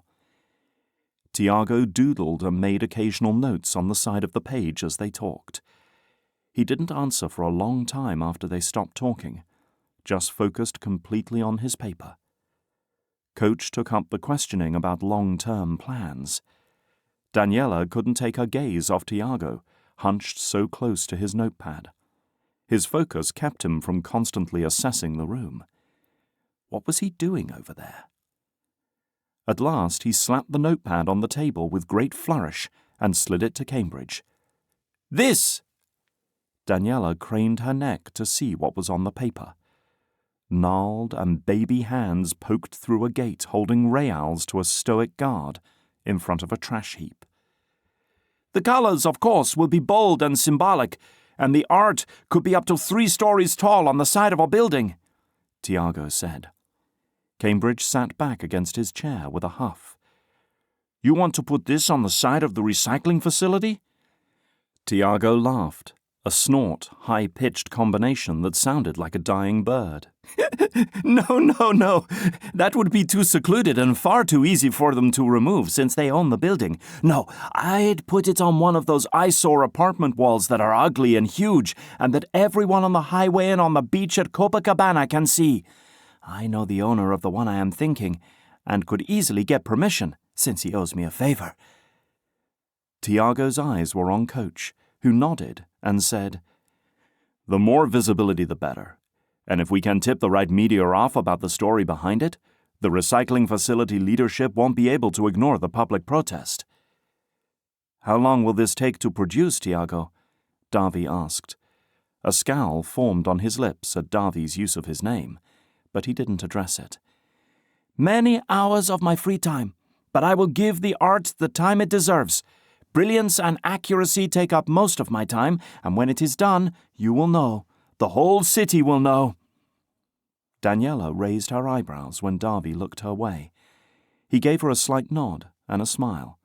His reaction scared her, because for the first time in many years she felt the lightness of hope invading her heart. Their situation wouldn't be ignored forever, and she almost wanted to allow herself to dream that one day the people she loved climbing those mounds each day would be treated like humans. As they walked out of the bakery, Coach grabbed 2 bags from the man at the counter. One he handed to Daniela, and the other he kept in his grip. "For your culinary pleasure, since I know Cambridge and Darby wouldn't accept them from me, perhaps you will take these home and persuade them to enjoy it as a gift from me." Daniela nodded, taking the warm bag in her hand. Coach didn't treat his generosity like charity, but couched it with respect in a way that made it feel necessary. When they exited, Tiago went straight to his car. Coach turned to the left as Cambridge and Darby turned right to go home. As Coach walked, he pulled a cap onto his head. Already it was dark, and there wasn't a great need for a hat, but it fit with his outfit of nondescript clothes, not the wardrobe of a president of anything. He was one of them. She jogged to catch up with the guys who were a few paces ahead, deep in conversation. As she approached, Darby stepped away from Cambridge, creating a space for her to fill between them. Her chest tightened. He was always thinking of her safety.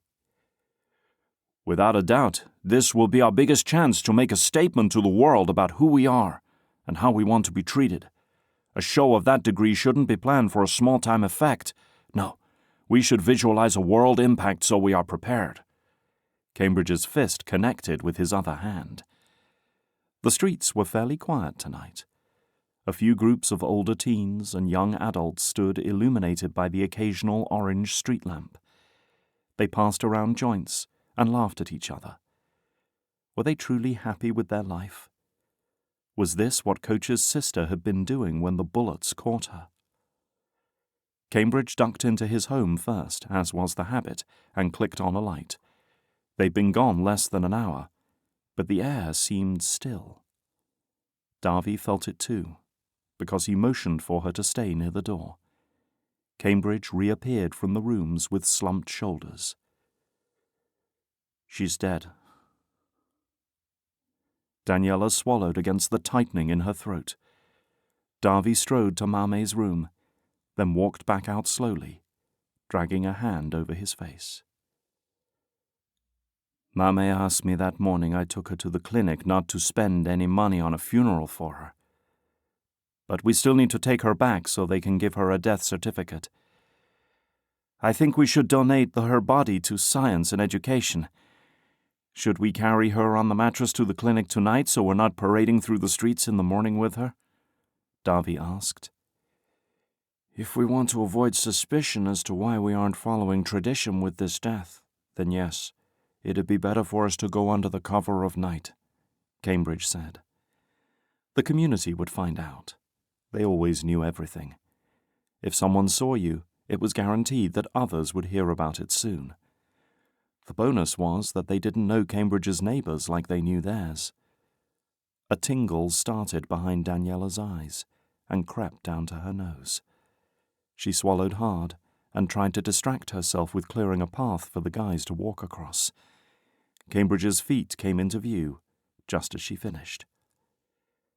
"Daniela, don't watch." Davy's voice was soft, despite his command. "I'm not a child anymore, Davy. I want to say goodbye the real way." Daniela approached the mattress. The odors emitted made her eyes water, but she hugged Mame's bony shoulders and kissed her cold, lifeless cheek. "Farewell, Mame. I will always remember you. How fierce you were." Her whisper felt unnecessary, yet vital at the same time. The numbness sweeping over her would be an emotional free-for-all that needed reining in on the field tomorrow. The next day was more painful than she expected. With meticulous care, she left every emotion that dared bubble up on the field, in warm-ups, in drills, in sprints, and in scrimmages. Every word of praise she received, or any guilt or frustration, she redirected towards her grief. Halfway through the day, as she squirted water into her mouth from a community water bottle, she pinpointed the ache deep in her chest. Mame's secrets stung with the acid of betrayal, which overshadowed the relief and sadness of the final goodbye.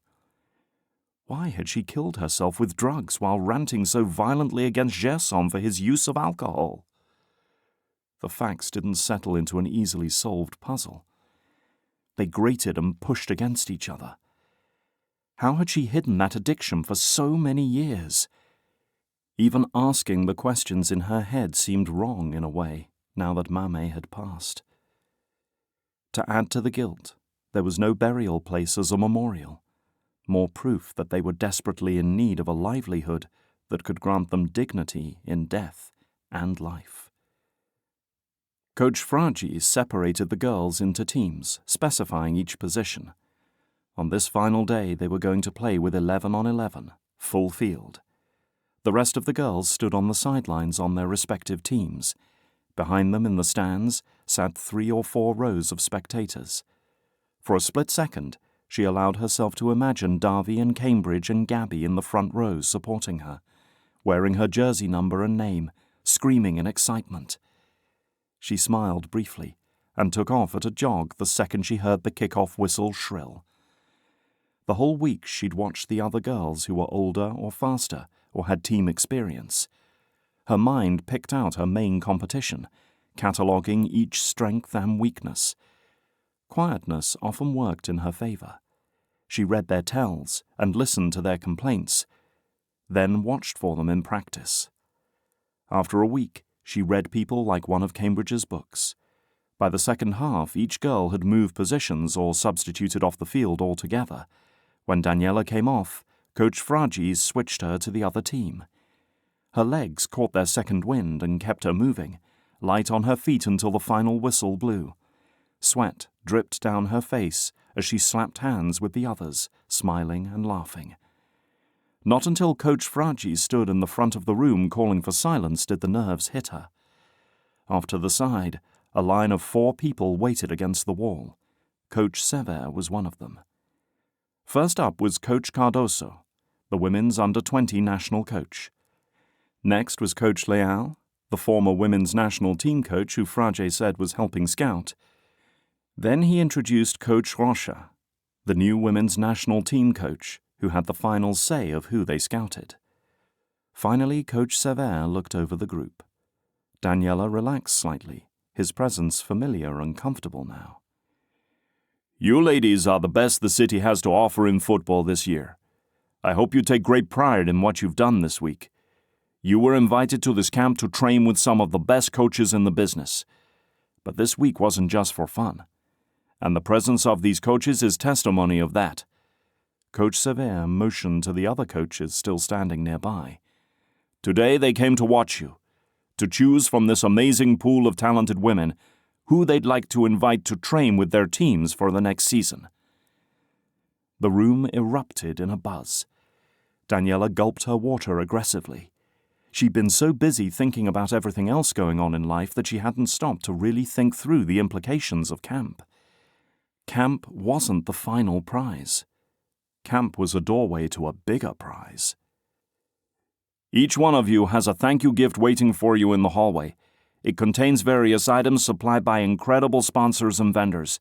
Maybe some girly stuff we guys know nothing about.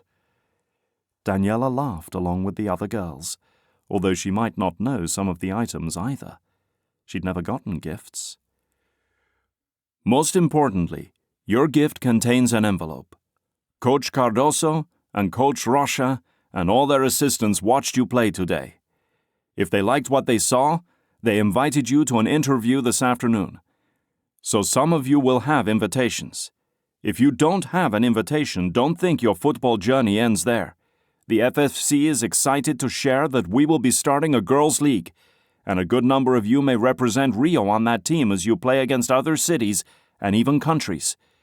We're committed to building a better environment for girls' football, and we're grateful you joined our first attempt. He started clapping, and the adults joined in. The girls clapped for each other too. A new beginning. The excitement stirred inside her. She was a nobody, and she had been chosen to be a part of this. As with the tryouts, she let the rush to the bags subside, and the tension build. Her emotions had driven her playing today, not in an overt display, but internally. She found her name without any trouble, and carried the bag to a secluded corner. If she could have, she would have waited to open the bag when she got home, but waiting wasn't an option. She dug around the hair ties, water bottles, T-shirts, sports drawstring bag, and extracted a thin paper packet. Her teeth snagged her lower lip between them. The last one had been thick and full of information. A thin packet could only mean one thing. The deep breath didn't calm her nerves. The first paper was the FFC letterhead thanking her for coming to camp. The second paper was an invitation to join the Guerreras girls' team. She'd made it. She was on the team. The third paper was an invitation to meet with Coach Rocha, who headed up the women's national team. The wave of nerves crashed until it became a ripple of nausea. Coach Rocha would dismiss her in a blink. She wasn't national team material yet, and maybe she'd never be. Maybe her dream was just a kid's wish to escape the poverty and squalor and rise to the top doing something people assumed she couldn't. But that was just it. Anything she did successfully, she'd be doing something people assumed she couldn't. That could be art with Gabby or creating items with Cambridge and Darby, but none of those things spoke to her whole self like football did. Nerves or not, she needed to follow through with where her future was going.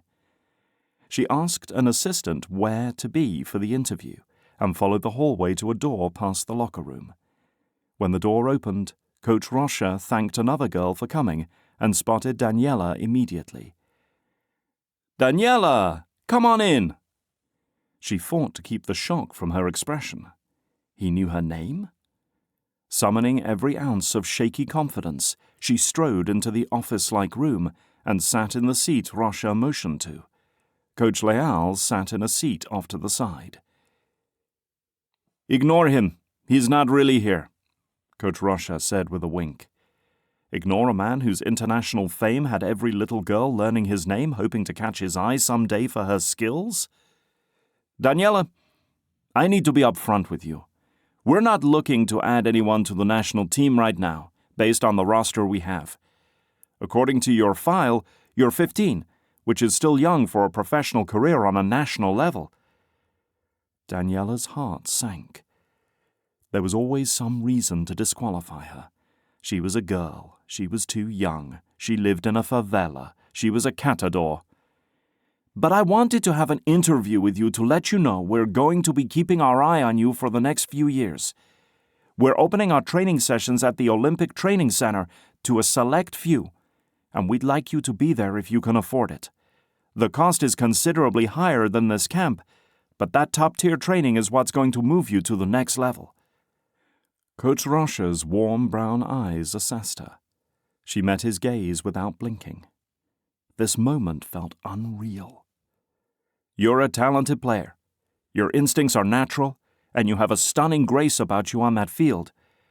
I think you have potential for professional football and a long, healthy relationship with sponsors and ad agencies. We aren't looking to rush you into anything. You have time. But I want you to keep your sights set on the future. Hope is the most potent weapon I can give you right now, and trust me when I say, what's ahead is well worth preparing for. So give your team the best you've got, and we'll be watching you and thrilled to have you with us for training events when you can be there." Daniela nodded. The chaotic nerves came surging back. So she hadn't made history as being the youngest female to make the squad right now. But he'd invited her to the Olympic Training Center. She stifled her laugh of disbelief, then shook his hand. "Thank you, Coach Rocha. This is a dream come true for me." Turning to Coach Leal, she offered him her hand as well. "I've wanted to meet you since I was a little girl. I've admired your coaching so much." When he grinned, the wrinkles on his face deepened. But charmingly so. Davy was going to be so jealous that she'd met Coach Leal. She kept her head down the rest of the afternoon, and occasionally joined in the van banter of the other girls on the way back to the favela. She'd enjoyed their company this week, but shame reared its head every time she thought of Mame dying alone and not receiving a proper funeral or burial. She longed to acquit Mame of the role she played in her own death, but she couldn't. One of the girls gasped. "Look at that! I wonder what that will be." Daniela leaned forward to see what the girls looked at. There, in the waning sunlight, a solitary figure swung himself back and forth by a rope and harness, marking the brick in front of him with great arcs of color. Chills raced across her skin. Tiago had started their final battle with the recycling facility, and it had been no small comment either. Chapter 14. Since they'd started dating, Ronaldo found that Isadora rarely had a free Saturday. And after a long, stressful week, he couldn't have been more delighted that today was the exception. He'd planned the whole day himself. His only instructions to Isadora were to bring swim clothing and dress as casually as she liked. He picked her up at her place in his town car and took a short ferry ride. They'd spent the day touring Ilha Grande, hand in hand, snorkeling at their leisure off the beaches and relaxing with each other as their sole company. He didn't shy away from touching her, nor did he avoid her touch. The day was theirs to explore as they wished. They had a laid-back dinner for two on the water, enjoying the fresh seafood. After a romantic ferry ride back to the mainland, they slid into his town car. Ronaldo's request for the driver to take us home likely meant something very different to Isadora than it did to him. He'd promised her dessert and drinks at his place this evening, but also knew such an invitation brought a hard conversation when she saw what home meant to him. Her place was very comfortable and secure with cameras, covered parking, and an incredible view. He also had an incredible view, but that was only if you were willing to climb to the rooftop on a precariously secured ladder. Isadora didn't seem to be impressed by finery, and he'd be tremendously disappointed if he were to be wrong about her, especially after the amazing day they had. The car pulled to a stop outside the favela, where the bus stop sat on the main road. Ronaldo helped Isadora from the car and then leaned in to ask the driver to stay nearby for when Isadora wanted to go home. She didn't say a word as he took her hand and walked into the apartment building that bordered the favela. They greeted everyone with a nod and a smile who acknowledged them. Isadora's beauty earned her attention everywhere she went. He certainly didn't mind being the one whose arm she held. He led her up the concrete steps and stopped at his door. She chuckled when he pushed a key into the lock. Inside, he flicked on the lights illuminating his small space, and suddenly he felt bare to her as his inner life lay open to her scrutiny. "It's charming, Ronaldo." A smile tinged her words as she made her way to the kitchen area to pour herself a glass of wine. The inside of his lodgings sported considerable upgrades compared to the units beneath his. He owned the apartment building, and once had considered making the 2 units on the top floor into one.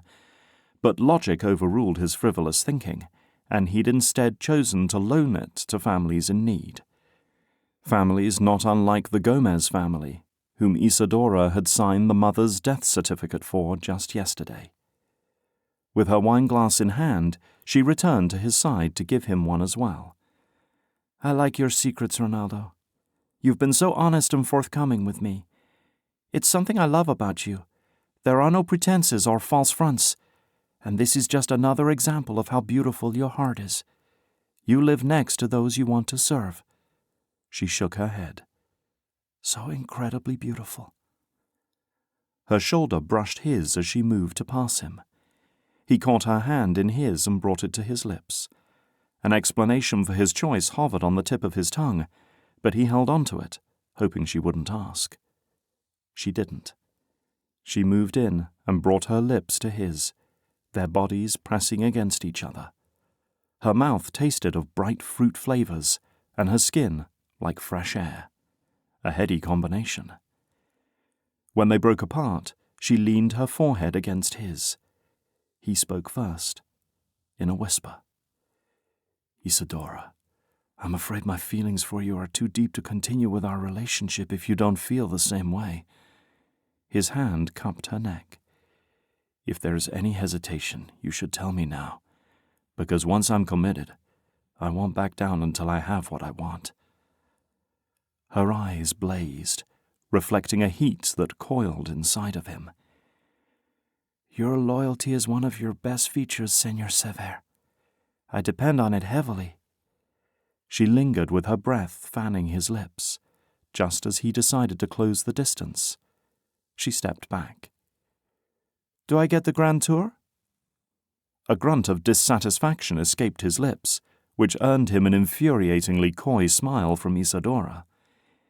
"Yes, but then I must take you home." She curtsied with a laugh. "Ever the gentleman." He stood in the doorway as she circled his plain bedrooms. The pride he held that the room was free of mold and stains of unnameable types dimmed in the enjoyment he received from her unveiled interest in his space. In the common space, she tested his extremely comfortable couch, ran a finger along the books in his bookcases, and opened every cabinet door in his kitchen area. A smirk had settled onto his face, and wouldn't be moved. He could just imagine how she was improving the space in her mind, giving it the woman's touch it so badly needed. "It's poetic and simple. Despite my knowledge of the danger out those doors, I'm so taken with the uncluttered life you lead. It's therapeutic." She collapsed on the couch next to him, her head resting in the crook of his shoulder. "Thank you for today. It has been magical and restful to step away from my normal chaos and burdens and see the outer reaches of our city the way others see it, in an unfettered way." Her words ran like cool water over his parched heart. He drew his fingers through the silk of her dark locks and sunk a little further into his couch. "You fit here. Maybe the scene is tainted from my perspective of how much I enjoy your company, but I've admired for so long the way you suit a ball gown like you do your everyday scrubs. I've never seen a woman so comfortable with being present where she is. Perhaps the secret to my comfort lies in who is present when you see me in each of those situations."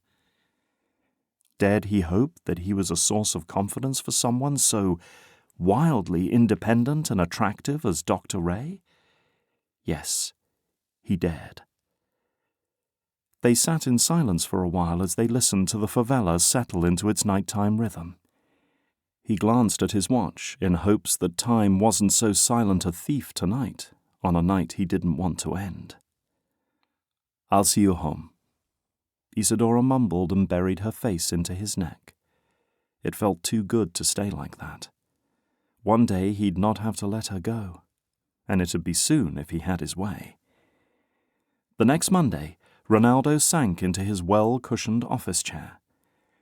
The task ahead of him was clear-cut, but daunting. He had to secure permission from every donor and sponsor to release their information to the board and the shareholders. That was no easy task for those who'd asked to stay anonymous.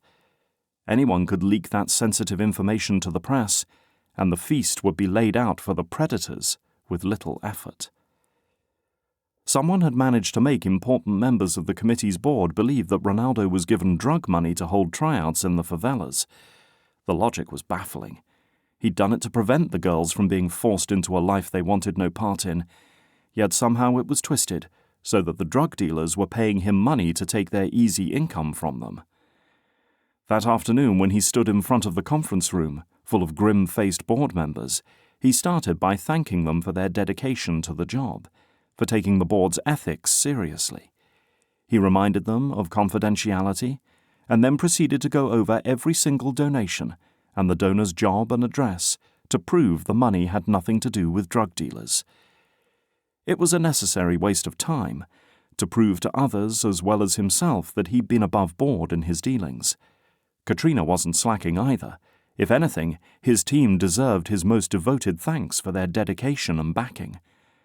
Could a good leader be perceived as so if his whole team was corrupt? Hours later, when they finally left the room, everyone's questions had been satisfied. Jackets were off, sleeves rolled up. They looked as if they'd gone to war on the paper, but the board members left with smiles on their faces, and Ronaldo did as well, as he marched the excess copies to the shredder. Katrina waited for him at her desk. "How did it go, senor?" "Smoothly, thanks to your detailed records." He scrubbed a hand down his face. "The hounds are at bay for now, until someone gives them another reason to doubt us and the good we are trying to do. There will always be naysayers to object to progress." She cleared her throat and flashed him a hint of a smile. "That's part of why I am still here. I didn't want you to be surprised when you left." His eyebrow rose. "At?" "The protesters who are marching in front of our office entrance. They're upset that you're taking the girls away from their duties at home and filling their heads with unrealistic dreams and ideas that they should fill the male roles." Ronaldo snorted. "Ha! We did away with all that nonsense in the 80s. Are they old-timers?" "No, senor. There's a variety." "You're telling me I'm older than some of them and I'm still more knowledgeable about women's rights than they are? That's surprising." "Go on home, Katrina. Have security walk you to your car out the side exit, if you need them to." She nodded and said good night. She excelled at everything she did. Not to say that she didn't make mistakes, but she learned from them, and he gave her space to do that. Kids didn't get that much these days. The pressure to be perfect while learning was crushing their ability to pick themselves up and start again. He finished his work and locked up. The protesters had left before he did. Nevertheless, he took a roundabout way home, and he found himself wishing for the day when the promise of coming home to Isadora made him close up the office early. Tonight she taught classes at the hospital. Brazilian medicine wasn't what it needed to be, but with teachers like her, it wouldn't be long before they were returned to their places. Ronaldo paused just as he passed under the highway above him. From here, Tiago's art of bold colors and heart-twisting graphics took shape in awe-inspiring form. Tiago had been right. His building was the perfect place for the display, as it was possibly the final structure Mariana saw before she closed her eyes for eternity. For years he'd avoided allowing Tiago the privilege of repainting his building exterior for what seemed like temporary causes. But now he wanted to ask him to create a mural on his ceiling too. It seemed like something Mariana would ask for, and Isadora would love. This happened because he held tryouts right outside the favelas. The nearly finished mural struck a nerve deep inside him. But what would have happened if he hadn't? Just how would they have won this battle? They would have fought, but lost. How easily he fooled himself into believing he was a force of change. When was the last time he sat and talked with others who lived in this building? He'd grown so regimented in his comings and goings that he never made time for socialization, to become acquainted with many of the people around him. Sure, he was living near the people he wanted to serve, but he was serving them as if he was gone early, out all day, and tucked inside for the evening after dinner. When did he have time to learn their names, or to find out their struggles, and help them fight their battles? The thought scared him. For years he'd blamed Mariana, being at the wrong place at the wrong time for her death. So he'd kept to his known places and predictable times, so that wouldn't happen to him. All while trying to help from his nest of relative safety. But what if she had been at the right place at the right time to protect others? He swallowed hard. Not once in the past years had it occurred to him that she had been there willingly and selflessly present with the girls who wanted a way out.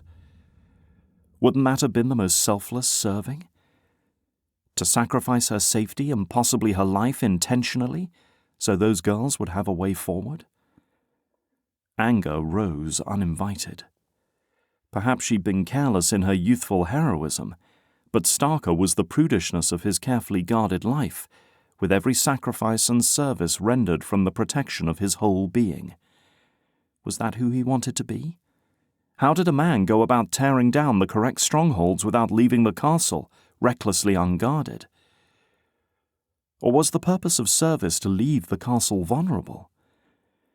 He stopped by a local eatery across from his building. The place was otherwise empty, so he sat at the bar one seat away from a couple of locals who chatted to the bartender. They had no food or drink in front of them. A replay of an old football game ran on the television behind the bar. Before he ordered a drink, he stood and walked out the door he came in. The restlessness in his heart wouldn't settle. He turned toward Isadora's clinic. With her, he was the man he longed to be.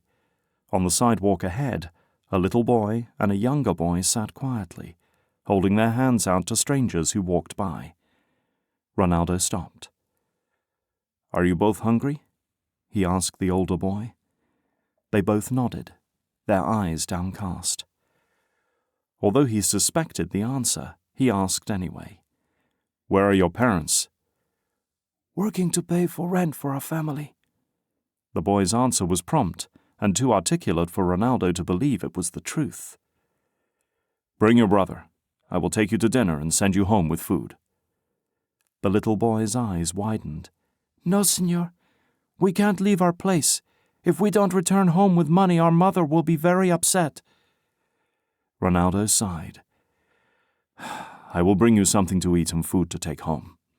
Is that agreeable to you?" The little boy nodded, with a smile that revealed crooked and missing teeth. He'd never regretted not having children. They were a distraction from his purpose. But he did wonder just what kind of father he would have been. Ronaldo walked across the road and down the street toward a food shop to fulfill his promise. He should have asked more questions about the boy's family. Beggars were shameless and rampant, as common as bugs in the dirt. So why did he stop for these boys? Next to the food shop, a window display caught his eye. It wasn't the bars in front of the bulletproof glass, rather the sizable ruby rings surrounded by a circle of diamonds that made him stop without warning. Nothing had seemed more like Isadora to him. He hurried inside the store to get groceries for the boys, delighted for the sign. If she helped him be the man he wanted to be, then he needed to do something about that. And he knew just what he'd give her when the time came. Chapter 15. Daniela's first work of art was finished and strategically placed for sale in Gabby's store near the front, where each customer could see it clearly when they entered. The artistic process had been tedious to learn. Art had always seemed to be the one thing that people didn't have to work at, as it was an expression of the soul. Now that she understood that expression came with a great amount of labor and exacting, she didn't take on a second piece so willingly. Life with making and selling had fallen into a new rhythm in the time Daniela had been at football camp. They sold enough to scrape by most days. Gabby had agreed to sell so much of Cambridge's work that Cambridge went to her store almost every day now for product drop-offs. They hadn't made many sales at the store. Today was her first day back with Gabby, and she had her suspicions that Cambridge didn't always come for business like he made it seem. As Daniela unloaded a couple of new shipments, the yearning for football came in loud and clear. This storekeeping and managing a business front wasn't what she wanted to do with her life any more than sorting through waste. To be fair, it hadn't been Gabby's dream either, but the convents still wouldn't take her. Until recently, Daniela's enjoyment came from playing football in the evenings, eating fresh food, or making Davy happy by finding lots of recyclables to sell. None of that pleasure stemmed from what made her feel most alive. Now that she could recognize the feeling, she craved the rush, the anticipation, every moment of the day. Gabby's influence illuminated a piece of her she didn't know existed. Making something beautiful and decorative had been something she learned to better herself. Playing football on a field with a real team was what she did to feel alive. That life blossoming inside her made colors brighter and the air fresher. She'd never known life could be like this. Playing football was her art. The store's door burst open with a harsh jingle. On instinct, Daniela dropped to a squat behind the box she was emptying. She peered over the edge to see Davy's looming form and bright smile appear above her. We... His breathing was heavy as he pulled a rolled newspaper from his back pocket. The unscrolling took too long. Whatever he needed her to see, he'd ran here to show her, and Davy rarely ran anywhere. We made the news today. Front page, I mean. Tiago did. His colossal painting made the city sit up and take notice. Davy laughed his laugh of genuine, unfettered happiness. She jumped to her feet and skimmed the article, grateful Cambridge insisted she learned to read all those years ago. There, in black and white, the newspaper outlined the Catadors' biggest struggle, their fight with wealthy recycling centre owners, and called for the rich businesses to be held accountable when dealing with the poor workers. A smaller picture of Cambridge standing on the mounds of trash graced the second page, with a long quote from him, telling the world in no uncertain terms how life was for them. Cambridge didn't exacerbate the problem despite the unique way in which he described the gross misconduct of authorities. Gabby pressed against Daniela's shoulder, reading from behind and making the occasional comment. Think it's enough? Daniela asked, afraid to hope just yet. Davy grinned. It's why I came.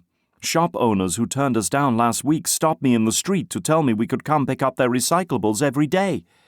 Now, no matter what the authorities do, we might not have to pay any more fees to get the supplies we need. But why?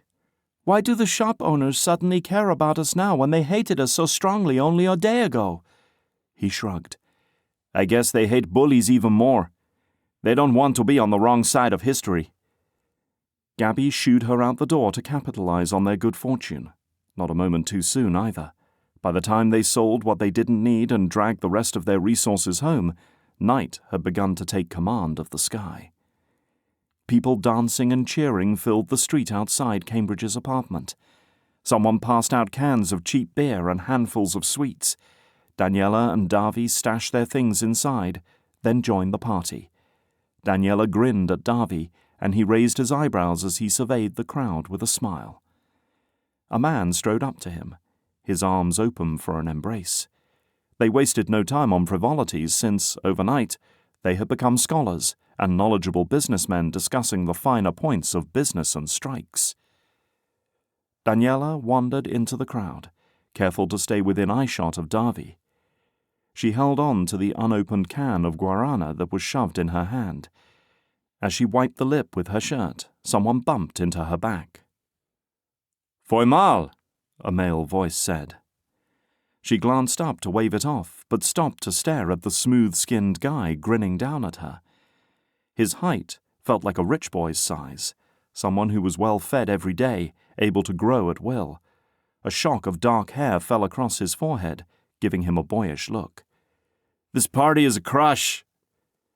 He nodded and snagged the can from her hand. The partygoers' drunken cheer for the merits of art drowned her protests. Those same people would have sneered at the frivolity of art yesterday, but today, specifically this evening, a more noble pursuit they'd never seen. After all, how bad could something be if it made them money and gave them free drinks on occasion? Holding the can away from his body, he popped the tab in a small explosion, letting the liquid drench his hand and arm on its way to the dirt. Her lips parted in surprise as he winked. When he leaned in to give it back, she caught a whiff of cologne. He wasn't from around here to afford that kind of luxury. His words in her ear distracted her focus. "Don't be impressed yet. The kid that was handing out these shook every single one like it was a cheap maraca while he danced to the music. It's to his good fortune that most people are too drunk to care, and everyone else is treating it like it's a poor man's champagne." Laughing, she raised her can in thanks and took a sip. The cherry flavor burst on her tongue right behind the bubbles. Her good-looking rescuer appeared in no hurry to leave her side. "Whom do I have to thank for rescuing me from a cherry bath?" "My mother calls me McAllister, but my friends call me Mako." A spark of humor lit his mud-colored eyes underneath long eyelashes, and a dimple appeared in his left cheek. "What should I call you?" He didn't hesitate for a second. "How about Mac?" "Okay, Mac it is. I'm Daniela." He tipped his chin and winked. His shoulders had a tension to them as he stood with his back against the wall, so that he could see in every direction. "You're not from this neighborhood." By the way his gaze took in the scene, she didn't need to tell him how foolish and dangerous it was to sneak into a favela at night. "What makes you say that?" His muscled arms folded across his chest. No visible tattoos. Decently straight white teeth. Healthy-looking. Smelled good. She could continue. She shrugged. "I haven't seen you around before." "Are you the party bouncer?" "You're pretty and the favela is a tight-knit group. Newcomers aren't always welcomed around here." Mac brushed his arm against her shoulder, a roguish grin on his face. "You think I'm handsome?" Her long ponytail swished against her neck as she smiled. "I think it's a good thing it's dark and people are drunk. Otherwise you'd be drawing unwanted attention." A thought wiped her smile away. "You're not here to start trouble, are you?" Mac grabbed her free hand and spun her around, jiving and bopping like the others around him. "I'm here to enjoy the party, Daniela. You should too." He pulled her in close, so her body pressed against his. She glanced at his pink lips, then back to the crowd. "And I'm the one that brought the drinks." So he was rich enough to hand away drinks to poor people. "And yet you're not drinking. Suspicious." He waved her comment away. "No suspicion necessary. I'm here on business to talk to Cambridge. But would I be Brazilian if I didn't enjoy a party when I find one? In this case, you'd be a smart Brazilian to avoid a party in the favelas. I'll help you find Cambridge. It didn't escape her that Mac had yet to let go of her hand. His warm fingers grasped hers, and it felt like the most natural thing in the world, even though she'd just met the man and knew virtually nothing about him. Her neighbors would be talking when they saw, but her holding his hand labeled him a friend. She could only hope the favela owner or his enforcers didn't stop them for questioning. She gave him a small tour as she checked all the places Cambridge might be on an unusual night of partying like this, anywhere that was considered hiding to the normal partygoer. At last she found him, tucked away in a neighboring apartment, bent over a book with 2 small children, a mom and 3 teenage boys looking over his shoulder. He sounded out syllables and spelled words. On a night of celebrating, he was teaching his neighbors to read. No scene depicted a more accurate version of Cambridge in her mind. Mac watched for a bit from the doorway, content to observe. She made no move to end their physical contact yet. Only when he quietly turned to leave did Cambridge glance up once, then twice, his gaze landing on their interlocked hands. Daniela attempted to pull away, but Mac held her firm. Cambridge mumbled something to the group and stood to approach them. McAllister, didn't expect to see you tonight. Are you covering the aftermath of your article? Cambridge gripped Mac's free hand in a familiar way. Mac was the journalist covering their story. Inside, Daniela cringed. Cambridge knew how inexperienced she was with male attention, and the way he angled himself so it was them against Mac made her want to pull away and run. He'd caught her holding hands with a guy he knew better than she did, which was to say, not at all. So when Davy called her name from down the stairs, she seized the opportunity to wrench her hand loose and fast-walked to where he stood at the bottom of the cement stairs. A relaxed smile lit his face, and he had a girl with 6 layers of makeup on her face tucked under his arm. A girl who was known to make her money on the streets, at night, wearing enough to freeze to death in the dead heat of summer. What was he thinking? Daniela set her jaw. This night kept getting worse. Davy held out an arm to her. Eloisa said she loved me. Isn't that sweet? Davy never had trouble pushing away unwanted females, nor did he fall prey to the streetwalkers who were out for extra cash. He must have had 1 drink too many. She grabbed his arm and excused them, leaving the lovely Eloisa to glower at their backs and plan 1,000 ways to poison their water supply and steal their money. As he walked quietly beside her without so much as a generous sway, her heart sank. He wasn't drunk, and she hadn't saved him. He'd seen her with Mac. I don't want to talk about it, she said. Okay. His tone was light and easy. Maybe he'd forgive her stupidity that quickly, but she wouldn't. He picked up 2 more full cans of guarana, popped the tabs outside, and followed her into their apartment. They slid 2 upside-down buckets beside a makeshift table, and Davy dealt out the deck of cards for her favorite game. She always beat him in truco, trick. He joked that it was a sure sign of her character, but tonight it fit her mood just fine. She needed to beat someone in something. After not playing football for 3 days that had felt like 3 years, she had a taste of that exquisite flavor of passion, and she needed it like a hit. That particular revelation made her agitation grow exponentially. Needing something or someone set her up to be crushed later when that was taken away. It was her reality. The good things always ended. 2 days until the Guerrera season began, and it couldn't come soon enough. Her hands slapped the card onto the table a little harder than necessary. To Davy's credit, he didn't flinch or respond. If she'd wanted to go toss trash at the government building, he'd probably take her to do it. Her interaction with Mac had been nothing but talking and hand-holding, regardless of how charming and good-looking the reporter was. After beating Davy in 3 rounds straight, she sighed. You didn't have to save me. I knew he didn't belong here. Davy played his card. I know. Cambridge stepped inside and closed the door behind him. Daniela felt his assessing gaze on her, weighing her mood. She wanted to ask what they'd said after she left. Surely he didn't let their hand-holding go unaddressed, despite its innocence. She slapped her cards on the table, eliciting a groan from Davy. 4 wins in a row. She was beginning to think he wasn't trying. If that was the case, she appreciated his attempt at making her feel better. Cambridge overturned a bucket and joined their game. Today was good, but the coming days are the ones that matter most. Davy grunted his agreement. With the influx of materials we can gather each day from our section, I'd like to teach others to make things, and we'll sell their products and take a few reals off each sale for our resources. A solid plan. Cambridge studied his cards. Practice starts in a few days for you, Daniela. Gabby said she already misses you. Daniela let her eyebrow raise as she shuffled the cards around in her hand. I'll miss her too, but I think she'll be fine without me since you're there to keep her company.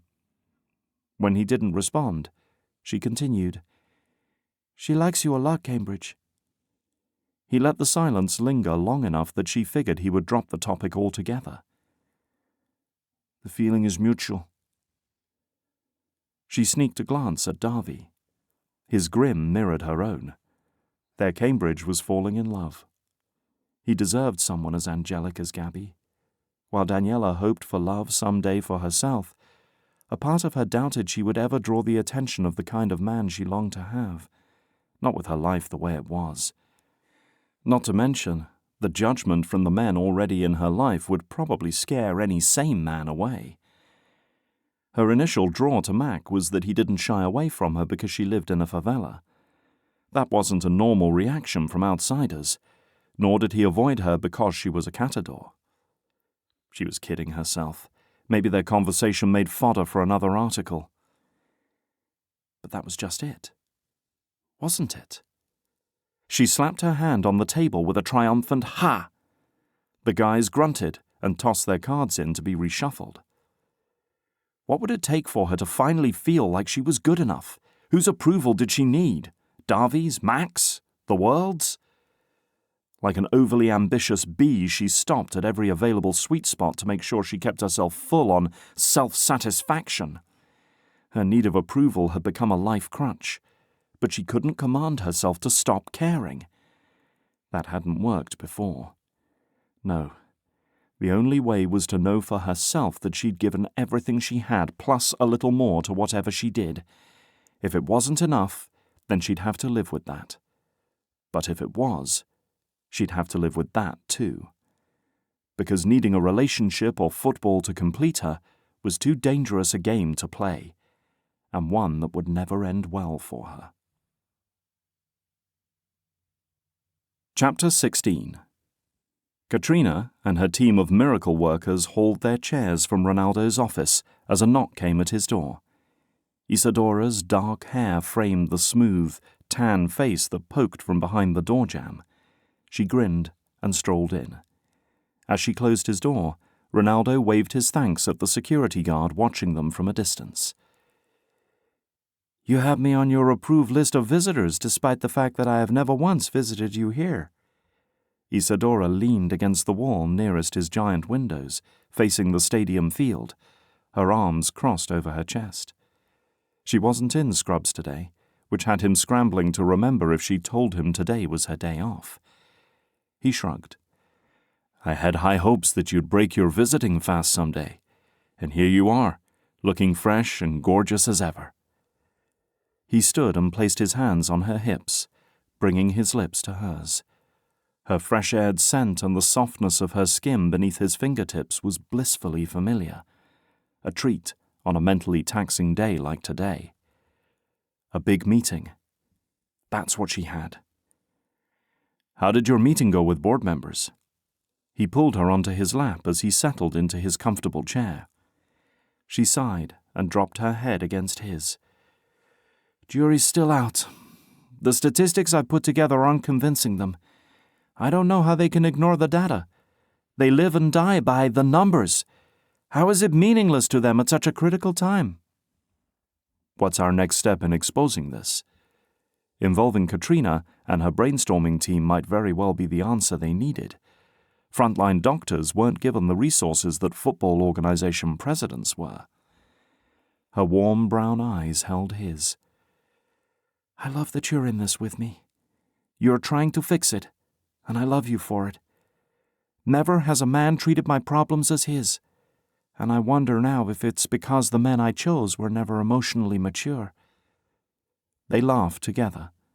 Her thoughts amused and flattered him. Serious relationships weren't something he'd done in the past.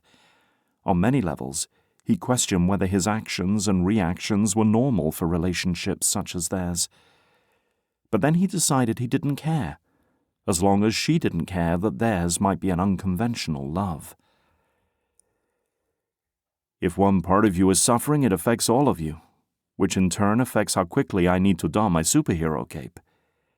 He ran his fingers down her arms. Your pleasure and pain are my weaknesses. She leaned in and showed him just how much of a weakness he had for her. As he kissed the spot behind her jaw, he murmured, Come with me to dinner tonight. I'd be honored. She planted another kiss on his lips and stood, straightening her clothes and smoothing her hair. She was the most stunning woman he'd ever seen. How had he gotten so lucky? As a professional football player, there had been no shortage of beautiful and enamored, yet vapid females, but none with her grace and character. He glanced at the clock. It was mid-afternoon, and he had plenty of work to do. But he was the boss, and tonight's date was going to be one for the books. Ronaldo grabbed her hand and walked her to her car. After she ducked in, he leaned in for a last kiss. Dinner will be fancy, but bring a jacket and walking shoes for afterwards. Isadora's eyes glittered. Can't wait. I'll pick you up at 7:30. And at 7:29 he stood outside her door peering at his watch, waiting for the second hand to give him permission to knock. When the hand rocked into place, he rapped on the door and stepped back. Everything was in place for tonight. Tonight he'd make his intentions for the future clear, and hope she felt the same way. The door opened to reveal Isadora's slim figure giving an incredible shape to a forest green cocktail dress. The rich color highlighted her gorgeous skin and perfectly coiffed hair in one breathtaking sight. His hand rested against his breastbone, as a reminder for his heart to continue beating and his lungs to fill with air. Yes, tonight would be one worth remembering. She draped her shawl around her shoulders and secured the door's lock behind her. Her warm hand gripped his arm just above his elbow as they stepped down the stairs. She smelled of flowers and mint. Her presence incited the ferocity of his need to protect her, to see her smile and hear her laugh, to know she was happy. Being with her put his deep inner self at peace, a feeling he'd never felt with anyone else. He closed them into the town car, and the driver took off. They stopped a few blocks from their dinner location. Are your shoes appropriate for a short leisurely walk? He asked, eyeing her heels. Isadora smirked. Leisurely I am always game for. He nodded to the driver and received a subtle thumbs up in return. They first ducked into a small bakery to enjoy a shared brigadeiro, those exquisite chocolate truffles, and a passion fruit mousse. Dessert needed to precede the meal, because if the evening took a sharp turn, they would otherwise have to cut out the sweet part of their culinary experience. His goal was to delight her at every turn this evening. Keeping her off balance allowed him the upper hand, which was just what he needed if he was going to pull off what he had planned. My Vovo adored brigadeiros. She'd make 2 or 3 dozen at one time so she could hide a batch, freeze a portion, and still have plenty to eat. And when her sweet tooth took over her whole mouth before she died, there was no telling how many she ate every day. Isadora's warm laugh washed over him like the sea breeze. I miss her fiercely. An overpowering sensation burgeoned in his chest. Isadora would, without a doubt, become feistier as she aged. He could feel it in his bones. The question, though, was would he be the one sneaking chocolates with her when they banished the buttons and zippers in favor of elastic waistbands and overstuffed recliners? Her thumb rubbed across the back of his hand as she peered into his eyes, her mouth turned down in a concerned frown. Did that conjure up some bad memories? Ronaldo laughed. I only wish I could have known more of your family. She waved him off as she leaned back in her chair. You'd see the same patterns of insanity on repeat throughout each of my brothers, and then you get to my mama and understand the origin. My sister would have said the same thing to you if she were here. His words sounded rueful, even to his own ears, but Isadora gave him no look of pity. But seeing your mama would have given me insight into your future. Isadora leaned in close, her eyes flashing with heat. Then there'd be nothing for you to discover on your own. Her words made his breath catch in his chest. I have a long way to go before I have discovered everything I want to know about you, mon amour. When he sneaked a peek at her reaction, her look of contented happiness gave him reassurance that she wasn't objecting to his pursuit of knowing her fully. He tucked her hand under his arm and stood. Their next reservation awaited. They sauntered down the path and across a few busy roads to end up at the front door where his favorite highly acclaimed chef ruled the kitchen. Isadora raised her eyebrows, stepping aside as an attendant opened the front door for them. Of course, Ronaldo Cevere has a way to get reservations at El Figo Gordo. His wink was her only answer.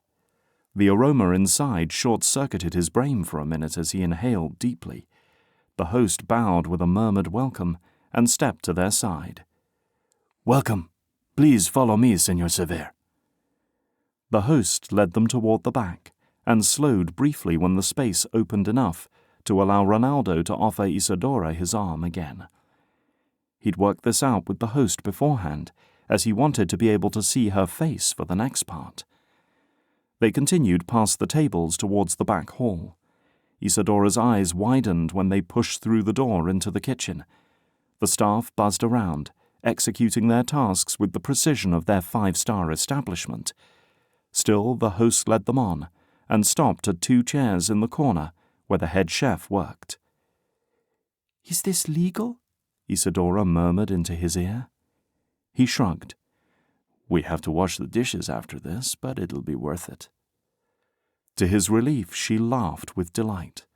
Immediately, place settings appeared, and the meal began. The head chef talked them through each course, its paired drink, and quizzed them on the subtle flavors. Each perfectly plated dish was a few bites or less, but by the time they were finished, they were full. They walked into the late evening, laughing at the kitchen antics. Ronaldo's driver waited for them in front of the restaurant to whisk them away to the final destination of the evening. He nodded at the driver, who nodded back. Everything was in place. They drove 40 minutes outside the city to the base of Corcovado Mountain to Parque Lage. Here's the part where we slip on our jackets and you wear your flats. He flicked on the interior light as the driver came to a stop. She shrugged on her jacket as he opened her door. He patted his pockets to check one final time. Still there. The ground lighting illuminated the paths in the dark surrounding them. A representative from Lage's mansion met them at the entrance. Senor Cevere and Senorita Ray, welcome to Parque Lage. The grounds are yours to explore tonight. We have refreshments waiting for you by the pool when you are ready to relax. Ronaldo heard the hitch in Isadora's breath as they rounded the bend in the path to get the full view of the mansion at night. Above it, Christ the Redeemer stood way in the distance, with powerful lights spotlighting his open arms. Ronaldo, tonight has been so perfect. How many favors did you have to call in to do all this? She giggled and snuggled in closer to him. He kissed her forehead as they stopped by the fountain. 1 or 2. You are an experienced lady. You have seen many things and been so many places. Every day you care for others in the most extraordinary way. It is time for you to be taken care of. They wandered around the outside of the mansion, taking in the sweet smells of the flowers mixed with the intoxicating scent of cool night air. Tree-lined paths disappeared into the dark. This reminds me of the peace I felt the night before Mariana died. Everything felt in place. The world was right, Ronaldo said. Isadora squeezed his hand. It's terrifying, you know, feeling the peace and knowing the storms, whatever they may be, are coming. Will they take your breath away? Or will they puncture a lung and leave you to suffocate? Ronaldo nodded. He had fallen to the earth gasping for air, but taking in none until the despair smothered him, a fish out of water flopping along, hoping to squirm back into the water. He could breathe again now, but he'd never forget the crushing weight of grief. I felt it when my very first patient died in my care. The inability to save him was incomprehensible. I'd gone to school to get answers so they could live, and here he was unable to be saved. She stopped at a huge rosebush, her fingers cupped to bloom. They couldn't show off more perfectly. He led them, at last, up the stairs lined with palms. I suppose it's not romantic, but you have the strength of these palm trees. When the hurricane comes, they only bend, never break. That is you. They paused under the first arch and looked out over the grounds. He kissed her tenderly. Yes, this was right. The final flight of stairs led them into the pool area. Carved pillars supported arched walkways surrounding the pool. Small white lights dangled over the pool, their reflection glittering in the night.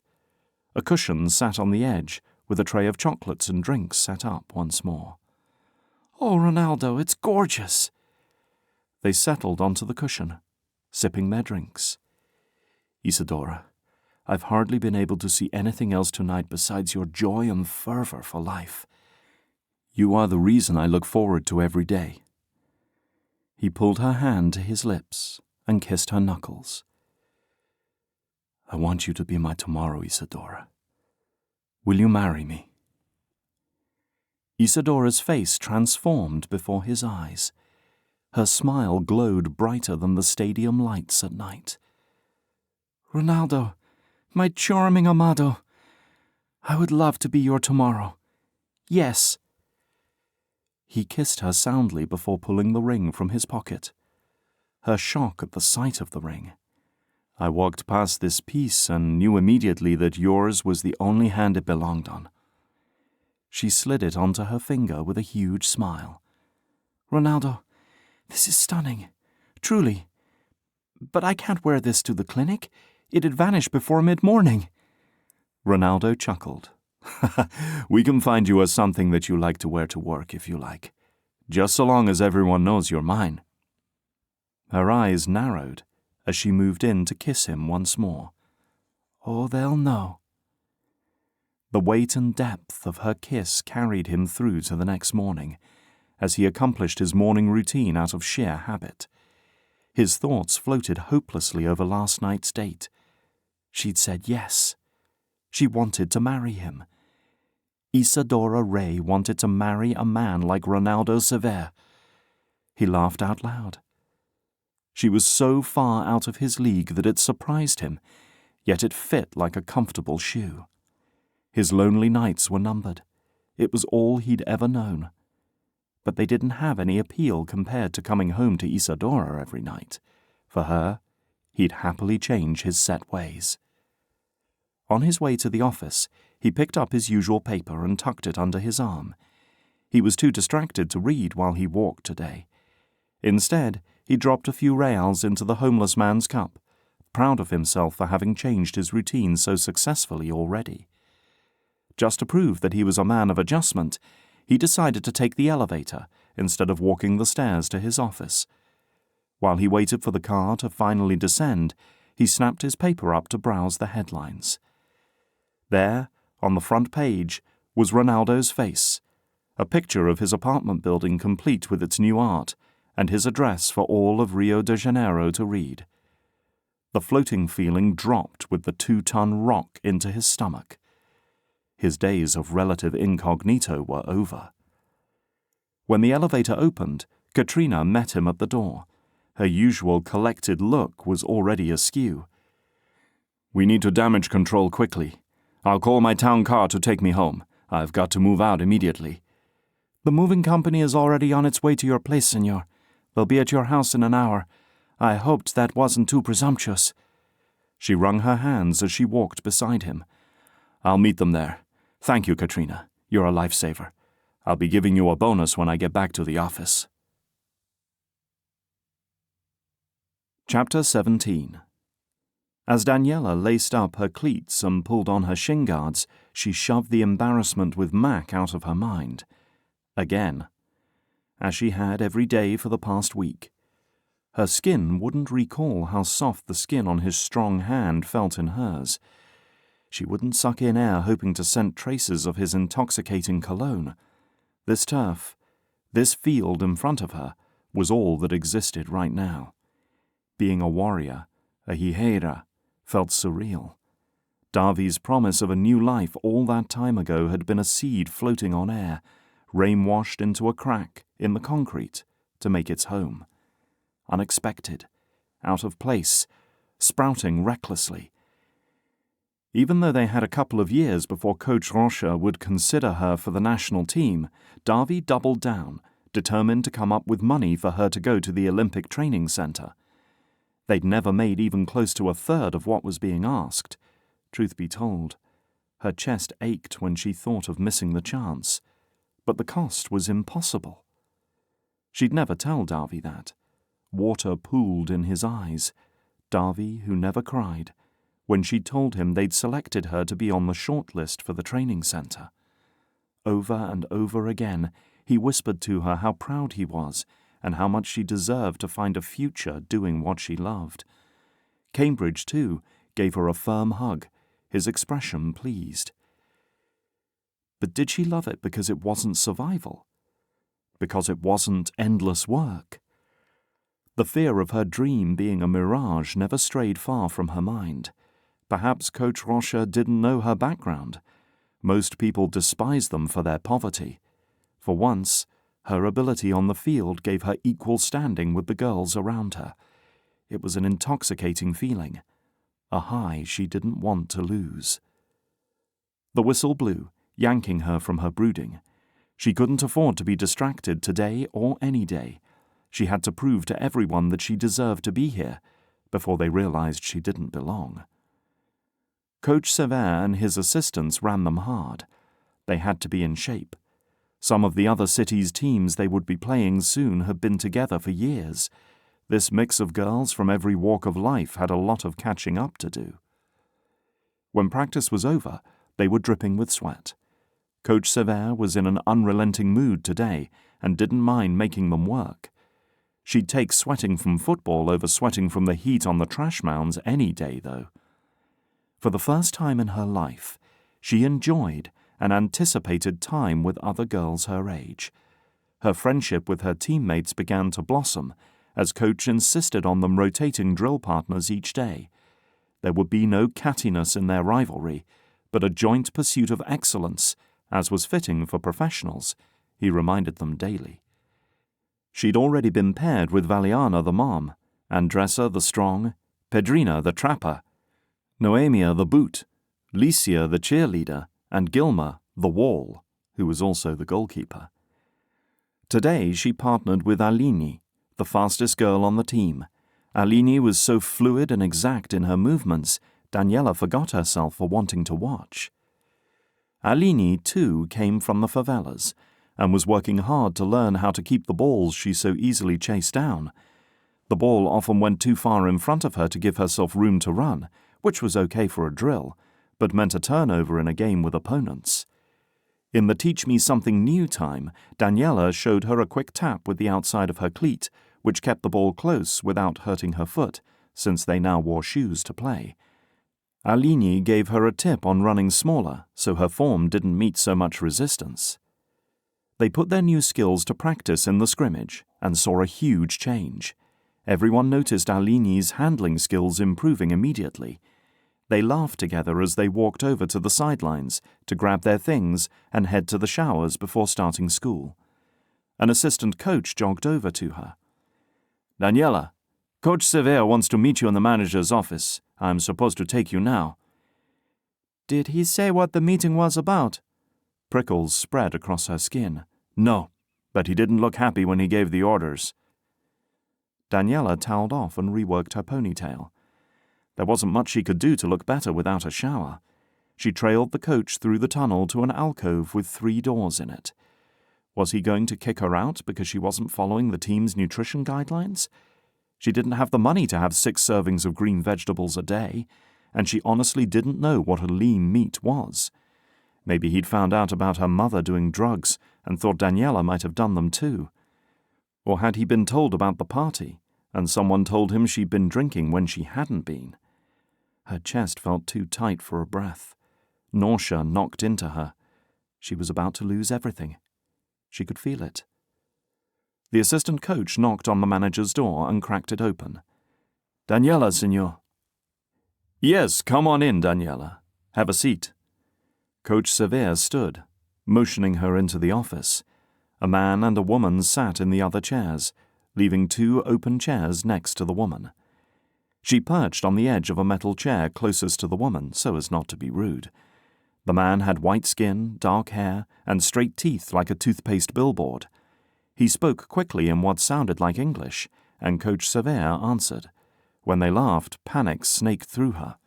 Once again, she was the odd one out. "Thank you for coming, Daniela. Coach Cevere has told us so much about you," the woman said gently in Portuguese. She had a slight accent, but her warm tone immediately set Daniela at ease. "Daniela, this is Gia Carter and Xander Reinemann. I told them all about your situation and they wanted to meet you and your brother in person. Xander doesn't speak Portuguese, so Gia and I are going to be translating for him so he can keep up with our conversation." She nodded. "I don't know much about what Cambridge and Davy are doing with the other catadors, Coach. I won't be much help." Gia smiled. "We wanted to hear your story and talk to you about football, if that's okay. Can you tell us about how you grew up and how you came to the tryouts for the camp?" This she did know about, but if they found out how poor she really was, they'd want her gone immediately. "It's not a very interesting story. I grew up not far from here. I've been working with my brother for a few years now. He saw the posters for the tryouts and wanted me to go, so I did. I'm very lucky to be here." Coach Cevere translated quietly to Xander, and then paused. "Daniela, you are safe here. These are friends. They want to see you succeed, and to help you do that they need to know where you came from. Will you share from your heart?" Everything inside her screamed no. It wasn't safe. Davy would definitely tell her not to. Explaining her life to outsiders was not normal. It didn't feel right. Her eyes scanned Coach's face, full of sincerity. Gia smiled, and even Xander looked kind as they watched her. How badly would this hurt? Against her discomfort, Daniela started her story, pausing on occasion to let Coach Cevere finish translating as she gathered her thoughts. Stories about her parents, Davy, her work, Gabby's kindness, the new laws, and their thoughts on how to survive flowed more easily than she imagined. When she mentioned Davy and Cambridge's ideas for selling things, Xander inhaled sharply. Not once did Gia look away. Her attention rapt. She let the silence swirl around them as she examined their reactions. Coach Cevere nodded for her to continue. After the week of soccer camp, Coach Rocha kindly invited me to the Olympic Training Center to train, since I am too young to be considered for the national team. And will you go? Gia asked. Daniela stared at her hands. I've told you my past. Our kind doesn't make that much money in 2 lifetimes. Even with our new efforts, we could work for years and never see half that. I can't take that survival money and waste it on a wish. It isn't fair or right. This team, for as long as it lasts, will be where my football dream ends. Her throat tightened. Xander spoke, and Coach Cevere agreed. Xander wants to tell you his story as I translate, Coach Cevere said. Xander began to weave his tale of being a football coach, being wrongfully accused of giving his players steroids, and then spending 5 years in prison. He met Gia, who helped him build a life that he loved, one where they paid it forward. We watched you play, Daniela. You're extremely talented. Not having the means to afford training is a roadblock for your future that we can help you overcome. Gia's parents and other generous Brazilian companies have donated to our nonprofit that is structured to help people have a chance at their dreams. We want to pay your way to the Olympic Training Center. A knock interrupted his words. Pay her way? The idea swirled around in Daniela's mind as they answered the door. At what price? They'd just give it to her? She could go to the training center and actually try to become a professional? Davi walked into the room. His eyes widened. What's wrong? Turning on his heel, he stood inches from Coach Cevere's face, his stance aggressive. Why is she crying? What happened? Daniela hadn't felt the tears slipping down her cheeks. They were the culmination of her relief, joy, grief, and excitement. Somehow, Coach Cevere's murmured words had Davi sitting in the chair next to Daniela, holding her hand. Tell me. He squeezed her hand. She swallowed back the lump in her throat. They want me to go to the Olympic Training Center. The others nodded as she spoke. I do too, Daniela. We're working towards that. Davi inched closer. No, Davi. They want to pay my way there so we don't have to. The understanding dawned in his eyes. His conflicting emotions scrolled across his face, and she felt each one of them. He'd been the one to believe when she didn't think there was prayer to be said for it. Davi, we brought you here today because we wanted to talk to you too. We run a business that sells products much like you in Cambridge have just started making. Xander turned on a small screen, where pictures of all kinds of items appeared. We take materials that would normally be dumped in a landfill and give them a second life, as you are doing. I want to talk to you about selling your products internationally. Now it was Davi's turn to be speechless, to stare blankly at the room. Then he laughed so long and hard that he couldn't catch his breath. I'm sorry. Davi held a hand to his chest. I'm having such a hard time believing this is real.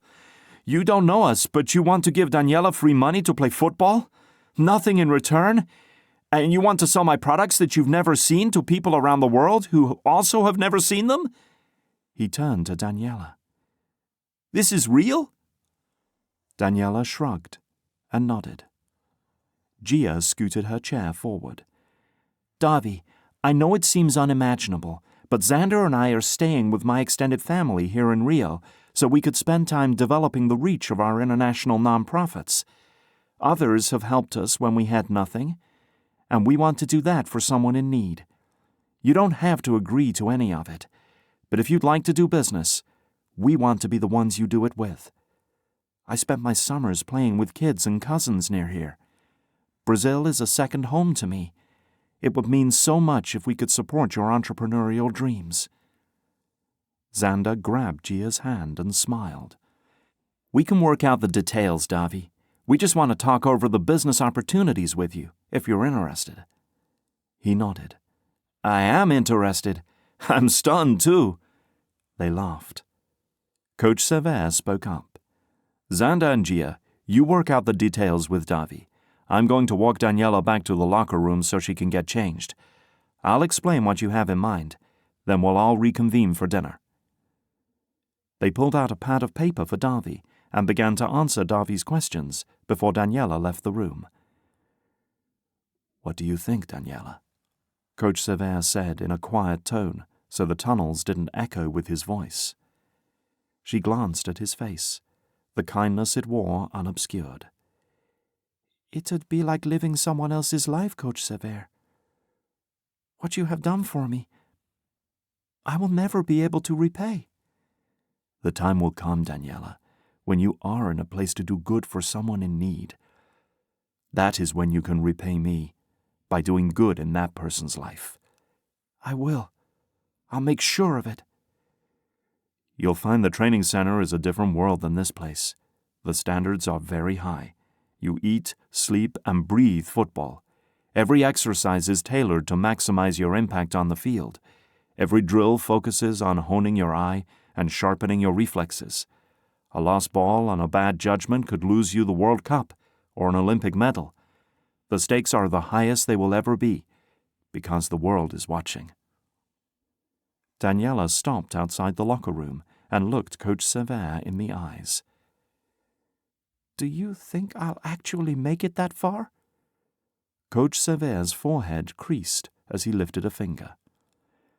Make no mistake, Daniela. You'll make it. Not only that, you have the potential to be the best Brazil's team has ever seen. Dig to the deepest part of your mind and heart, where the game is actually played, and don't stop until you are among the best in the world. He patted her on the shoulder, leaving her standing slack-jawed outside the locker room door. She went through the motions of cleaning up and preparing for dinner. Her mind kept replaying Coach Severe's words. His faith in her was stunning.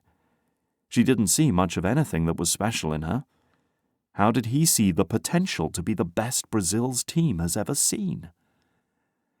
Outside the locker room, Gia waited against the wall. When Daniela walked toward her, she motioned toward the tunnel that led to the field. Gia gave off a faint whiff of something wonderful and flowery.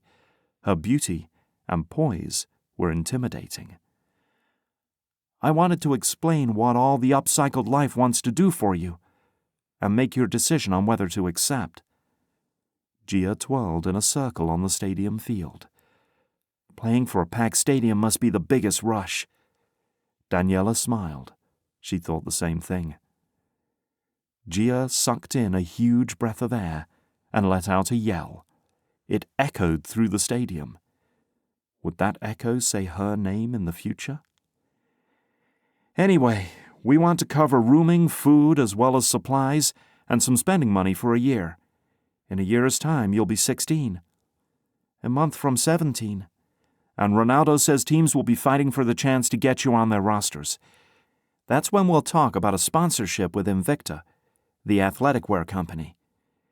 Gina pulled out a list of required items the training center wanted.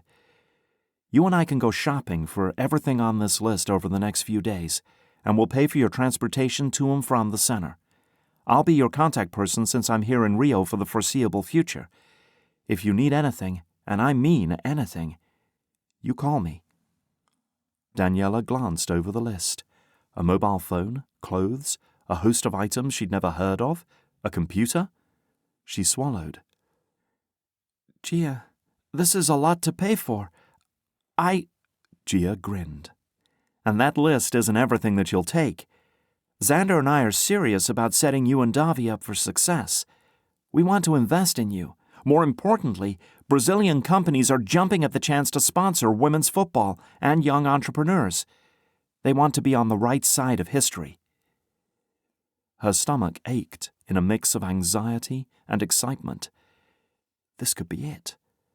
Gia and Xander really could be their ticket out of barely surviving each day. Just for today, she allowed herself to believe it, to see it, to want it so much she could taste it. because tomorrow's reality didn't always match today's good fortune. But, as Cambridge reminded her, the best time for worry was always tomorrow. Chapter 18.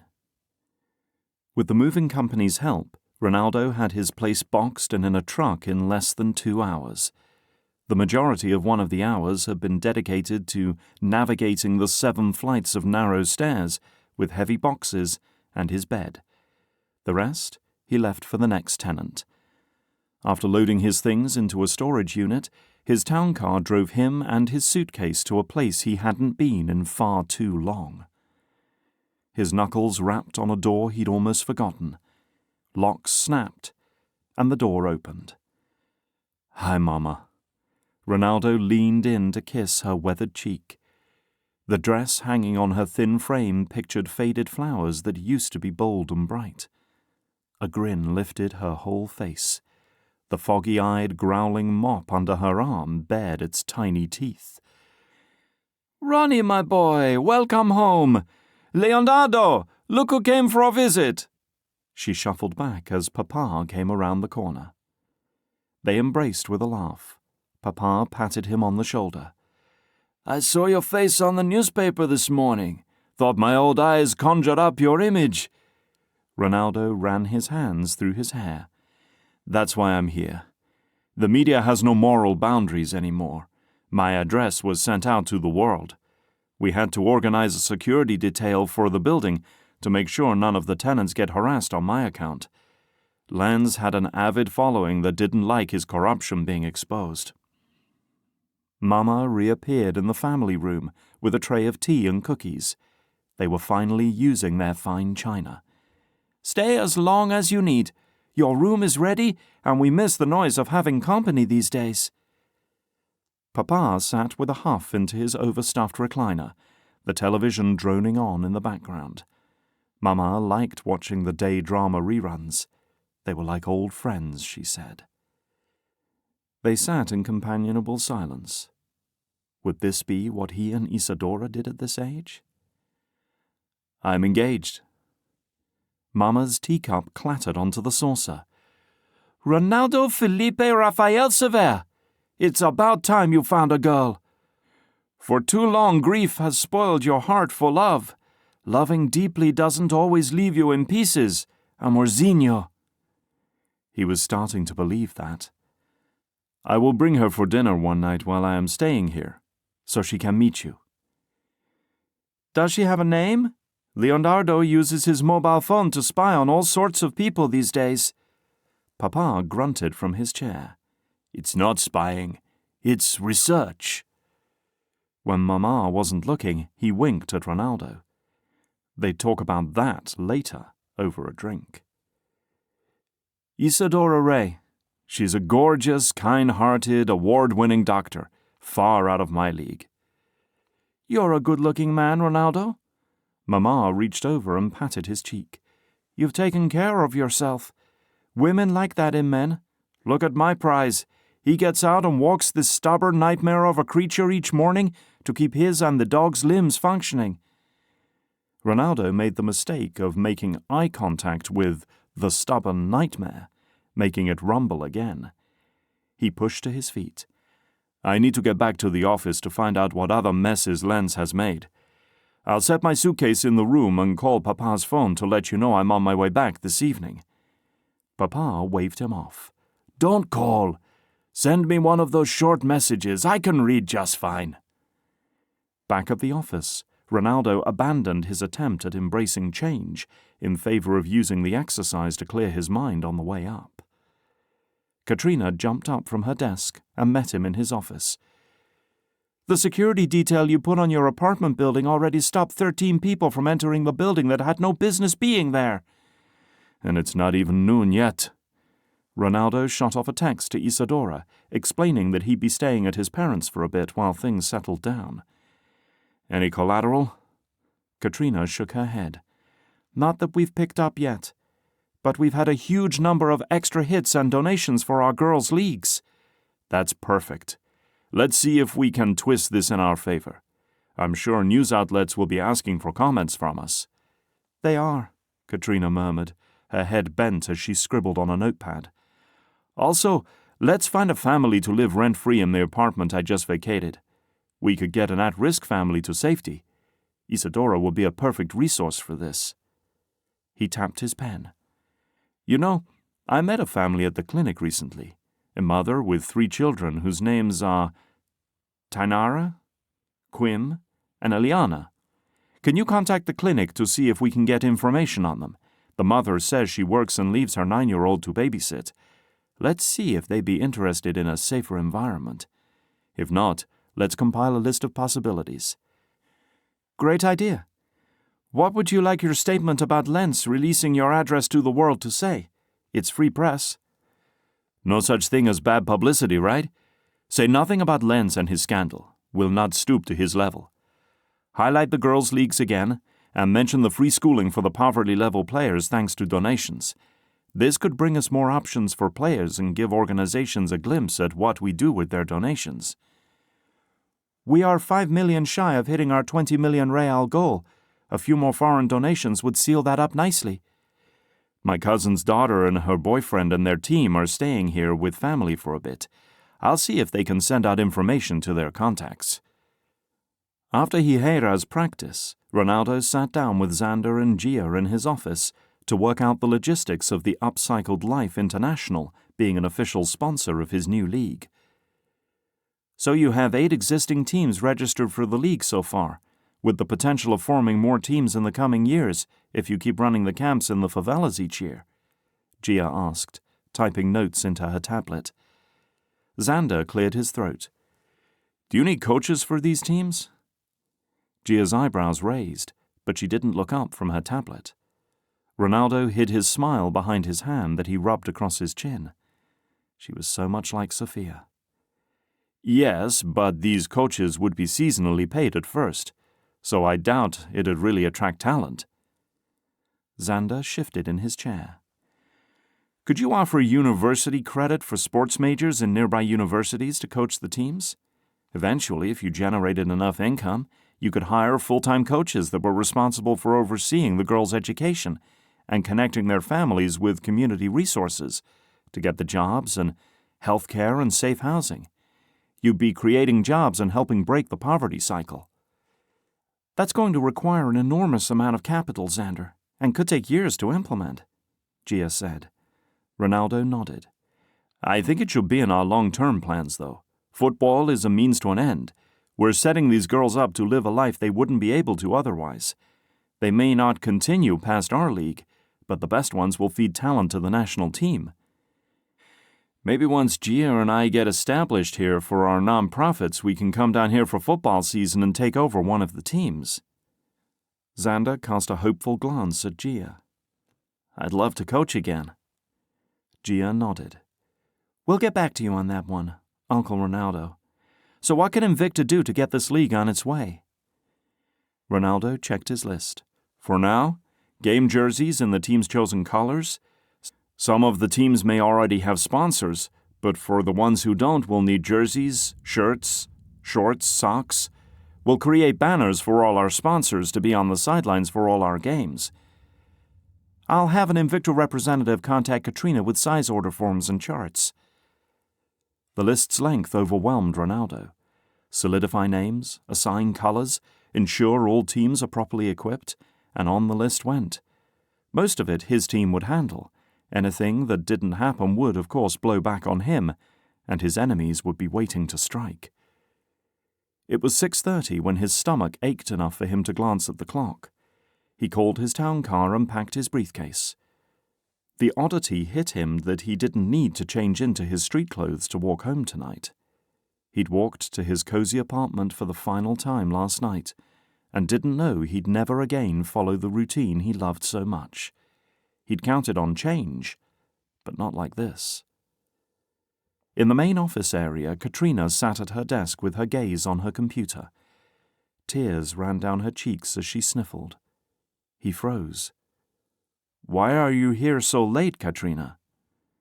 She swiped at her cheeks. Oh, I had a few things to finish up before heading home. Donations just surpassed 20 million. We're fully funded." Her hands raised in celebration. "That's incredible news," Ronaldo grinned. He'd let her think her tears had gone unnoticed for now. "Do you have dinner plans? Let's go celebrate." Katrina grabbed her things. "I'll meet you in the lobby. I need to stop in the restroom." Ronaldo took the stairs and sent a text to Papa's phone about his plans. Surreal. It had been almost 30 years since he'd felt he needed to keep his parents apprised of his plans. Katrina exited the elevator as the town car pulled up to the curb. "Any preference?" he asked Katrina. When she shook her head, he mentioned a new casual restaurant he'd been meaning to try for a while. They managed to snag a table next to the window to people watch. When they placed their orders, Ronaldo waded in. "I noticed your tears at your desk. Is work overwhelming you? If there is too much for you to handle, we can spread out the workload. I can move forward in our plan to hire someone to take over the Girls' League administration." Katrina gave him a weak smile. "It's not work, but I agree that we may need to hire someone soon since we are fully funded and can implement the plans we put into place." She drew a shaky breath, her fingers toying with the silverware. "My boyfriend received his dream fellowship offer for next year. He'll be participating in an anthropological study in the heart of the rainforest. An incredible opportunity for him." She sounded as if she truly believed that. "It means limited contact with me, which would be manageable. But he asked me to marry him now instead of us planning for a big wedding next year.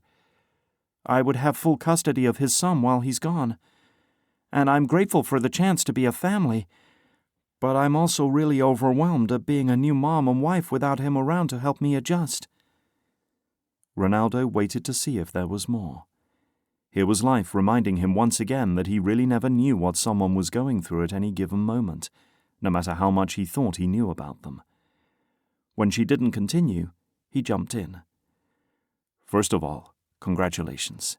That is a huge step. Second of all, how can I support you best?" Katrina sat back in her chair. "Well, we'd be honored if you and Isadora came to the wedding whenever it is." She laughed. "I guess I need to know if I'm going to lose my job when I become a solo parent and have to do parent things. Please be completely honest with me." He let out the breath he'd been holding. She didn't quit. Relief flooded him. "That's a very simple answer. No, you will not lose your job. Becoming a parent will not affect your employability whatsoever. It will change your availability to the job, so we may need to start looking at restructuring your team so you're able to delegate when you need to be home with a sick child. What's his name?" Her smile lit up her face. She obviously loved him a lot. "Zico. He's 2.5. Ronaldo pulled out his phone and made himself a note. "We'll get you a laptop, phone, and secure remote access to the files you need." Katrina's hand landed on his arm. He glanced up in surprise. Tears streamed down her cheeks. "I can't thank you enough, Senor. You're in the middle of a personal upheaval and you're helping me. I'm incredibly grateful." He patted her hand in an attempt to dislodge her touch, which felt far too intimate for his comfort. The harmless touching of anyone made him feel uncomfortable. Perhaps it was time to change that. "Do me a favor and spread the word that people who work with us do not need to be afraid for their job if they happen to experience a big life change. Work is part of life. Work is not the entirety of life. If Lenz gave that impression, we're changing that right now."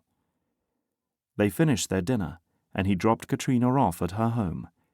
He sank back into his town car seat as his driver navigated to his parents' house. Was he doing enough? It never felt like it. How many other women in his office felt they couldn't have a job and a family in the same lifetime? That fear stopped tomorrow. He'd worked so hard to position himself for this moment, his hour in power. But now that he was here, he didn't know what other gross oversights sat lurking in the shadows of his blind spots.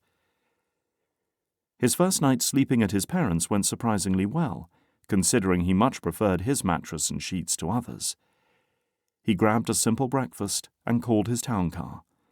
Mama smirked as he kissed her cheek and patted Papa's shoulder on his way out the door. The company in the morning was refreshing, actually. His incredibly insightful driver had his favorite morning paper sitting on his seat waiting for him when he got in. "So thoughtful. Thank you, Alfonso." The drive into the office took long enough that he had time to read his paper and see new scenery along the way. A familiar face waited for him at the guard's desk in the lobby. "We need to talk." A gorgeous and apparently furious face. Isadora's voice was low, and her words clipped. Dread flooded in his chest in a tidal wave that he had not experienced in a very long time. "Of course. Let's go to my office." He nodded at the security guard and placed his hand on Isadora's elbow, moving with her to the elevator. The negative energy rolled off her in waves. "I thought you'd be opening the clinic early this morning." "I called in for a delayed start, so I could see you." Uh-oh. He barely remembered how they got to his office, but he gently closed his door behind him. "Say whatever you need to, but please don't raise your voice in my office." Her curt nod was his only answer as she tapped at her phone. She turned it around to show him. "What am I looking at here, Ronaldo?" There on her screen was a picture of Katrina sitting across from him last night, with her hand on his arm and his hand on top of hers as he smiled at her. The title read, "Is FCC President bedding his barely legal assistant?" Oh no. He swallowed hard. "I wonder how much the paparazzi made on that picture with that title. That looks very bad, and I imagine it looks like betrayal to you. It's not." She raised her eyebrows but said nothing. Ronaldo stepped toward her, gauging her tolerance. His body had no problems anticipating her touch. On my way out of the office, I saw Katrina crying at her desk. She tried to cover it up by telling me we hit our donation goal, so I took her to dinner to cheer her up under the pretense of celebrating. Her boyfriend wants to get married and then take a fellowship for a year while she raises his kid by herself. And she was worried, no, terrified, about the life changes and whether or not I would kick her to the curb for becoming a parent. He shook his head in his lingering disbelief. Isadora's expression was slightly less furious, but hadn't relented its hardness yet. She could be very scary. I reassured her that she would not be fired because she was getting married and having a family. His hand ruffled his hair to distract her from the next step he took toward her, and that we would do everything in our power to make sure she had what she needed to succeed in her job as her home life changed. Today, I'm going to make sure all the women in the organization know their jobs are not in jeopardy for wanting—" He inched toward her, craving the feel of her relaxing into his embrace. The most precious gift life could offer. A family. As he reached for her, she spun toward his door. "I want to hear it from Katrina." She walked out the door and reappeared with an alarmed-looking Katrina in tow. "Katrina, please explain to me what happened after you left this office last night." "Oh," she laughed. "I thought I might be in trouble. Senor Cevere and I went to dinner to celebrate reaching our donation goal." Isadora waited a moment. She raised her phone to Katrina's eye level. "What was happening in this moment specifically?" Katrina gasped, her eyes widening. "Dr. Ray, I was thanking Senor for not firing me when he heard about my upcoming life upheavals. It was nothing more than overwhelming gratitude that I realize now I should not have done. I'm very sorry, Senor. You are my boss, and despite my gratitude, touching was extremely inappropriate." She rubbed her temples. "The last thing this office needs is more scandal. Dr. Ray, please forgive me." Ronaldo and Isadora insisted they forgave her and sent her on her way. When she closed the door, Isadora whirled around, melding her body to his. "Marry me," she said into his chest. The tension in his muscles disappeared as he rubbed her back. Of course, Paisho. Your questions didn't threaten my deep love for you. It didn't change our bond. She stepped back with his hands in hers and stood up straight. No. Today. Come with me to register our intent and file all the paperwork. When everything goes through, I will have my minister on call to marry us. His brow furrowed as he struggled to read the situation. I am truly very excited to marry you, and I can tell you're serious about this idea. That part was a guess. Tell me more about why you feel this way. Isadora dropped his hands. It's silly to wait, Ronaldo. We're grown adults. I wake up every morning and wonder what you're doing. In the evening I come home to an empty place wishing instead I was with you. I'm tired of wondering and wishing, Ronaldo. The longing in her deep brown eyes stunned him, yet it matched the feeling in his chest intimately. I have never known you to rush one thing in your life. Even on the field you calculated every move and every decision. You must be ready to marry me since you asked me. All of that was very true. He'd had no doubts about her for a long time. If anything, he should have been rushing her to the altar, so she wouldn't have time to change her mind. He pulled her back into his arms. My lunch hour is from noon to 1. Can we fit it in then? He laughed as she smacked his backside in protest. When he looked into her eyes, they reflected the hope and desire in his heart. Will you have time to find an outrageously priced dress to wear at the ceremony? I want you to have the wedding of your dreams and no regrets. Being married to you, my best friend, the most respectable man I've ever met, is my dream. Ronaldo grunted. I noticed you left devastatingly handsome off that list. She kissed his neck. That's a bonus feature. Attractive bodies fade away. I see deterioration every day. Anyway, we can still have a big party and say our vows in front of our loved ones, but saying them to each other in private and then living them is what matters. You're right. Let's register today. What did formality matter after years of wooing her? The goal was wide open. Time to take the shot. Chapter 19. I'm not going, Davi. My stomach hurts so bad. Daniela lay back onto her mattress, scrunching herself into a ball. They'd been arguing for most of the morning as they packed up what they wanted to take from their favela home. Davi packing his things right alongside hers made the work easier. Outside it was still dark. Chakal hadn't delivered on his promise to get what he wanted from Davi, but he'd come for it. They had to get out of here under the cover of darkness to limit the chances anyone saw them. People weren't given free passes out of these places, especially not if they grew up here. They were giving up the home they'd had with their parents in favor of something small, safe, and closer to the stadium for Daniela's practices. Cambridge hadn't decided yet if he wanted to take Xander up on his offer for a new place in exchange for the apprenticeship. He'd accepted the apprenticeship for now. Davi crouched in front of her, smiling through his exasperation. You're going. Your stomachache is from the nerves. They'll calm down once you get going. We can't hold off much longer. Gia is waiting for you at the bus stop with your suitcase and a ticket to your future. Your bright, untainted future as an Olympian, away from the recycling center and perpetual hunger. Our life right now is not that bad. At least I have you. One side of his lips quirked up. You won't have me forever, and then you'll have nothing but regrets. It was all too much. Her feelings had never felt this big before, but she'd also never been faced with separation either. She pulled her knees to her chest and rested her forehead on them. I can't leave you. What if Chakal comes after you?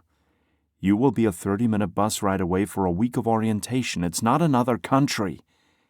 Might as well be, she whispered into her knees. And I would definitely be happy with accompanying you to the women's football training center. Those women are... Her glare stopped the rest of his sentence. He laughed. Those women are not pieces of meat for eyeing up at the butcher, same as me." In the kitchen area, he pulled the last 2 pans off the shelf. "I was going to say they are skilled professionals." He dropped them into a nearby bag and lifted her chin. "Something can happen just as easily with you here. Cambridge and I will get us moved into the new space, and when you get back you can make it home here. This apprenticeship with Xander is exactly what we need. It's a huge life change for Cambridge, too. If you're not going to get on that bus for you, then get on it for me. I can't live happily knowing that you didn't give yourself a chance to become an Olympian, a world-class football player." He hoisted a garbage bag over his shoulder, stopping at the door. "Let's go see if you have what it takes to be an Olympian, Daniela." The admiration in his eyes pulled her from her place. An Olympian. It sounded impossible. A very expensive, shiny dream. He slung his arm over her shoulder as they used the shadows to escape from their favela for the last time. No looking back. No regrets. A hope and prayer that Chacal didn't come after them. With their possessions in hand, they met Xander and Gia in a parking lot down the road right next to the bus stop. Davy stuffed the garbage bag into Xander's trunk, and Gia wheeled Daniela's brand-new suitcase over to her. "Here's to a new beginning," Gia grinned. Daniela mustered a return smile. "Oh, I almost forgot. We got these for you both so you could keep in touch with each other. They should have enough minutes and texts for the time away. If it's not enough, Davy can let us know and we can buy more." Gia handed them each a compact mobile phone with its box. A phone? Daniela blinked. She'd always wanted one. A laugh bubbled inside her. She threw her arms around Gia and squeezed. Her clothes smelled fresh. "Thank you will never be enough, Gia." Gia squeezed back. "I know this is a lot for you to take in right now, but Xander and I and Coach Cevere have complete confidence in your abilities. Don't let fear blindside you. This is your time to learn and grow and become the best player you can be. If you go to orientation and realize pro football is not for you, you come home and find a new path for your life." Right. A test run. The thought hadn't occurred to her that she would turn down this opportunity. People like her didn't turn away a dream like this. There was nothing better in her book. She said thanks one more time as the bus hissed to a stop at the curb. She circled her arms around Davy's neck and peppered his face with kisses. "Thank you for your support. I love you. See you soon." Davy laughed but didn't push her away. He wasn't embarrassed of her. He was her protector, and now her support from afar. "I'll call and text. Let me know your schedule when you get there, so I'm not interrupting." "That's something we've never said," she whispered.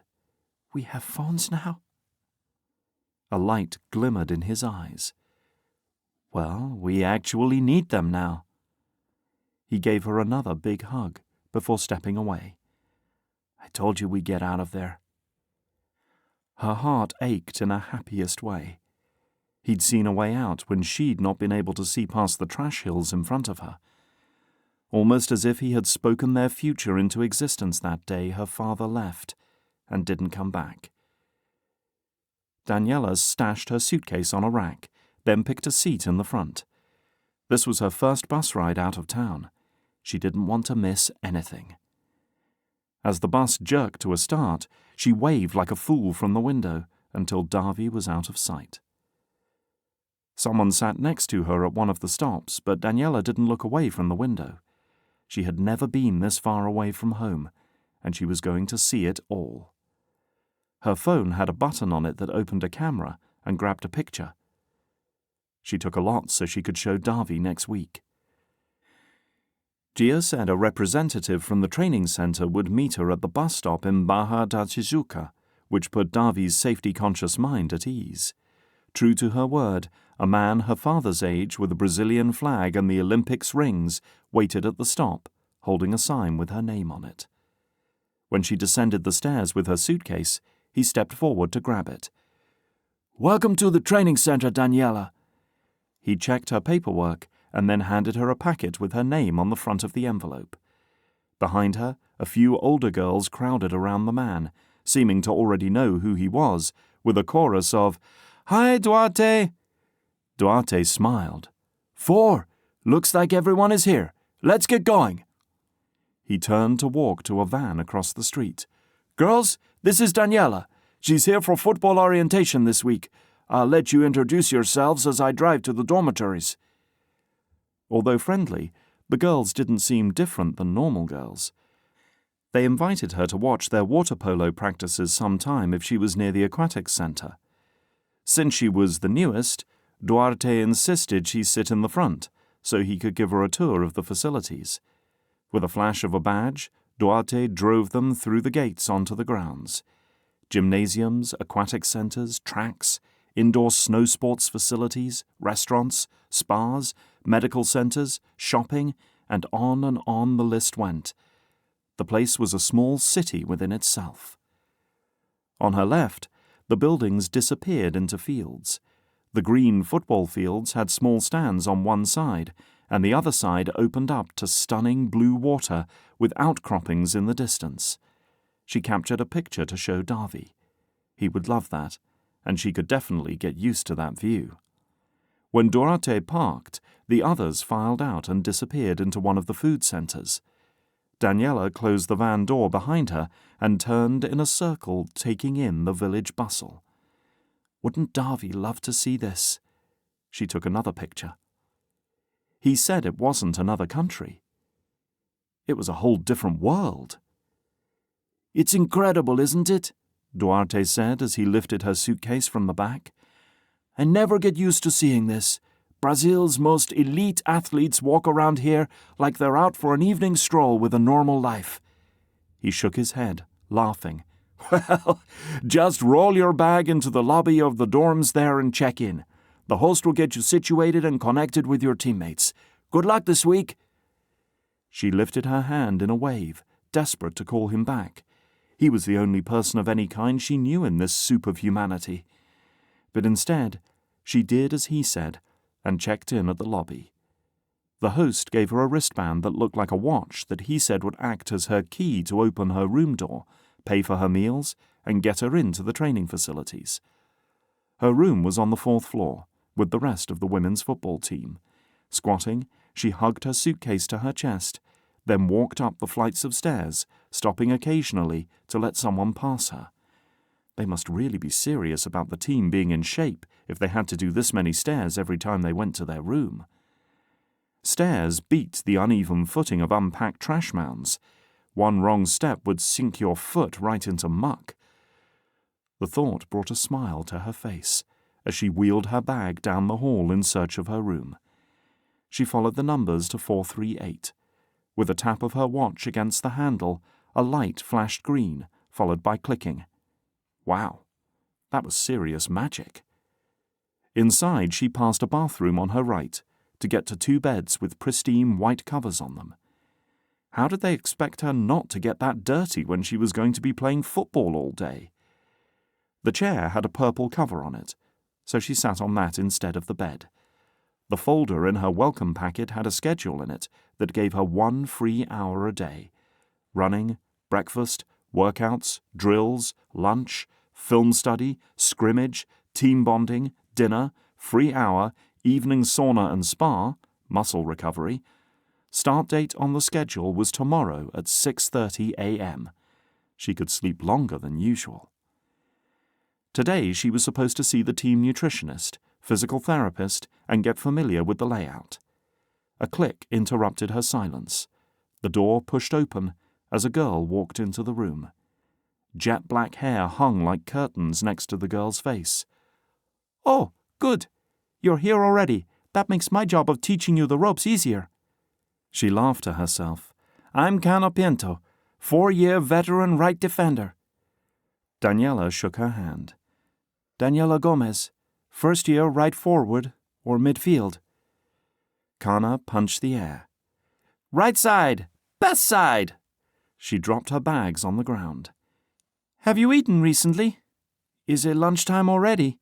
Daniela checked the clock. "No," Kana snorted. "But the food here is amazing, so I like to eat brunch on day one. Food is already paid for, so we eat as much as we need. Let's go get a snack.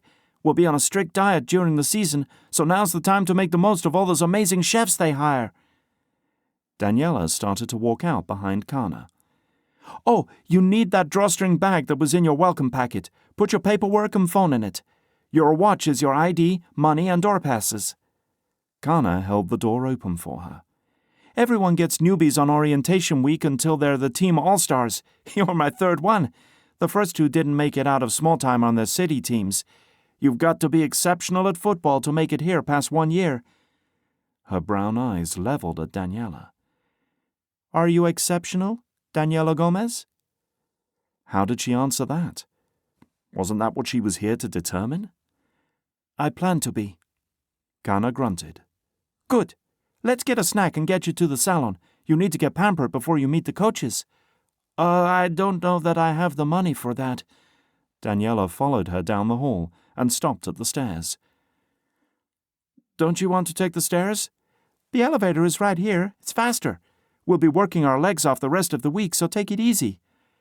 Kana led her onto the elevator. The door closed and jolted into motion. Daniela yelped, grabbing the handles. Kana smirked. "You're really new to this, aren't you? This should be fun." They walked into the lobby, then out into the street. 5 doors down, they picked up pastries and drinks at a bakery. They found a table outside in a cute alleyway. "The truth is, Daniela, that you have to look a certain way in order to make the national team. You're expected to be an icon of femininity and beauty. The country leaders want long, well-kept natural hair, thin but strong bodies, and cleanliness." She leaned forward so the other tables wouldn't hear. "One of the only reasons they lifted the women's football ban in '79 was because the Federation agreed to keep a really firm grasp on the players acting and looking like women. You'd think the starting lineup stepped out of a Miss Universe contest. So if you don't fit in with their idea of beauty, they—" Kana shrugged. "If you're new, they don't invite you back. If you're so good they can't live without you, they force you into it with stern talks about representing the country well and being an icon of what a woman should be to all the young girls out there. Never mind that they barely pay women athletes, but expect us to look like we're swimming in money." Daniela ran a hand down her long ponytail. She'd never gotten a proper haircut. In fact, she'd never had any beauty treatments. "I'll do whatever is required to have a shot at the national team. That's why I'm here. Us too. And they know that. They dangle your eligibility over your head so they can get you to do what they want." Kana stood up abruptly. "Let's get you an appointment at the salon for this afternoon. We'll stop by the nutritionist and physical therapist before lunch. I'm meeting a group of team members for lunch at one of the best food halls here. You can join us." Daniela fought hard to make mental notes of where she was and how she got there. Kana finally grabbed a map. They made circles around where everything was. At her salon appointment, a team of people scrubbed, pulled, pinched, and waxed. She ached everywhere when they finally finished with her, but her skin was shiny, her hair cut, her eyebrows matched, and all of her nails were sanded down with clear polish on them. It was possible Kana lied to her because she didn't think Daniela looked nice, but Daniela didn't care. Despite the pain involved in the hair removal, the pampering felt strangely wonderful. Her nails didn't have dirt under them for the first time that she could remember. "Whoa! Total upgrade!" Kana said with a huge smile when Daniela met up with her in the lobby of the salon. Kana had opted for the full treatment too, but didn't look much different, except her skin glowed. They headed to dinner together to meet the team. Daniela let Kana do the talking about her life in Sao Paulo, where her father ran the zoo and tended the large, exotic cats. She was deep into a story about her father trying to safely extract a flock of geese that landed in a tiger pen, when Daniela spotted a familiar, handsome face, smiling and animatedly talking to a group of girls.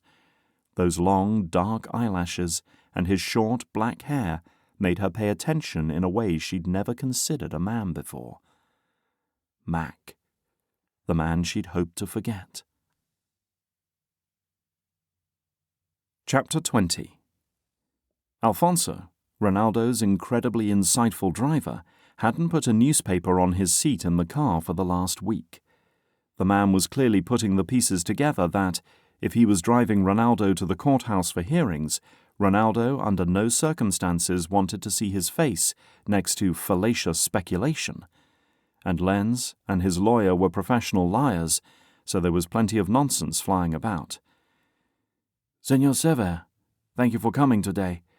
Are you familiar with the accusations against Senor Ferra? Ronaldo gave a slight bow. Your Honor and honorable council members, I am familiar with the accusations. The board and I were aware of Senor Pereira's proceedings for months, and were collecting the data you have as evidence in front of you now.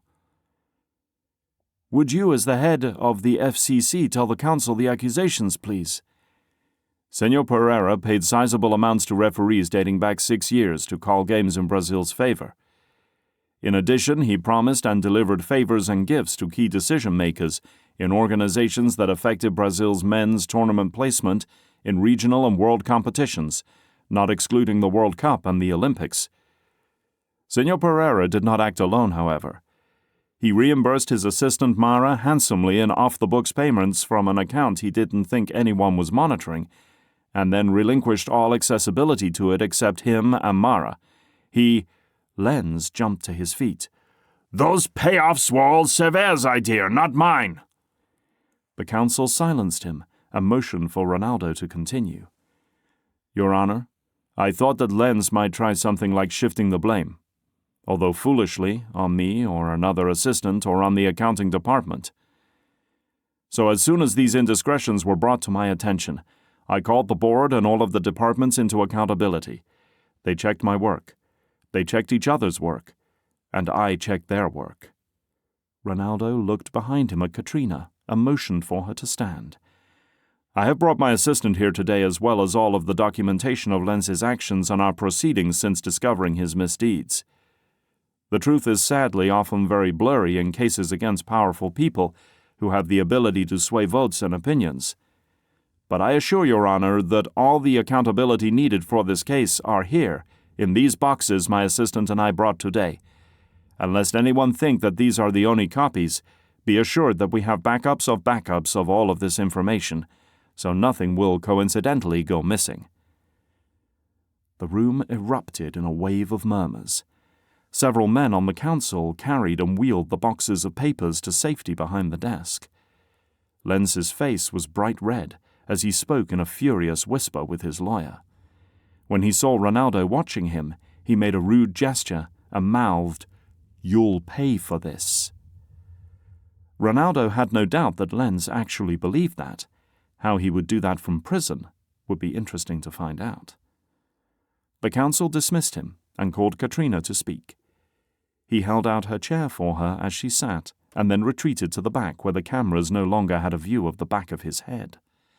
Eager as they were to read volumes into the slightest shift of his body or face. No, he wasn't there to provide anything more than the absolute truth.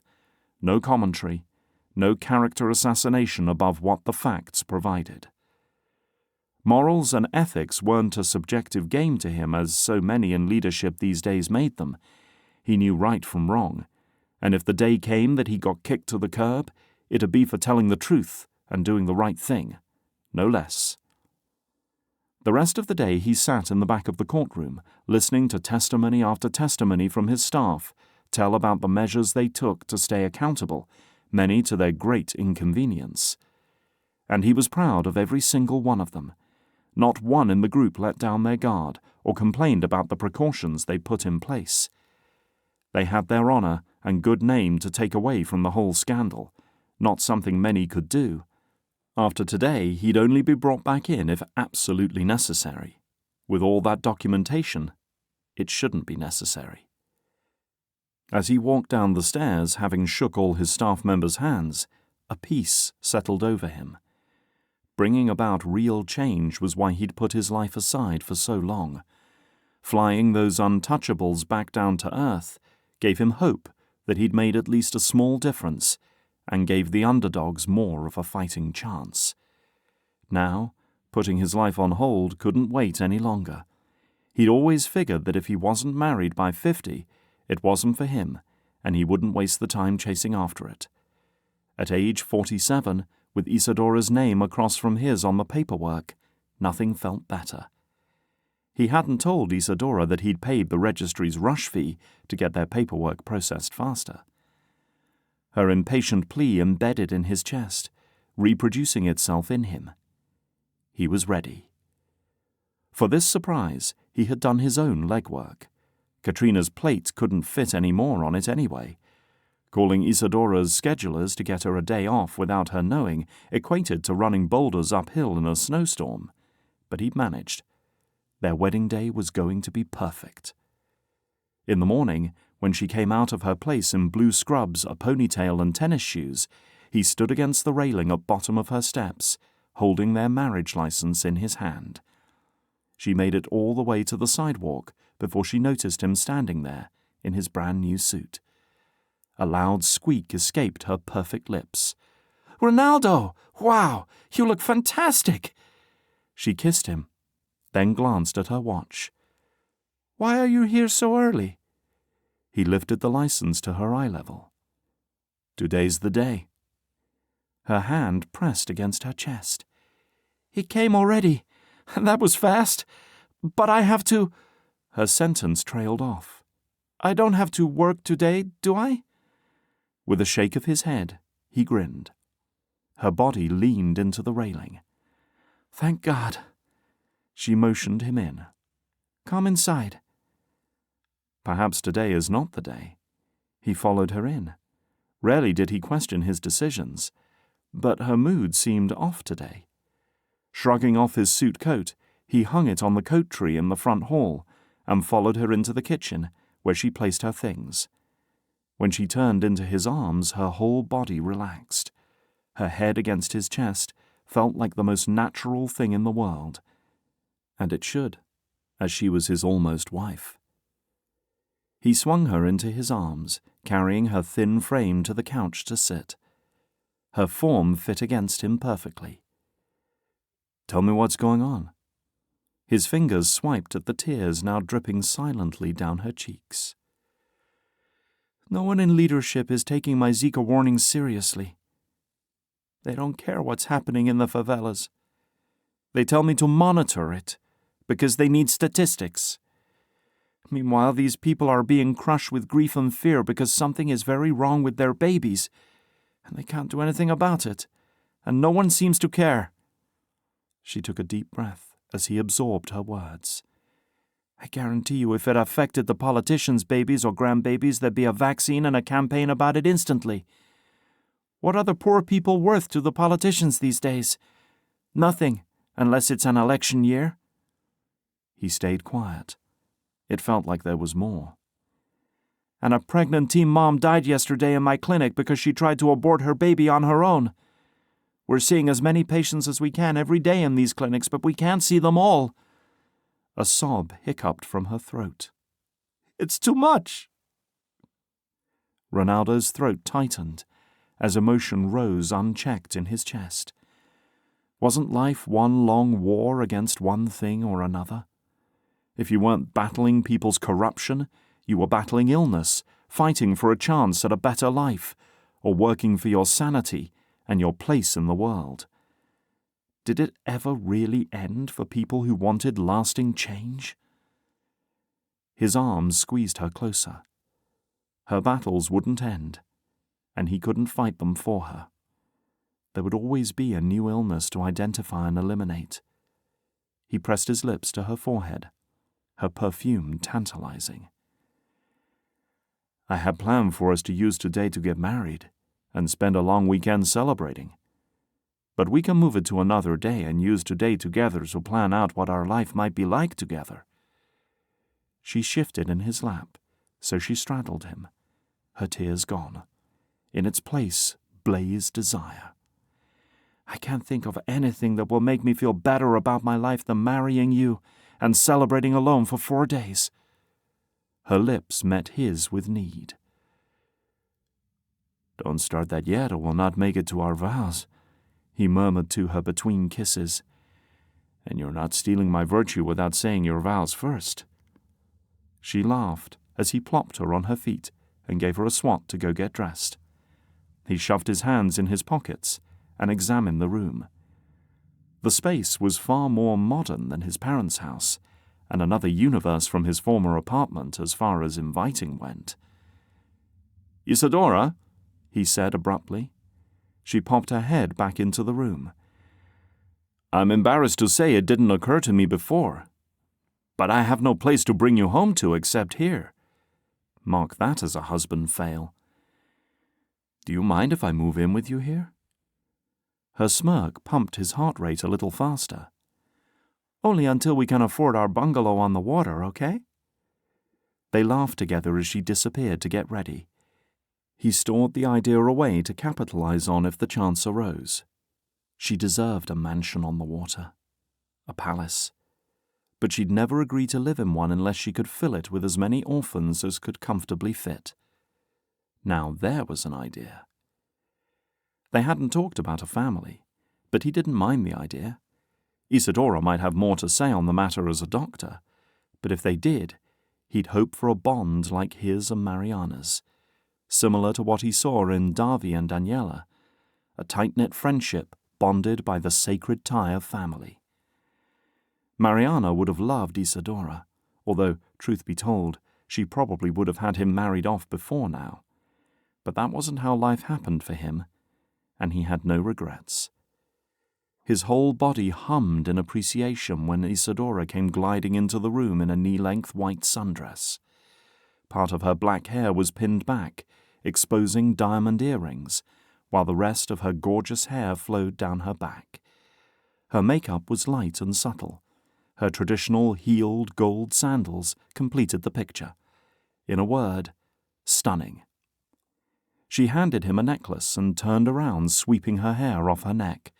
He kissed her shoulder as he latched the necklace into place. "I'm speechless," he said, running his hands lightly down her arms. She grabbed his hand. "We need a ring for you. Then, let's go get married." At Isadora's insistence, Ronaldo's town car chauffeured them to the same jewelry store where he'd found her ring. A plain gold band was all he wanted, nothing ostentatious. As they drove, Isadora called the minister she'd asked to be prepared. He was available right after lunch. Ronaldo texted his parents, and Isadora texted her sister and best friend to meet them at the church. To fill the time, they browsed through stores as if no one else existed. They walked casually through the shops as Isadora quizzed him on his home preferences. Did he prefer fluffy towels or scratchy? Did he eat random meals in the middle of the night on the weekends? Which side of the bed did he sleep on? Did he keep the house cool or warm during the day? Did he sleep with pajamas on or nothing? Was his budget, because she knew he had one, a rule or a guideline? Her string of questions humored him greatly. None of her answers to those same questions were a deal-breaker for him.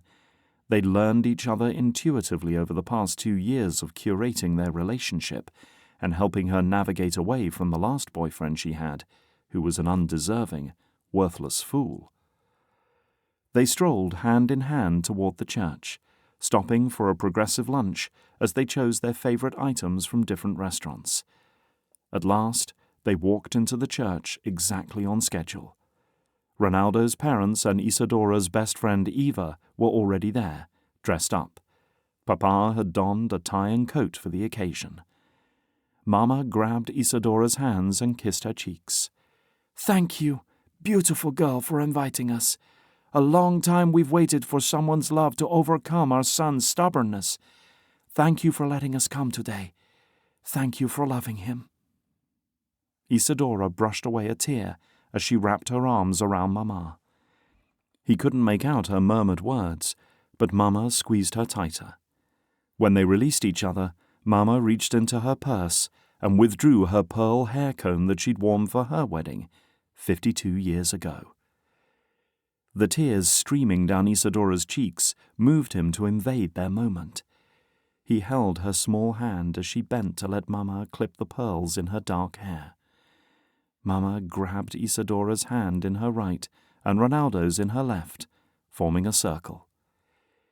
May the God of light flood your marriage with peace, bring joy amongst sorrow, fill your home with a hope that looks toward tomorrow. When you are met with darkness, may He soothe your soul, and may your love run deep and make you whole. Ronaldo kissed Isadora's forehead and wiped her cheeks with his thumb pads. Their marriage would bring a fullness to both of their lives he hadn't anticipated. She talked of her parents and their influence often. Isadora's mother had died in a ski accident years ago, and her father more recently died of brain cancer. It wasn't fair that she and her brother and sister had to say goodbye so soon as he'd done with Mariana. Her siblings stayed close to each other, though. Her sister, Dritessa, lived in Rio with her own boutique pet shop. Her brother, Keaton, lived in Vitoria and worked as a port authority. Through marriage, Isadora would gain parents, and Ronaldo would double his siblings. Love brought them that completeness. The church door swung open, bumping into the wall as Tessie dodged into the lobby. She held a giant flower bouquet, and under her arm was a big bag. She barreled over to Isadora. "What did I miss, Isa? Oh, you look stunning as usual. I promised Keaton I'd video call him so he could see the ceremony, and I brought the video camera to record it. Here, it's bad luck to marry without a bouquet." She shoved the bouquet into Isadora's hand and leaned in to fake whisper. "Also, know now that I will shamelessly fight Eva for them in the bouquet toss." As Eva laughed and issued her own threat, Ronaldo stepped away to greet the minister who walked in from the sanctuary. "Are you ready, Senor Cevere?" the minister said, embracing him. The double meaning wasn't lost on him. As he glanced around the lobby, everyone they'd asked had come. As the minister led them through the blessings, vows, and exchange of rings, Ronaldo memorized every emotion that flickered across Isadora's flawless face.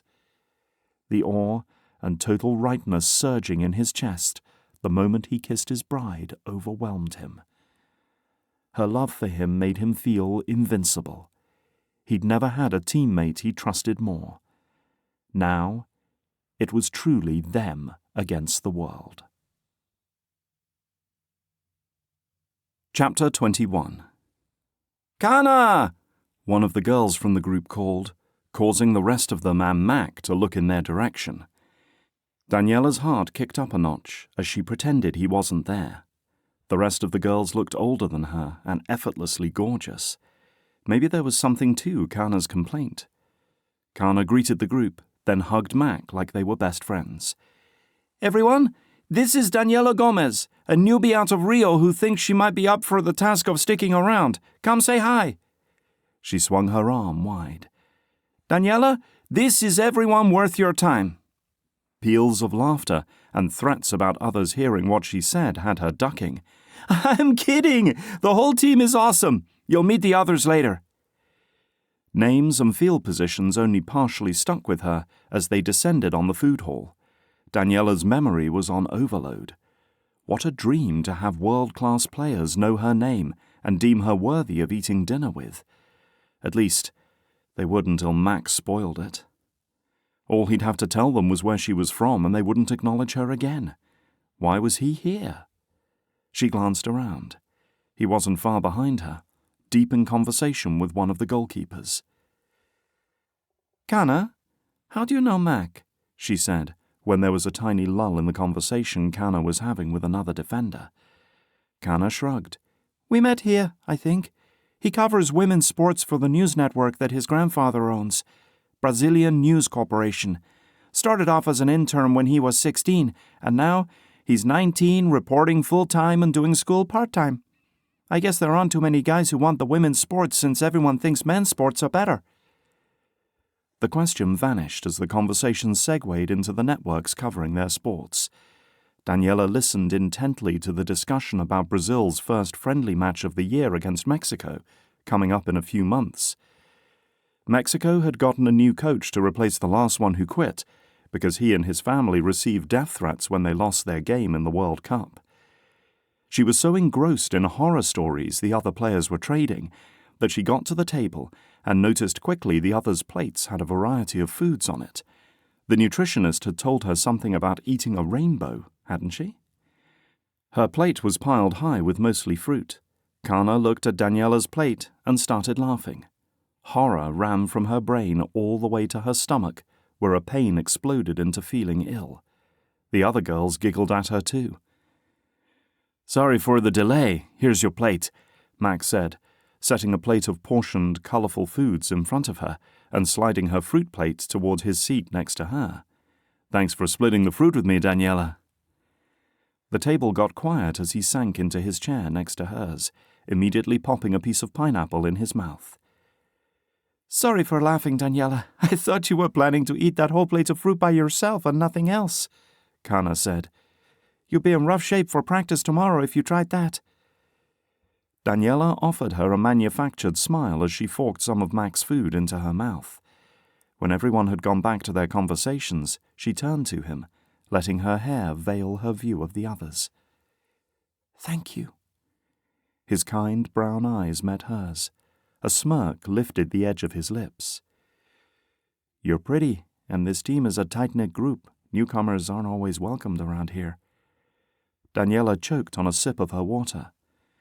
Those were her words to him that night in the favela. "Any other pointers I need to know to avoid making an utter fool of myself?" "Actually, yes," he said, leaning in closer. "The team initiates all the newcomers on a random night by filling the hall with dry ice smoke and setting off a fire alarm. The newbies' roommates pretend to be frantic and send the new girls running out the doors and down the stairs. Then they lock the hall doors so no one can get back in until just before dawn." "That's horrible." Daniela wrinkled her nose. Mac laughed, a deep, resonating sound that made her laugh with him. "It weeds out the ones with no endurance, too. They might not do it this year, but chances are high.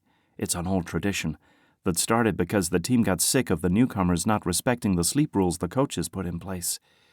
The newcomers would often stay up late since they weren't played during games anyway, causing the more senior members of the team to lose sleep and not do well in practice. And that is also why the senior team members don't room with the new kids anymore. No wonder the new recruits didn't stick around." "You're not faking me out, are you?" "Look me in the eyes when I say this, Daniela." Mac lowered his chin, his expression very serious. "You don't know me well yet, but understand that I'm not a liar." He seemed trustworthy, but... "Why didn't you tell me who you were when I met you?" "I didn't lie to you. I told you I was there on business." He reached his fork past her and grabbed a piece of meat she'd left on the plate, the one he'd made for himself. She pushed the plate in front of him and pulled the fruit over. "It felt a little bit like a lie when it came out that you wrote the story we were celebrating." "I wanted to talk to you as a normal person. Some people act strangely around me when they find out I'm a reporter." He pinned her with a look that said she of all people should understand about being treated differently.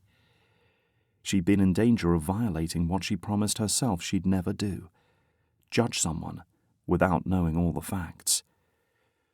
"Well, thanks again for rescuing me from my mortification.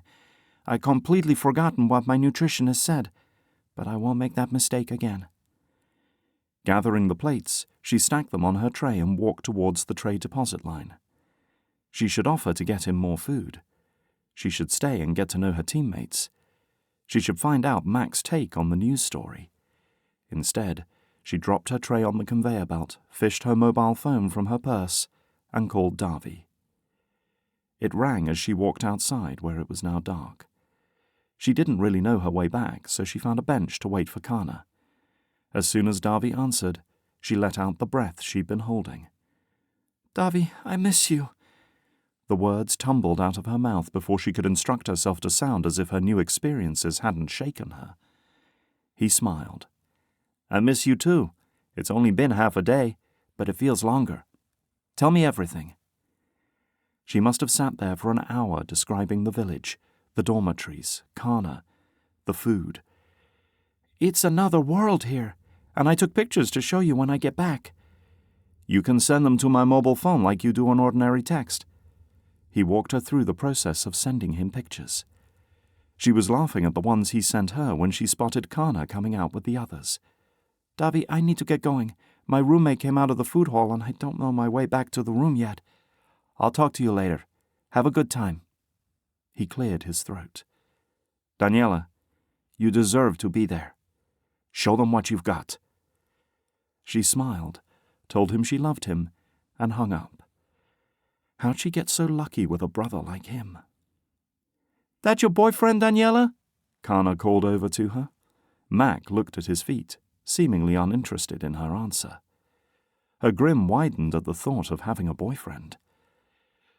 "Brother who is too good for the likes of you, Kana." Kana feigned hurt. "I deserve that." They followed protocol and got into bed early that night. And the next morning was early. They were up before the sun in workout gear running 2 miles before breakfast. In the gym, a team of physical therapists and fitness experts monitored their workouts. When they finally trudged onto the field for scrimmaging, Daniela really couldn't fathom playing a full game, much less keeping this pace of schedule for a whole week. But then she met the coaches who said they were thrilled she was here, and she saw the amount of people in the stands to watch their first scrimmage, and suddenly the wind came back into her sails. It put life in her bones. This was what she loved doing, and here she was, playing on the same field as a teammate with the women's national team. Her dream come true. This was the final physical demand of the day. She had more to give, and everything to prove. The coaches divided the 28 women into 4 teams of 7. They mixed their first-year players in with the other non-starters and sent them to another field. It was both disappointing and a relief to not be across from the legendary forwards Kosa, Mela, and Emily. They stayed on the main fields. But when the whistle blew, her mind zeroed in on the game. Nothing else existed. The defenders took up more space on the field than they did off it. Some of these women that she'd eaten with last night were brick walls with sharp elbows. They may have seen her age, weight, and training as a disadvantage, but when she went flying because a player on the other team pushed her in the penalty box, it was pure good fortune. The whistle blew, giving her a penalty kick that she sent straight into the back of the net. From then on, Daniela became the target of holding, jersey pulling, tripping, and elbows to the midsection. Flopping down and crying wouldn't earn her a place on anyone's starting lineup, so she powered through and scored twice more. A coach ended the game and sent Daniela's team to the main field, while one of the teams came to play the team that had just lost. She grabbed a snack bar from the nutritionist. It had no flavor, despite being packed with nutrients.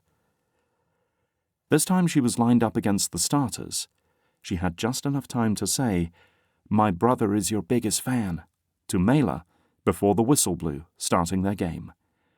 Her objective in this match was for the defenders to not even know she was there until too late. Halfway through a sprint to the ball, she remembered Alini's advice to make herself smaller when she ran, and it got her there first. She crossed it in to her teammate, who placed it in the left corner, but the goalkeeper snagged it. That put her on the defenders' radars immediately.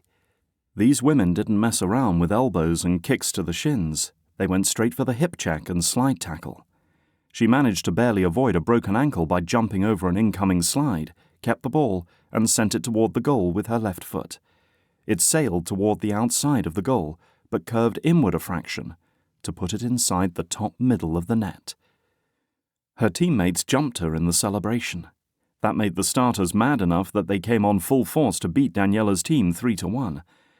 But that didn't bring her off her high of scoring the first goal against the women's national team startup. Davi would be thrilled about it. They circled around the coaches in midfield. Head coach Rocha. "Great start today, ladies. Those were some fun scrimmages to watch. We've got a lot of great talent to work with and develop this year. We'll start delving deep on weaknesses and strengths tomorrow. But for tonight, we've reserved the game room after dinner, so we can all get to know each other over some intense card games. See you there." After the day of physical work they'd done, there wasn't the same fun banter around the table as last night. Everyone focused on refueling to survive tomorrow's sessions. Daniela tried not to take it personally, but these girls she was supposed to be bonding with tossed her around the field like a toy. She'd been treated like that when she first started playing against the guys every night. Davy had always encouraged her to leave grudges on the field and deal with it there. So she did. Every day for the next 4 days, Daniela learned her teammates as friend and foe. The coaches and staff treated her like every other team member, and she'd shut Kana down the night they'd pulled the fire alarm trick on her as Mac had warned her. Every day was harder, but she loved putting in the work. Learning breathed life into her veins. The 5th night, Daniela's phone rang during team bonding time after dinner. She was about to win a hand in poker finally. Regardless, she answered. "Daniela, it's Gia." Gia's tones sent her stomach straight into her throat. "Davi's been seriously injured and is in the hospital here in Rio." She dropped her cards and left the table despite her teammates' protests. "The hospital? What happened?" She sank into a couch on the far side of the game room. "I wish we knew the details.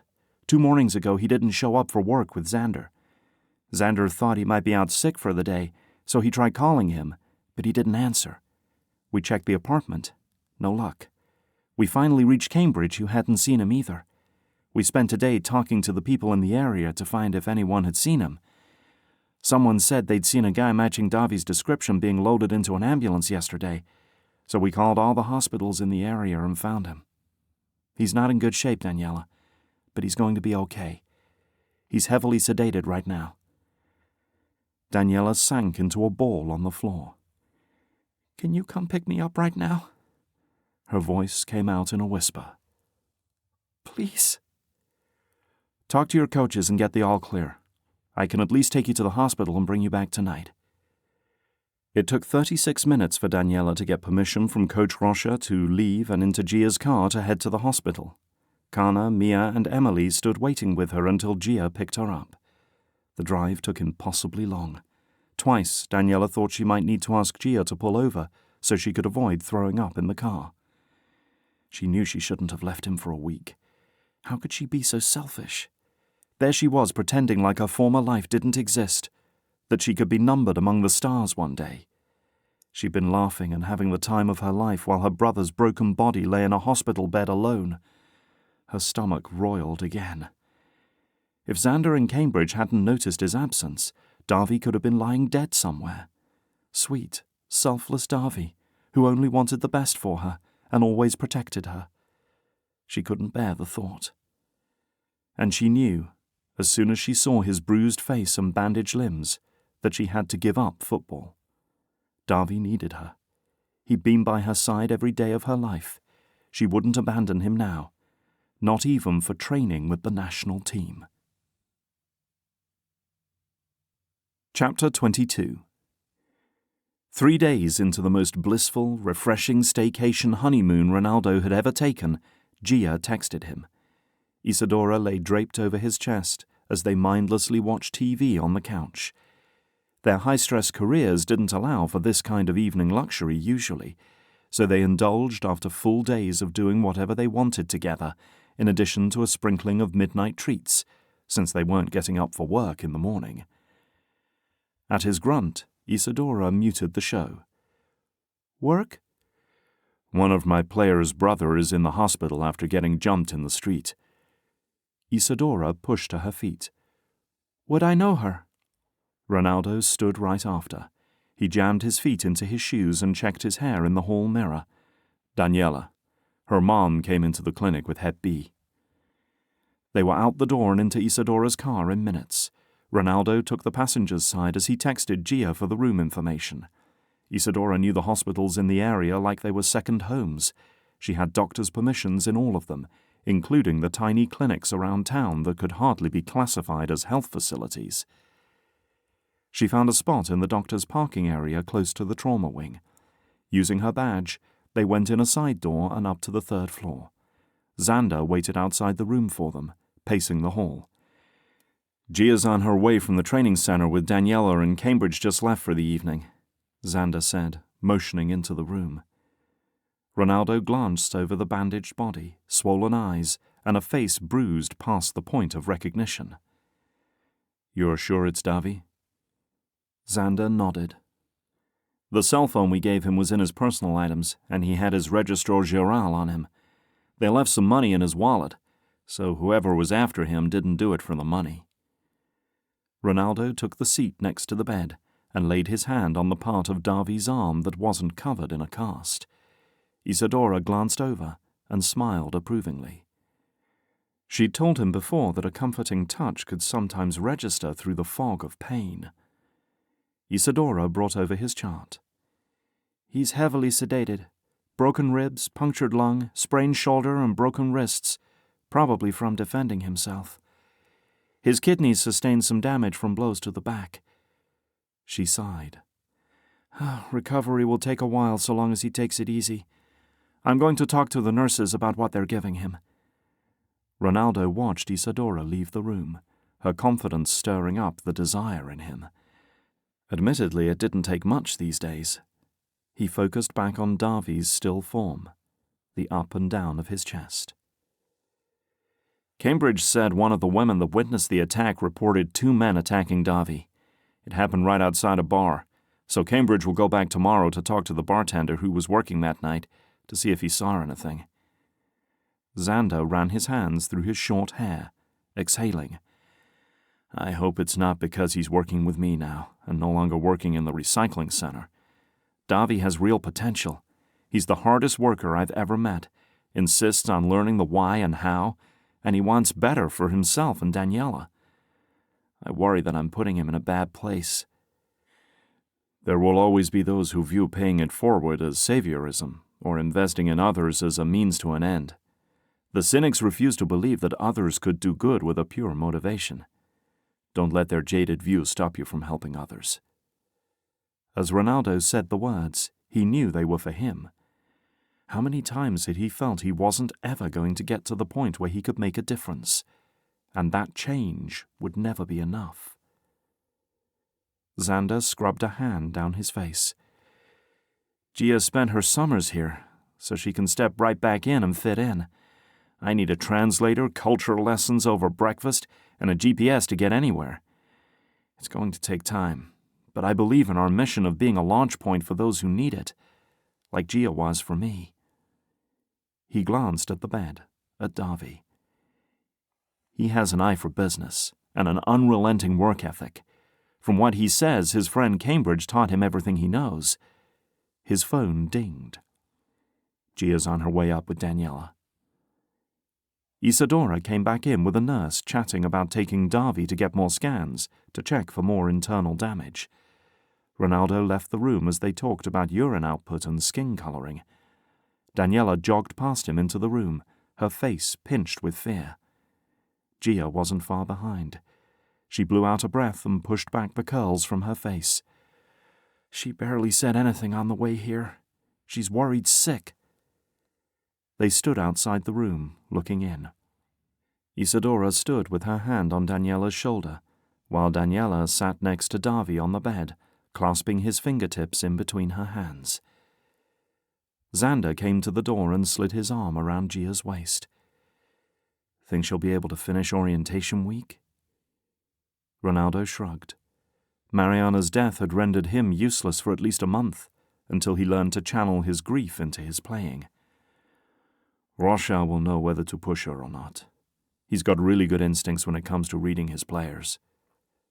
At last, Isadora joined them in the hall. Instinctively, Ronaldo reached for her hand. "Poor Daniela is in shock. The nurse is going to ease up on his medication so she can talk to him while he is coherent. They'll do a couple more scans and watch his kidneys for any signs of failure before they release him to go home. It'll be a few days." She looked up at Ronaldo with a sad smile. "Let's go home. We can check on him tomorrow during the day."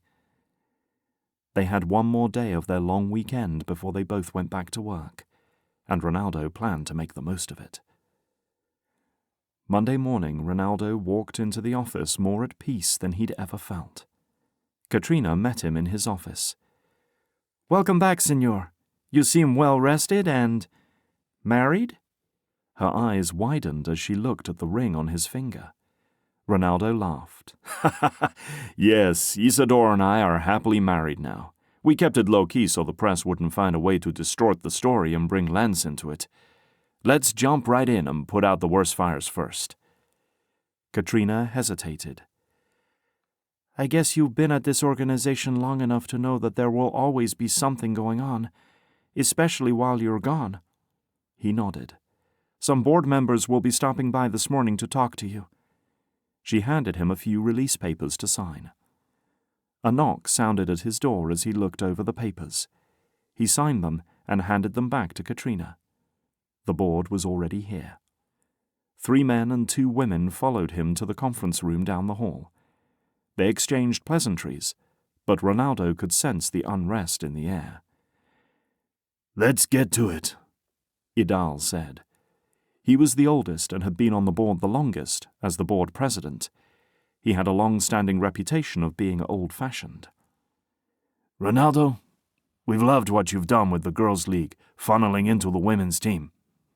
It was just what this office needed to shake the negative image that Lens brought on it. But we feel strongly that it is time to put the project aside and focus on what really matters, which is seeing our national team qualify and win world championships." Ronaldo raised an eyebrow. "And by national team you mean the men's team?" The board nodded. Justina jumped in. "We can all agree that the numbers state the obvious. Men's football has always brought in more income than women's. It's time we see our team step up, perform well, and inspire national pride. Brazil is known for producing quality football teams, and lately our standards have been amiss." He breathed deeply to suppress the burning in his chest. They thought the changes he'd made were merely a redirection of the negative attention. In short, a publicity stunt. "We approached Lens about this, which is what led to his unfortunate decisions," Idal said. "I think if we can entice the players to put in more effort on international games, reward them for their efforts, we'll see a team pull together to make our nation proud." "Pay them more?" Ronaldo shook his head. "We're thin on margin. They're hardly earning the money they make already." "We'd like you to create more margin." Farron, a quiet, mousy man, cleared his throat. "We looked into the books. The money you redirected for getting the Girls' League going can be brought back toward the men's team. We can invest that into more perks for the players, better goal line technology for games, and bigger bonuses for winning. All these things would boost morale and take our team to the top." No way were they pulling his funding for his league. Nicer stuff and more money don't make better players. It breeds entitlement. It produces lazy players that will fall all over the field if the opponent gets near them to get a call in their favor. I know firsthand. I played with guys like that for years. Idal gave him a hard look. "We've made up our minds, Ronaldo. The funds you redirected to this Girls' League have to be given back. We'll not be a laughingstock to the world because you want to play around with young co-eds from the slums. You've made it to the big leagues as president of this organization. Time to start acting like it. We'll give you a week to come up with a new proposed budget to show us where the money will be spent and when, or we'll need to go our separate ways." The anger swelled inside him. They'd been on his side just 2 months ago. Obviously their enthusiasm had been a ploy. They only saw the bottom line, not the lives affected by their investment into these girls. Now, defending his position would cost him his chance at changing their minds some day in the future. He clenched his jaw. "Then I'll have that proposal ready for you next week." He shook all their hands, played nice, and saw them out of the office. When the door closed, he turned to Katrina at her desk. "Let the national team coaches know I want them in my office this afternoon. Non-negotiable." If the board only saw progress measured by the men's team, then all the work he and his team had done to bring the women's leagues up to speed had been a nicety, but unnecessary. Idal made it sound as if the women weren't even included on their measuring stick of success. He wanted to scream and hit something. The board members were fools trying to throw money at the problem, but he'd make it happen without them getting a real of the donations meant for the girls. That afternoon, the coaches could not have made it clearer that they'd become too comfortable with their ways of doing things. They had excuses for every failure and shifted blame for all the losses. He made notes as they answered his questions, treating him like one of the good old boys who was in on their schemes. They had no idea what was coming for them. This coach had seen marginal success over the last few years. They played well in the tournaments but choked at the finish. The coach had been given a chance to follow through on change and really make a difference. But one more loss, and Ronaldo planned to clean house. When they left, he called Katrina in. The board has demanded we shut the girls' league down. Tell Coach Abus that he's running the show for my team for their first game tomorrow. The most information he can get is that I'll be tied up with FCC business. After the game, we'll send out a note saying we need to suspend all practices and games for the time being. He slammed his fist on his desk, making Katrina flinch. That was his team. He shouldn't have to let another coach lead them to victory. Imagining their disappointment when they heard the news of shutting down gutted him. I have to find a way around this. I'm not going to stop until I do. Don't let anything with our new girls' league slip through the cracks. All the money stays where we have it unless I say otherwise. Understand? Time for the men's team to earn their keep. And he'd make all the changes he could without the board's input. But then he'd have to pitch to the board his ideas of holding their feet to the fire in a way they couldn't refuse. Lenz had taken the easy way out to get results. Cleaning up this mess was going to require a lot more effort. Night and day for the next 3 days he put his life on hold to find a way to keep the funding for the Girls' League. He looked at every contract, every performance record, every pay stub of the players for the last 4 years. Then he consulted with the lawyers. He was stuck. There had to be a way to keep his dream alive, except there was no breathing room in the budget, and the oxygen left was running out quickly. Chapter 23. A day after she completed orientation week, Daniela pushed Davi's wheelchair through the halls of the hospital. Today was his discharge day. His facial swelling had lessened, and his bruises gave his face a very colourful look. His bones showed signs of mending well, and his pain medication was as needed. The relief coursing through her overwhelmed the disgust she felt at herself for leaving him, but couldn't touch the hatred and anger at whoever did this to him. Though she'd never condone it, she understood murder a little better now. Davi moaned as they went over the threshold to the outside and waited for Gia to pick them up. "Take it easy on the bumps, Dee." "I'm sorry," she sighed.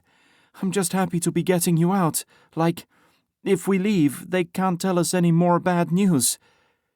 Most of his classic smile was back. "That's completely illogical, but no surprise coming from you. I missed you last week." "Davi, I never should have—" "Don't you finish that sentence, Daniela Gomes. If you'd been home, you'd have been in a hospital bed beside me or worse." He looked out past the parking lot, as if he could see the scene play out in his mind. "I wish I could remember anything from that night." She rubbed a hand across his back. "Dr. Ray said your memory might come back over time. Anyway, I'm not going away again any time soon. We've got to get you well." Not to mention the bills they'd need to pay for his visit. A car pulled up beside where they sat on the bench. Gia hopped out and jogged around the car. "Let me get the door." Daniela took the brunt of Davi's weight as he struggled to stand from the wheelchair. The doctor said any more force would have shattered his hips. He'd have trouble sitting without pain for weeks. She eased him into the front seat, buckled his seatbelt, and got into the back seat. Gia had been a godsend in offering rides and making sure Daniela could visit Davi in the hospital. Daniela blinked back the tears. "Xander's excited to have you working with them tomorrow, Daniela. The team so far is Cambridge, 2 women, and another guy. They've already partnered with 3 other stores in addition to Gabby's to put their items for sale. Gia drove them to their new apartment. The place felt borrowed, like her room at the training center. "I'd like to get back to work as soon as I can," Davy said. "I'll be bored sitting at home by myself." Xander and Cambridge figured you'd say that. Xander is working on setting up a sourcing role for you until you can get back to making products. Something about finding new stores to partner with and calling around to manufacturing plants to source supplies for products. By the time Daniela got Davy comfortable in his bed in the new apartment, he couldn't keep his eyes open. She glanced at the clock. An hour until she needed to be at their first Ijeras game. She left Davy a note, locked the door, and made it to the fields early. She had emotions to burn off. Alinyi and Noemia beat her there. Gilmer, their goalkeeper, showed up after a little bit, giving them the chance to shoot on goal. As they warmed up, she told them all about Davy's accident and his injuries. Licia, Pedrina, Valiana, Andressa, Branca, Leah, Alice, Jeanette, Una, Wandy, and Nan trickled onto the field. "You get an invite back to training?" Alinyi asked as they stretched in a circle. Daniela shook her head. "Not that I heard of. I'm too young anyway." Andressa snorted. "That team could use some young legs. Most of them are in their 20s and 30s. When's your birthday?" "Next week, actually." She'd forgotten about it in the midst of everything going on. "I turned 16. Valiana whooped. "Hear that, girls? We're going to celebrate Daniela's 16th birthday next week with a party. I know a place." The other girls cheered as Valiana danced in a circle. She winked. "Can't let that day pass without at least meeting up with your friends." Daniela smiled. They were her friends. She'd spent her whole life on the fringe of society, surrounded by males, and wishing for what was right in front of her today. Sisters. The thought stuck with her through the game, as she saw her teammates through different eyes. They were hers to protect, to celebrate with, to love. They didn't care where she came from. They cared that she showed up. And that's just what the Ijeras did, despite Coach Cevere's absence. They won the game 4-2, to really make him proud. It was the first time they felt like a unit, a team. The next day she took the bus to meet Cambridge and walked to work with him. She recounted the game in detail, like he'd asked. She'd rehashed the events with Davy the evening before when he woke up. Her excitement this morning dimmed minutely, but she still felt the rush when she thought about that final whistle blowing. They'd done it. Cambridge laughed at her enthusiasm. She couldn't wait to win again. It made her feel unstoppable. Cambridge touched her shoulder as she stepped in front of a store. "Wait here by the window. I need to ask the owner something quickly." Daniela pulled out her mobile phone. A group text between her teammates had 27 texts she had to catch up on. Alinyi texted, "You guys hear the news? Our league, games, practices, and after-practice schooling are getting shut down. Coach Habus just called to tell me not to come to practice today." A host of other girls chimed in, saying they'd just gotten a call from Habus too. "Do you think we did something wrong?" Valiana said. "Maybe that's why Coach Cevere missed the game," Licia texted. "Coach Habus said he just heard the news today from the higher-ups and didn't get any explanation," Alinyi said. Andressa sent a host of emojis interspersed with curse words. "Does that mean I'm not going to see you fools anymore? That's not okay." Shut down. The news came as a swift punch in the gut. She could feel her throat tightening. Her breath came in short bursts. They couldn't close everything down. Maybe they didn't get enough donations. She'd seen Coach Cevere at the hospital outside Davy's room. He hadn't said anything. She was just about to respond when the smell of rancid alcohol hit her at the same time as a brown hand smacked her phone to the ground, the force sending pieces in different directions. "No!" "Daniela, my daughter, so good to see you." Gerson slurred as he dropped his heavy hands onto her shoulders and pinned her against the window with a thump. Her breath left her lungs in a wheeze. When she got the air back in, she pushed at him. "Papa, you're hurting me!" She squirmed under his firm hold. "Let go!" I was wondering when I'd have the chance to talk to you like I did Davy. He snorted out a laugh. When I saw you out here, I thought I'd take the chance to express my displeasure. He might not have relayed my message accurately to you with that bad memory of his. His breath in her face made her gag. Now imagine how your poor papa felt, showing up to his apartment a few days ago and finding out it has new tenants. His grip on her neck tightened. She sputtered. Do you know what I did? She shook her head. I had to ask the neighbors where my family went, and picture my surprise when they said you had moved out. I think they actually enjoyed seeing my shock. I don't appreciate being made a fool of, Daniela. Her fingers ripped at his hand, trying to dislodge him from her throat. Why was no one else on the street helping her? Couldn't they see what he was doing? You think you can give up my apartment and walk away to another life, like it'd be better than the one I gave you? You're wrong. You're just like your mother. Nothing but a piece of His grip loosened as his body fell backwards into the street. Her body came off the window. Cambridge moved between them, his form looming large over Gerson's. Gerson, I've been looking for you. His words hissed through his teeth. The anger rolled off him in waves, rendering Daniela immobile as she watched the scene play out in front of her. I thought you might have been involved in Davi's attack. Gerson stumbled to his feet, dusting his trousers off. An ugly smile stole across his face. Ah, so this is how they can afford to move.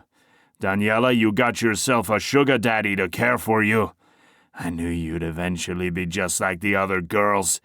It's only a matter of time before they all give themselves over to their best use in life.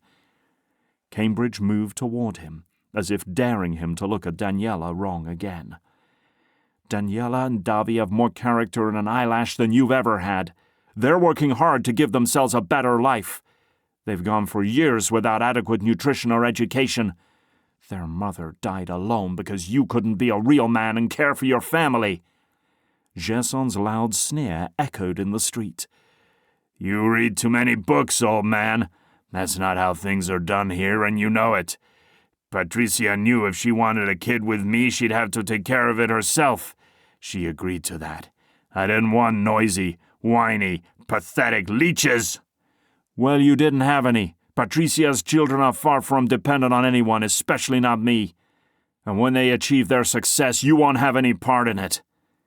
Cambridge nodded for Daniela to start walking away. Success? Picking through trash? He barked out a humorless laugh. Ha! They'll never escape who they've always been. There is no way out of being a catador. Even Patricia knew that when she signed up for that life.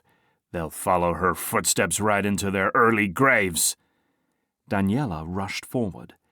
"You're the one going to an early grave, Gerson. Alcohol and drugs have destroyed you.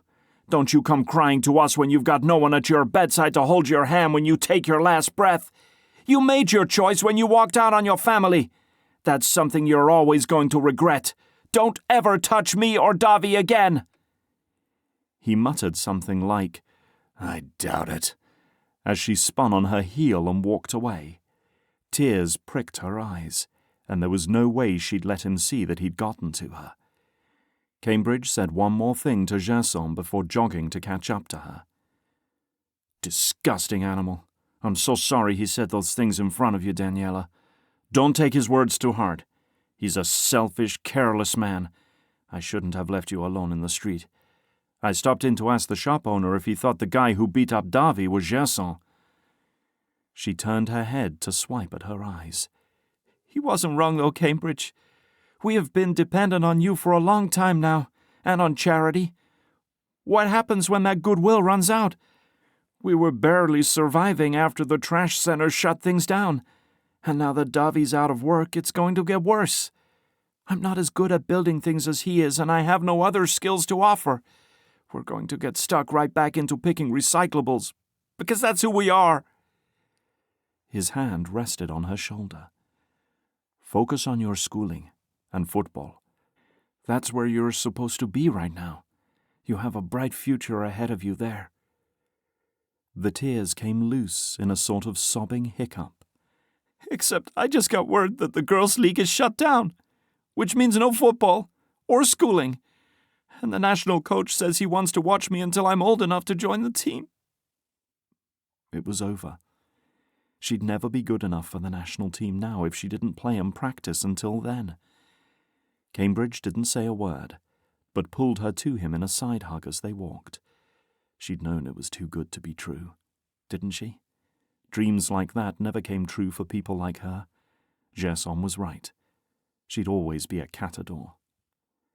The tears had dried up by the time they arrived at Xander's office, but the bad news kept coming. "We don't have enough materials for you to join the other women. And the work Davi was doing involves sawing and drilling," Xander said through his translator. Her heart sunk. She had to do something to keep the money coming in. Gabby's store was 1 block over, so she told Cambridge she'd go there. But she didn't. She boarded the bus and got off at the stop to go to the garbage heaps. Her heavy boots and bags were still stashed at Cambridge's apartment across the street. They flopped on her feet in that familiar way, so different to the way her football boots wrapped around her perfectly. No, she wasn't thinking of what could have been. The fee had been dropped to a few reals to get in. Not good, but not terrible. She paid it, then chose a place with the least amount of people nearby. Her eyes and hands worked together on autopilot. Over and over her mind reassessed the things she could do to get them an income that would keep them alive, and at their apartment, until Davi could get back to work. Xander could toss them out in a heartbeat and they'd be back at Cambridge's. She took a quick break to text her teammates. "Anyone know of job openings? Help a girl stay alive?" Valiana texted back within a few minutes. "Come waitress with me at Coma Bem." As evening approached, she took her boots back to Cambridge's. Her collection sold at their usual buyers, despite their displeasure at the small amount she'd brought. She tucked the money into her bra and texted Davi that she was stopping by Valiana's. He thought she'd been at practice. And he'd insist she come straight back if he knew she was walking around at dusk on her own. But she had to make money to keep them alive. He couldn't babysit her forever. The outdoor seating of Coma Bem's was full when she arrived. Popular place.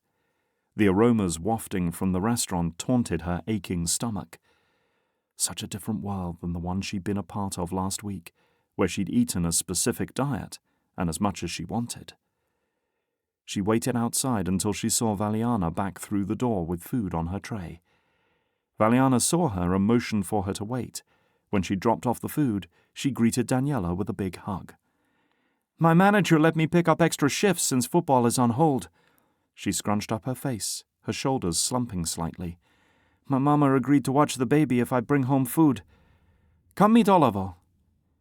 Inside the restaurant, the music blared, and everyone tried to talk over it.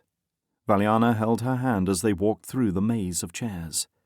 Football played on large televisions on every wall. When they got halfway through the room, the diners surged to their feet, screaming and knocking over chairs. The football players on the screen sprinted the length of the field to celebrate the goal with the one who scored. Her heart twinged. She hoped that someday this crowd would be upending tables cheering for her. It sounded insane to think that way. Glancing around, she slammed the door on those far-fetched dreams for the future she'd had. Ifs and somedays had no place in her life. At least she knew she had what it took to survive. And that was where her big plans for the future ended. Chapter 24. Ronaldo reclined in a porch chair on Tia Anna's deck, looking out at the sun creeping toward the water.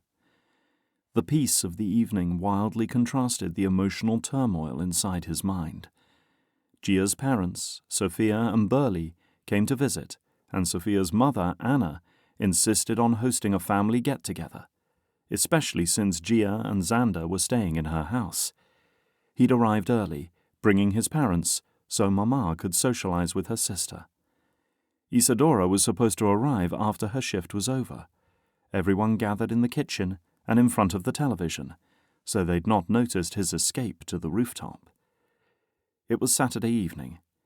The board wanted him to present his plans on Tuesday. As it stood at the moment, he had done what they asked, on paper. Nothing was official yet, though. All his free time had been devoted to finding a way to keep his girls' league alive. But a league required resources and money, which the board had now allocated elsewhere. Isadora texted him, "Coming in now." The sight of her name on his mobile phone made his heart jump every time. He made his way downstairs to meet her at the door. They'd managed to keep their wedding a secret from everyone except his parents, until now. When he opened the door, Isadora, in a light skirt and sleeveless top, stepped into his arms, smelling like heaven. Their kiss lingered. Family evenings could wait. "Want to go home now?" he whispered in her ear. She winked, stepping away to greet his family. He followed her to the space between the kitchen and the front room. There was an understanding that tonight's party would be in English, as Burley and Xander were not bilingual, as the rest of them were. "Hey, everyone!" Ronaldo shouted to be heard above the noise. It quieted quickly.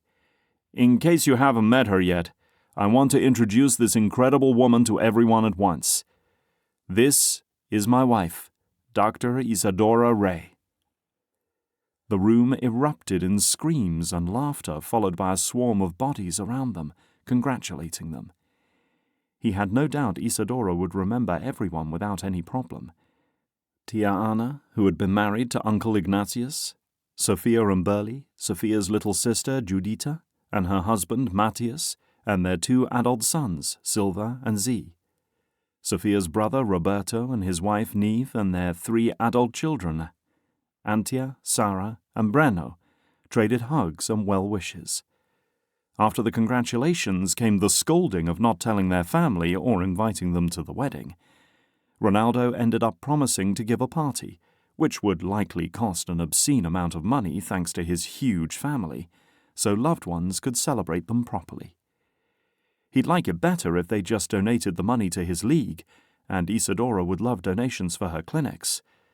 He shelved his work frustrations in lieu of enjoying a feast with Isadora sitting beside him, her hand on his leg. Papa had finished an exhaustingly long spiel framing the government for the current obesity crisis and how it profits from the unhealthy, when he contemplated throwing Isadora over his shoulder and going home. "Dr. Ray, what most concerns you in the realm of healthcare today?" Sophia said. It was his turn to squeeze her leg. She hardly needed his support, though. "The list is lengthy, Sophia. Mosquito-borne illness, access to healthcare among the poor, which could eliminate many of the epidemics, rising cost of medication, which reduces the availability to those in a lower income bracket. It's not a problem to be sick if you're rich, but it's frequently a death sentence if you're poor." "Cure poverty," Tia Anna murmured, raising her glass that had been magically refilled. Oh no, she wouldn't dismiss her that easily. Most recently, Isadora collected a wide range of data and presented a study on Zika to the National Medical Crisis Organization. She wanted to bring attention to the number of children being born with microcephaly because their mothers had contracted Zika, Ronaldo said. No one made a sound. "Did they listen?" Sophia asked. Isadora scrunched her nose. "There's a lot of factors that go into whether or not they raise a red flag and declare something a crisis. They didn't think there was enough evidence tying Zika to microcephaly and its ability to be contracted easily, despite scientists publicly verifying it is mosquito-borne. Because it's often asymptomatic, we don't have real-time data on who has contracted it and how it spreads human to human. Unfortunately, they won't pursue the expense of prevention or cures unless a lot of people are dying from it. So it needs to threaten their expensive homes first, then, Burley said. Exactly, Isadora nodded. And this won't go away any time soon. But if it's off the news, it's no longer considered a threat. Burley, didn't you say that the shipping industry plays a part in diseases being spread more quickly around the world? Matthias asked. Burley set down his fork.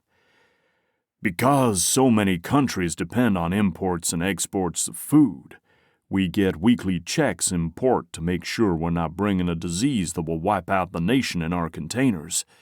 Companies have quality controls set up as well. No one wants to be ground zero for a nationwide outbreak. A country shouldn't be allowed to export food until all its countrymen are aptly fed. We got 2 good kids working on helping making the world a better place for those who need a leg up, Burley said, motioning toward the other room where Gia and Xander sat at a big table with all the other cousins. Here, here. Ronaldo added his glass to Burley's. The rest of the family followed suit. Burley's record of donations, volunteer work, and setting up charities far outweighed all of them at the table put together. He'd been a hungry inventor looking for a way to sell his product, and he'd never forgotten those roots. He met Sophia on a business trip to Brazil in the 80s while he attempted to source a manufacturer to take on his invention of hemp paper. At night, she managed the hotel where he stayed, and by day, she brokered investors for startups. He asked her on a date. She agreed and convinced him to invest in a shipping startup, which he eventually bought outright and turned into a major import-export shipper around the world. Together, their business acumen made them worth a lot of money. After dinner, Ronaldo and his cousins and all their spouses left the younger ones to play cards with Mama, Papa, and Tia Anna, while they took their drinks to the roof to catch up. They took turns telling stories varying from their childhood memories to problems they saw at work to what their kids were doing. They were an eclectic crew. Matthias sold computer software, and Judita designed clothing for a boutique shop in an upmarket part of Rio. On the west side of town, Roberto was the dean for a Catholic university, where Neve taught music. They were empty nesters now. Ronaldo, Breno, my youngest, started his freshman year at the State University of Rio this year. Got a full scholarship for football. He's talking about going pro someday like his famous uncle, Roberto said with a grin. Ronaldo grunted. Don't let him do it. It's a vile industry. Fame ruins a man. They laughed. I have it on good authority that the new FCC president is turning things around, though. He's a good man, Judita said. The sigh came out before Ronaldo could stop it. I'm afraid the board is tying my wrists in regards to change. They shut down my girls' league last week. They want to redirect the money and the budget to spoiling the men's national team more. What about all those donations to the girls? Sophia asked. They're in danger of being refunded. We can't operate the league on what's left of the donations we received. Even if we could, the board isn't interested in me heading it up. My attention is needed elsewhere to save our country from certain humiliation at international matches. Matthias whistled through his teeth. You need money, a board, and a staff. Too bad you can't just hand it off the books to a league already up and running. Neve spoke up. Our university recruits from the Catholic academies around the nation. Schools have leagues. Can you scale back on the league and hand your team over to join one of the school leagues? No, it's bigger than that, Nevi, Roberto said. He's looking to start an elite league, like Breno got invited to join. We've got a huge untapped population of girls who don't go to school and can't pay to get into a league. Ronaldo propped his ankle on his knee. I want to run yearly tryouts in those areas to find girls to create teams, and donations and scholarships have allowed for us to provide schooling for the girls after practice, with tutors for their varying education levels. One scholarship includes a babysitter. The more Ronaldo talked about it, the more he realized how deeply in love he was with his league. He couldn't give up on this. Giving up on it felt too much like he'd failed Mariana. Besides, it had incredible potential. It'd be a huge investment into each player just to maybe get them onto the national team. Millions of reals to win a World Cup or Olympics someday, Nevi said. There are other streams of income. An established team can pay a fee to join the league, and since it's an FCC league, they'd know that the big-time coaches and recruiters would be watching. The country has a lot of separate leagues in place, but there are not enough recruiters out there to sort through all the talent. We need to bring the talent to our doorstep in order to choose the best of the best for our national teams. And the parents in the poor areas have their daughters working, or some of the girls have babies already, or some of them are selling their bodies on a street corner because they don't see a way out of poverty. Matthias leaned in. How would you incentivize the leagues so the parents would let their daughters join? You can't exactly say, let your daughter play football in case she becomes a superstar someday. Collaboration, Burley said. They turned to face him. He'd been so quiet the whole time, Ronaldo had assumed he wasn't interested in the conversation. If the purpose of the league is to help, it would need to have an infrastructure in place. The league would need to partner with organizations that provide services like a food pantry, job placement, healthcare, and so on. Football would have to meet a need for the family to allow it. That would involve a team being dedicated to identifying needs and meeting them, Burley said. Sounds like it would need a whole corporate team to run it, Sophia said. That's far more than a football league needs to do. Why not keep it simple and request the outside organizations show up during tryouts to give the girls access to resources they might need then? Why keep them on payroll, so to speak? Judita asked. When we have runway shows to reveal our new collections each spring, we invite the other boutique shops to set up tables so the clients coming in can get the whole package. Ronaldo shrugged. I honestly don't mind how it runs, so long as the league is running to benefit the low-income families too. We drew up the paperwork as an official FCC league. I'm not sure I can legally just hand that over to someone. Sell it, Sophia said. The board would probably be happy with the financial burden off their backs. You make money from the sale and can still see annual income from the other teams wanting to join the FCC-sanctioned league. The FCC wins. Create it for a profit and sell it to yourself, Matthias said. And you win too. You have your baby and control. Ronaldo shook his head, but Isadora beat him to it. We're newly married. I want to see my husband at least once a day. Burley nodded as he wrapped his arms around Sophia's shoulders. Not a relationship worth sacrificing for work. We learned that the hard way. They echoed most of the same thoughts he'd had before. If I sold it, I'd like to stay in an advisory position, but owning it would be a conflict of interest. Why don't we buy it? Sophia asked. Ronaldo sat back. Sophia and Burley knew business. Their track records with success spoke for themselves. He could see that. Roberto laughed. Don't you have enough on your plate with the businesses you already own? Besides, you live across the ocean. No, I mean all of us. Sophia's smile broadened like it always did when she got a crazy idea. Uh-oh, it's that look, Judita said with a laugh. Ronaldo's heart started racing, with his mind piecing together what that would mean. Sophia huffed. No, look, we all want to retire well. She glanced around, her eyebrows raised. Everyone nodded slowly as if waiting for their spouse to agree before they did. Everyone here on this rooftop except Ronaldo can have a piece. Without Ronaldo's buy-in, we'd have a majority of women owning the company and might see a tax break depending on the laws. You guys are here to oversee things in Rio. Ronaldo stays on board as an advisor since this is his project anyway. If we keep it in the family for now, Ronaldo can trust the direction it's going to take. Who would run it, though? None of us know anything about running a league, Matthias said. I already have a staff in place, but we'd need to replace a few of the key roles, my role being the most important to get right, Ronaldo said. There would probably be a host of people who wanted to get in on running it from the ground level. Some of his former teammates would probably be game to invest. We can't just choose anyone to take over. Whoever it is needs to have a good head for business, Roberto said. Someone who really loves football, Neve said. I'd say Breno, but he's too young. Antia? Sarah? Silva? Ozi? Ronaldo asked. Judita's face glowered in disapproval. Not our boys. Silva is a dentist and Z designs video games.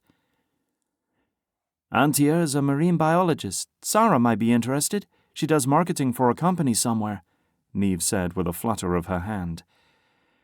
I've got plenty of contacts that love football and business. They need to have passion, Ronaldo said. Matthias nodded. The person has to care about setting these girls up for success in their future and helping their families if they want it. Someone willing to let Ronaldo lead? Isadora said. Xander popped his head up from the stairwell. I've been sent to request that you rejoin us in the front room for an evening nightcap. That sent them into a fit of laughter. Tiana did not request anything. She got her way, or else everyone regretted it. When Xander disappeared, Judita was the first to say what Ronaldo was thinking. Xander? He was a football coach, and he's now running a business which he is trying to get running here in Brazil, as well as in the U.S. He loves helping others, Burley said. He's American, not a seasoned businessman, doesn't speak the language, and he'd need to be back in the States for his business there, Roberto said quietly. Whoever takes over will need someone to show him the ropes of what Ronaldo has in mind. You can't expect a 20-something to get dumped in the deep end and have it all together. Someone has to take them under their wing. We were mentored in our jobs. They need it too, Matthias said. Sophia stepped in with her hands raised. How about we ask him first to see if he's interested? If he's not interested long-term, maybe he'd step in short-term until we can finalize something with another candidate. Although, truth be told, most experienced CEOs would probably want more pay than we can offer and would want to run things their way. I second Sophia. We ask first, Judita said. Ronaldo's chest loosened as he let out the breath he'd been holding. We'd need to draw up the paperwork for it, talk monetary needs, agree on a price, and I'd make sure I have the board's approval on it. They don't see the league as having any value, so they would probably be delighted to have that off the books. As they descended to the lower floor, Ronaldo saw a glimmer of light breaking through the clouds. This could work. Or he could kiss his long-awaited dreams goodbye.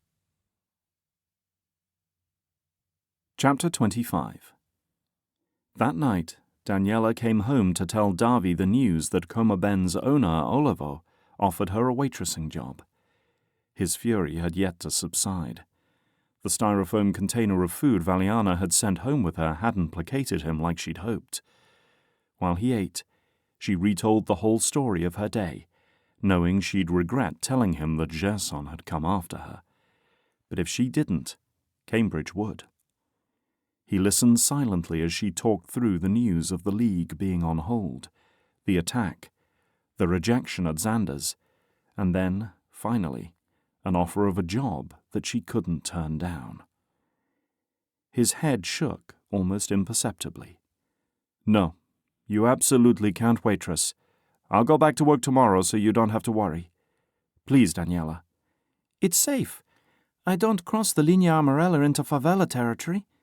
Valiana works there. I'm 5 bus stops from here. They wouldn't ask me to do anything illegal. I'm not trying to be irrational here, but what happens if Gerson finds you and decides to express his displeasure when Cambridge isn't around? Davi's eyes plead with her. It's a huge city, and we don't live near his stomping grounds anyway. She took his hand. I know you're concerned. I want to do this. I have to. I've lost, or nearly lost, everything I love in the past few months. I need something to keep my mind off of... She swallowed. Life, and all the disappointment. They'd ended the discussion with Davi saying he'd think about it, but she was going to do it anyway. She couldn't bear to sit around doing nothing. The next day, he merely nodded as she kissed his cheek and headed out. With team practices cancelled, as many girls as could met in the mornings to run around the stadium. Daniela used her bus pass and got off one stop later. It felt strange being in a part of town safe enough to walk places without Davy, but she really enjoyed the freedom. They didn't have access to the interior of the stadium anymore, so they jogged laps around the whole stadium. This morning, 2 men waited for them as they made their second lap. The men started jogging in front of the girls as they caught up. Coach Cevere and Coach Harbus. The girls called out their greetings. As they jogged, the coaches asked everyone how they were doing and what they kept busy with. When they finished up their final lap, the coaches stayed to talk. Everyone wanted to know when practice would start back up again. "I don't know the answer to that," Coach Cevere said, shoving his hands into his shorts pockets. "But I have a big meeting tomorrow to see if we can't get back to it soon. I'll let you girls know. Keep in shape. I've got our stadium security watching out for you each morning. This is the safest place you can be." Life felt like all the good things had been put on hold right now. If she was honest, she wasn't coping with the disappointment well. Her shift at Coma Bems started in 2 hours, so Daniela rode the bus to Gabby's store. She hadn't been in so long, and if anyone knew about dealing with disappointment, it was Gabby. She pulled the door open, jingling the bells against the glass. A squeal came from the checkout desk that Gabby scrambled to get around. "Have missed you, Daniela!" Gabby's words muffled in Daniela's shoulder. She smelled of frankincense balm she used on her hands for arthritis and chest for her cough. A warmth spread from head to toe. "I've missed you too." Gabby guided her toward the back. "I've got everything I need to make breakfast for us if you're hungry." Her stomach settled into her post-run hunger ache. "Very hungry." "Having to get news and updates from Cambridge about you is not the same as hearing it straight from you. You talk, while I get things prepared." Daniela told her everything she'd told Davy and Cambridge, plus a little more that included how she felt about training, Gerson, the girls' league, moving, Davy getting attacked, her getting attacked. Invariably, Gabby would prompt her for this information if she left it out. "I guess I'm really disappointed and discouraged." The lump grew in Daniela's throat as she voiced the words. "I thought this could be it." Gabby nodded as she set the table. "There is one thing in my life that I have been absolutely sure about, and it's that I was meant to serve God. As sure as I was about my heart's next beat. I knew when I met him as a child that I wouldn't be happy doing anything else but his work. In my teen years, I found out I am one of the very rare cases in the world that has contracted emphysema from a lack of protein that lungs require to stay healthy. Grab those waters, would you?" They sat down at the table, and Gabby prayed over their food. "I wanted to do mission work, but my doctors said traveling would expose me to elements that could kill me." Gabby shrugged. "The thought of dying in the field didn't bother me one bit, except there wasn't a mission board out there that agreed to send me out with my health being so precarious. So I went to school to teach children. They would be my mission field. But they gave me so many sicknesses that I was gone more than I was there." The doorbell jingled. Gabby got up and returned in 5 minutes. Her plate was empty, but Gabby's wasn't, so she waited at the table. "What job did you do after teaching?" Daniela said. "I got a job in a small church as a receptionist. But as the church shrank, I lost my job. From there I applied to every convent I could around the world, while I worked odd jobs at shelters, women and children crisis centers, and volunteered at church. When the church I volunteered at needed someone to run this store for a bit, I agreed. Short term, I told them. I was sure I'd get into one of the convents I applied for. But you didn't." Gabby gave Daniela a half smile. "My health prevented me once again. I said to God, 'You are the one who gave me this health. How am I supposed to serve you if I can't even do what you ask me to do?' I asked him this with more anger every time I got rejected. But you know what you helped me realize? Her? Daniela raised her eyebrows. Nothing came to mind. You showed me that my service is right here. Gabby leaned in, her hand resting on Daniela's. Every time that door opens, another soul finds their way in here. Some need me, I need them. But all those years of disappointment and frustration have finally led me to peace. I had an idea of what I thought I needed to do in life, so I chased it hard. I couldn't see that my mission was right in front of me. I don't regret it. All that brought me here to having you, Cambridge, and Davi in my life. Such special gifts. Daniela grinned. Especially Cambridge, right? Gabby laughed. What I'm saying is, it's okay to be disappointed that life hasn't looked like you wanted it to. But don't do what I did and miss the bigger picture. Don't give up on football, but stay open to new things. They may lead you to places you never dreamed. She collected their plates, lapsing into a coughing fit as she did. Daniela stayed for another half hour to help Gabby before she took the bus to Coma Bems for her shift. Something had settled within her. Her disappointment lingered, but Gabby's words touched a nerve. The next morning at dawn, Daniela, Davi, and Cambridge took the bus to the waterfront. This early the beach was coming to life, but not crowded. They trudged through the sand, leaving their footprints to be washed away by the waves. When they reached the edge of the beach, Daniela led them to the edge of the grassy outcropping. There, she laid the rough-hewn cross of wood scraps and string. Next to it, Cambridge and Davi placed the flowers they'd picked off some bushes. Life has happened really fast recently, and I didn't see the pain in my heart until I sat with Gabby yesterday. Mame wasn't perfect. She made bad choices about drugs. Daniela choked. Saying it out loud felt like betrayal. Davi embraced her in a side hug with his good arm. She held us tight when we were small. She fed us what food she could find, tended our injuries, made sure we had a place to sleep at night. It wasn't fair that she contracted a disease and died. I wanted her to be at my football game someday, and I suppressed my sadness when she died, but now I'm okay to sit with it. I want to honor her as my mother, the one who sang to us when we were sad and taught us games to keep us out of Gerson's way when he came home drunk, every night. She stopped. This wasn't how she wanted it to go. "We'll always remember you, Mame," Davi said in the silence. "And thank you for giving us life and each other." Cambridge lowered his head. "You giving me Davi and Daniela as friends will forever be a treasure to me. Thank you, Patricia." Her hair blew the long strands into her face.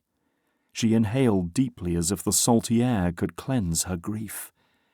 When she exhaled, the pain remained. The wind gently ruffled the flowers, pulling them toward the water. Mame, we miss your steady presence.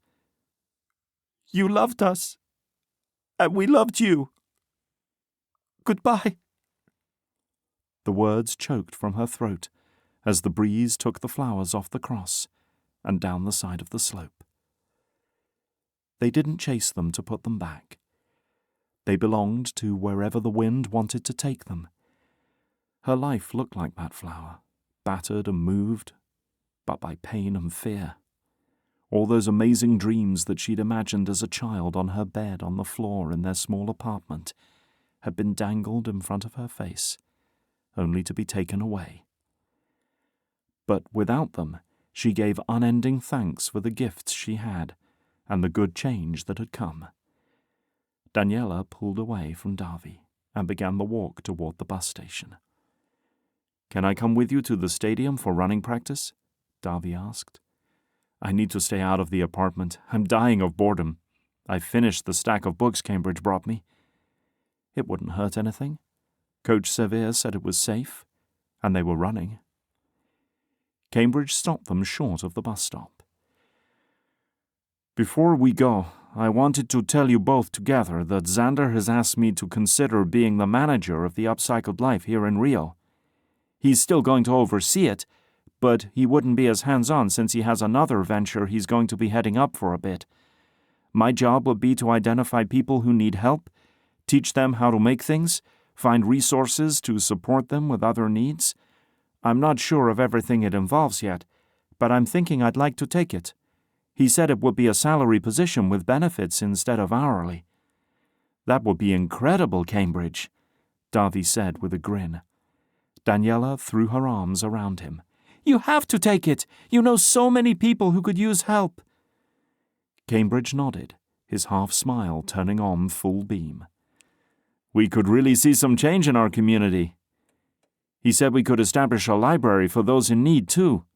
Davy, he said I could appoint you to be our acquisitions director, so you'd be in charge of sourcing all the materials. We work well together. I wouldn't fire you. Davy laughed. Yes, Cambridge, I will be your right-hand man. Anything to keep us out of Gerson and Chacal's way. We might eventually be able to afford sending Daniela to the training center for longer with that job. Daniela's heart swelled. He was always thinking of her. Maybe her team would get shut down for good, but if she could train at the center more, then she'd stay in shape and under the coach's eye. Gabby was right. She couldn't give up on what was in front of her. They split off from Cambridge at the bus stop as he went back to work with Xander. Davy and Daniela took the bus to the stadium. They were there early, so they sat on the benches. It was a miracle Gerson didn't do more damage with the way he came after me, Davy said after a few moments of silence. Daniela sighed. I'm so grateful we got away from him. He's a really awful person, Davy. How did we end up with a father who hated us so much? I don't know. He shook his head. I used to think I understood him a little bit. Poverty can destroy a man. Cambridge made it sound that Gerson had let bitterness eat him alive. Maybe that's true. Maybe it was his addiction influences. Chacal seemed to know him pretty well. Hey, Daniela! A voice called from behind them. Up walked Valiana, carrying her baby. Daniela hopped to her feet. Hi, Val. You brought Domitila today. Hi, sweet girl. Valiana met her at the bench. Mama backed out on watching her last minute, so I came to enjoy the time near my team, though you will have to run without me today. Davy stood beside her. Val, this is my brother, Davy. Valiana's eyes widened a fraction as she said hello, but she didn't look away. Daniela stepped back, glancing between them. What was going on? Davy's grin was huge. Nice to meet you, Valiana. Daniela has told me a lot about you, and your beautiful baby girl looks just like her mother. Valiana laughed, shifting Domi on her hip. She might look like me, but she is terrible at football so far. And she does no exercise, just eats and sleeps and sits. Davy snorted. Ha, sounds like she and I have the same schedule right now. She and I could hang out together and heckle you girls as you run today, if you actually want to exercise. Daniela didn't think it was possible, but Valiana stood staring, without saying any words. I think that is perfect, Davy. You and Domitila can swap stories on all your favorite bedtime stories, Daniela said. She was almost positive they'd forgotten she was there. They had yet to look in her direction. That would be so kind, Davy. Thank you. When Daniela said you were the most selfless person she knows, she wasn't kidding. Valiana followed Davy to a small patch of grass and settled Domitila next to Davy's uninjured arm. As the other girls showed up, Valiana rejoined the group, barely able to take her eyes off the two sitting in the grass. Dibs on Daniela's brother, Davy, ladies, Valiana said to no one in particular. He may possibly be the sexiest man alive. Chapter 26. The nerves churned in Ronaldo's stomach in a way no football game ever had. He hadn't eaten anything for the last 24 hours as he gathered paperwork for the approaching meeting. Isadora watched him with her doctorly eye, but said nothing about his refusal of food and incessant pacing as he reviewed his presentation to the board. He was fairly certain she slipped something into his drink to help him calm down enough to sleep. The members of the board gathered in the conference room, unaware of his battle against nausea. This wasn't a high-stakes game to them. His whole adult life he'd been positioning himself to make a difference for the girls stuck in poverty, like Mariana had. This was his biggest shot at making that dream come true. At last, the time came to start. He signaled for Katrina to turn off the lights. She looked as worried as he did. They'd pulled out all the stops for this meeting. Would it be enough? Good morning, everyone. Please help yourself to refreshments on the table. I want to thank you for being incredibly supportive of my transition into this role. He clicked on the slides Katrina had put together with bullet points and graphs. As a former professional player, the perks and incentives are very familiar to me. So I ask myself, what made me push harder in my career? As well, I took a poll amongst our current players. While you might anticipate money being the answer, it's not in the way you think. These players are smart. They know their playable years are limited. None of them said they would turn down a pay rise per game, but if they lose early on in tournaments, that pay boost per game is non-existent. These guys want sponsorships and influencer opportunities beating down their doors. They're in peak physical fitness. They want to be paid for their photos in magazines, to endorse clothing companies, to be brought on for marketing campaigns for food and drink companies, and they want those relationships to last. How do we give them what they want? A male voice asked. I'm glad you asked. The FCC holds their future in our hands. We oversee all dealings with players to make sure our players are being treated fairly and the companies are getting what they want. If we don't call a player up to the international scene, the endorsement deals for them aren't nearly as big. So we rework our contracts. Deals are no longer multi-year in length. Each year, everyone is up for renewal, with the exception of those who have notified us they are moving into retirement. We vet the companies and give them our recommendations for sponsoring. If the players aren't performing well, they risk losing their deals the next year. Do we earn a fee for brokering the deal?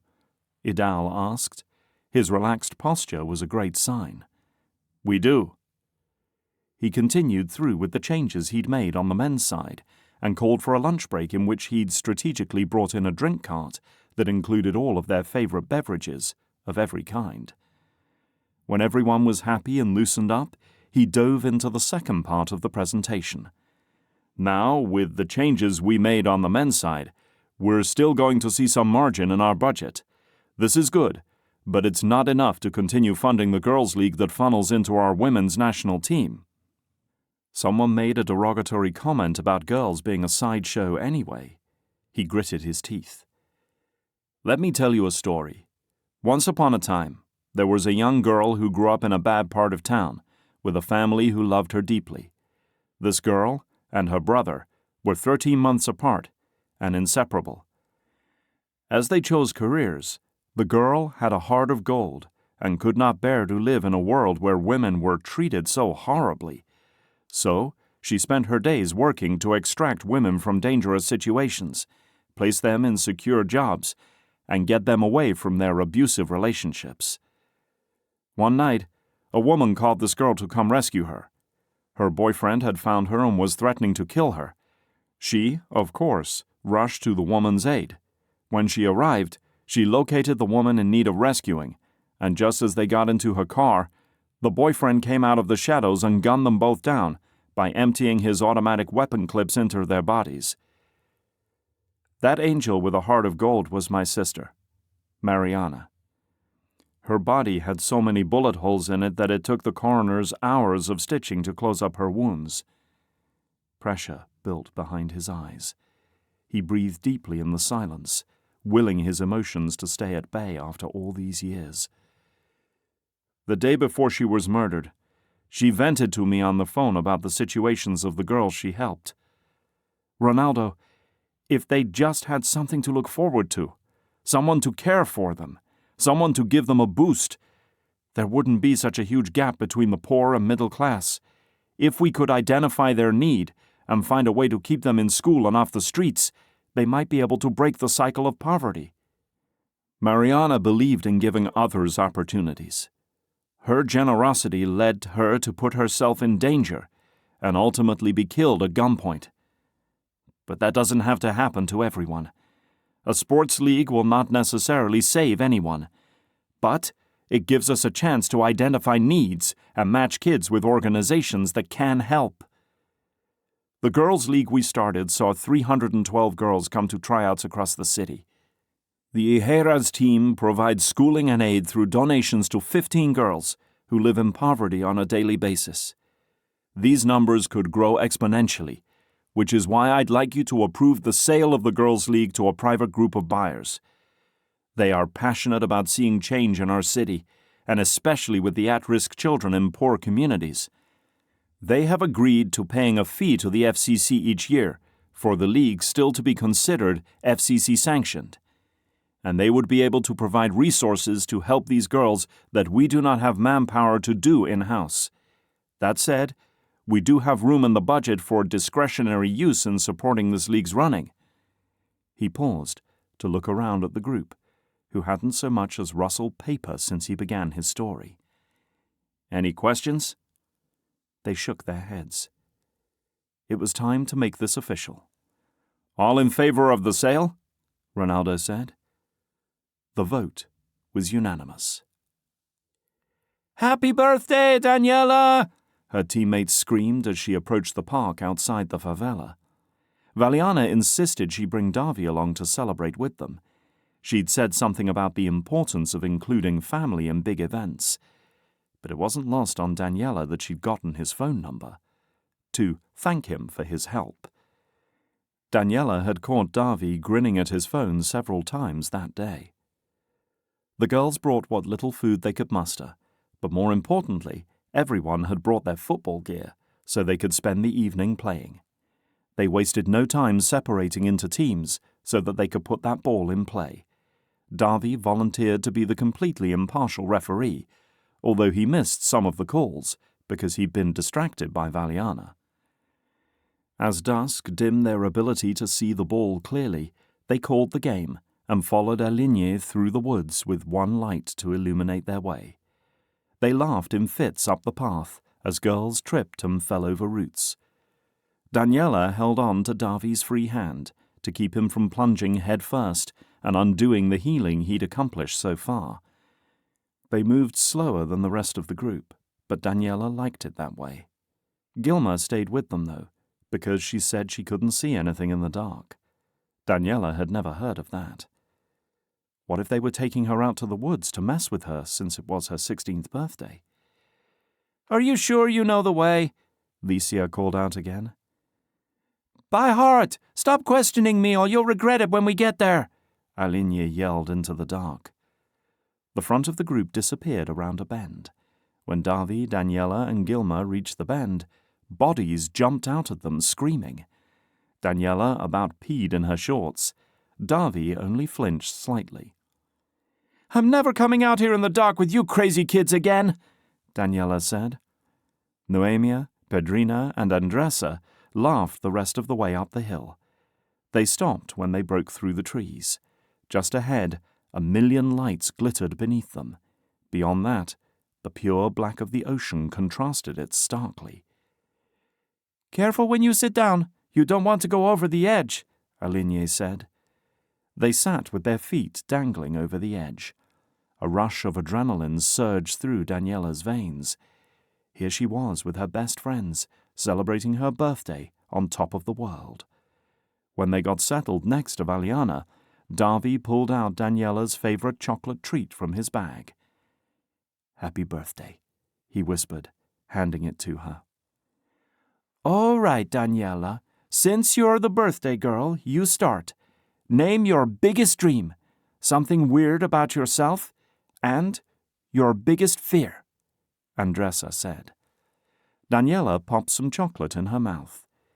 My biggest dream is to play in the World Cup and win. A chorus of agreement echoed her. I've never been in a romantic relationship with a guy. Gasps. Biggest fear is losing everything because I'm not good enough. I nominate Licia. Licia's fear was never finding someone to love. Alinye's was losing her eyesight. Andressa's was never being able to support all 7 of her siblings. Valiana's was losing Domitilla. Pedrina's was that her family would kick her out for playing football. Gilma's was dying from cancer, as her mama had. Noemia's was that she would always live to survive and never get out of Rio. When Noemia finished, Andressa broke the silence. I could stay up here with you fools forever, but I have to get up early with the babies tomorrow before running. Can I share mine before we leave? Davy asked, his voice low. My dream is to be a successful businessman. I have never learned how to swim, and my biggest fear is that I'll not be there to protect Daniela most when she needs it. Every single girl sighed and told him how precious he was. This 16-year-old is going places, he shouted into the night. They cheered as they stood and started the descent. When they reached the street, they stopped in a lit parking lot to chat and say goodbye. Andressa and Valiana had to head home to care for the babies. The rest of them were going to get on the bus to go to their sections of town. But a group of guys approached them before anyone had time to leave. Brother, this is far too many women for one man to handle. Do you need some help? A long-haired, skinny man swaggered over to them. His shoulders and arms were almost bones beneath his large clothing. His teeth were grey when he smiled. Davy stepped in front of the man's path. We were all leaving. It's late and time for everyone to go to sleep to get ready to work tomorrow. The man didn't look at Davy, but kept walking. The other guys in the group did the same, but they appeared to be more Daniela's age. Laughing and smoking, they walked closer. Daniela glanced around. She couldn't see Andressa or Valiana's backs anymore. They were out of the sight. She motioned the girls to start walking with her toward the bus stop. We're headed home, guys. If you take a short walk up that path right there, you can see the whole city at night. Davy pointed the group to where the trail came out of the trees. But the guys stopped and stood, eyeing the girls. They made polite conversation, trying not to set any of them off. I don't see a path. Show me. So Davy pulled out his mobile phone, held it in his hand, and walked the older man toward the path. The younger boys stayed. You girls look nice. Are you sure you're not going out for tonight? One of them asked. Alinye shook her head. We're going home like Davy said. Another boy stepped over to Gilma and sniffed the air. You smell edible. Daniela fidgeted with her mobile phone in her pocket. They had to get out of here. Maybe she could distract the guys long enough to send her teammates away. Look, guys, I'll show you the path your friend is going to see, Daniela said. It's just a short... The sound of screeching tires drowned out her next words. An explosion of gunshots rang out over the parking lot. Screams pierced her ears. A sharp pain in her arm dropped her to the ground. Beside her, bodies hit the pavement with a dull thud. Her vision was blacking out. She couldn't see who was hit and how bad. Where was Davy? What if Davy had been hit? She struggled to her knees. Davy! Davy! She screamed. But her screams made her vision black again. She crawled towards the body closest to her. It was the guy she'd been talking to. Another body lay close. Alinye. No, she whispered. Not her teammates, her friends, the girl she'd just shared her hopes and dreams with not 40 minutes ago. She dropped to the ground on her stomach. She just needed to rest for a second. Then she'd find Davy. Time slowed. As she lay there, she heard a voice screaming her name. Davy. That was Davy's voice. I'm here, she said. Or did she say it? There was a warm puddle flowing past her fingers. Hands grabbed her body and pushed her onto her back. "Daniela! Wake up! Wake up!" She opened her eyes, blinking twice to clear the fog. "Thank God. What hurts?" Davy said, his hands pulling at her shirt. "Somebody help!" he roared into the night. "Your side and arm are bleeding. It looks like your side is bloody, but I can't see a hole, and your arm was hit. Here, hold your shirt to your arm. I'll be right back." He pressed her hand to her arm, and she lay there holding it. He was okay. He was there to help. They were going to be okay. When he reappeared, he wore no shirt. "Alinya's shoulder is hit, but she's alive. Noemir's unharmed. I can't get Pedrina, Alicia, or Gilma to wake up." Davy's breath came in harsh pants. "I have to try again. But there's so much blood. So much, Daniela. Hold on to your arm. Try to stop the bleeding." When he left again, the pain doubled. She cried out. Her vision narrowed into the black. It hurt so badly. Why couldn't Davy make the pain go away? She just needed to close her eyes. Chapter 27. The shrill ring of his phone jolted Ronaldo from his nap on the couch. The last week of worrying about the board meeting earlier today had left him low on sleep. With the win came a huge exhale of relief. He debated not answering, but the screen said Isadora, so he fumbled the phone to his ear. "Hi, love. How is your shift going?" "Not good, Ronaldo." Her voice was dangerously calm. "You need to get down here now. Davy and Daniela came in along with 8 other gunshot wound victims. Davy says the girls were from your football team. I'll tell you more when you get here." Instantly awake, Ronaldo called his town car service for an emergency ride and dressed himself in whatever he could find while he waited. Not again. Not another call about gun violence on people he cared about. He stuffed random food items in a bag along with his laptop. The car arrived, and he took off to the hospital. He was out of the vehicle before it stopped rolling. Inside the emergency room, he stopped at the desk. "Dr. Isadora Ray said to page her when I got here. I'm her husband." The nurse eyed him suspiciously, but lifted the phone and called Isadora. The nurse's eyes widened as she talked.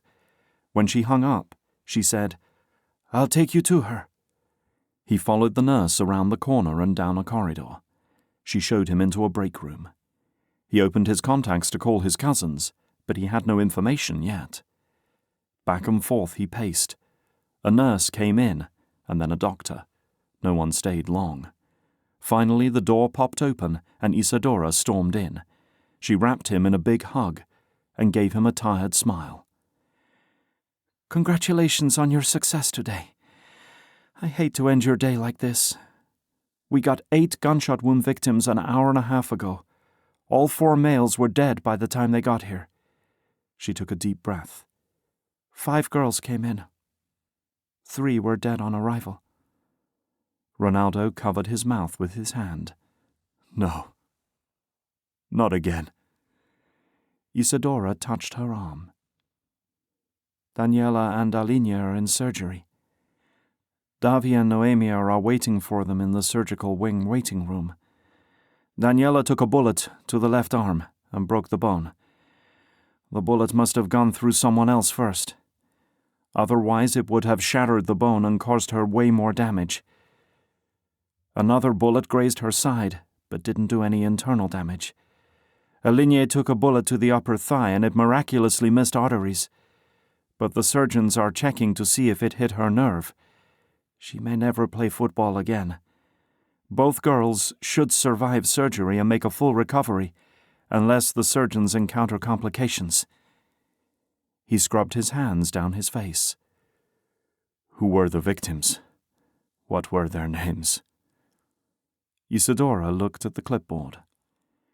"Pedrina, Gilma, and Licia all suffered fatal gunshot wounds from a high-velocity automatic to the torso area. Our nurses are tracking down any parents listed on their Registro Geral." She sighed and wrapped her arms around him.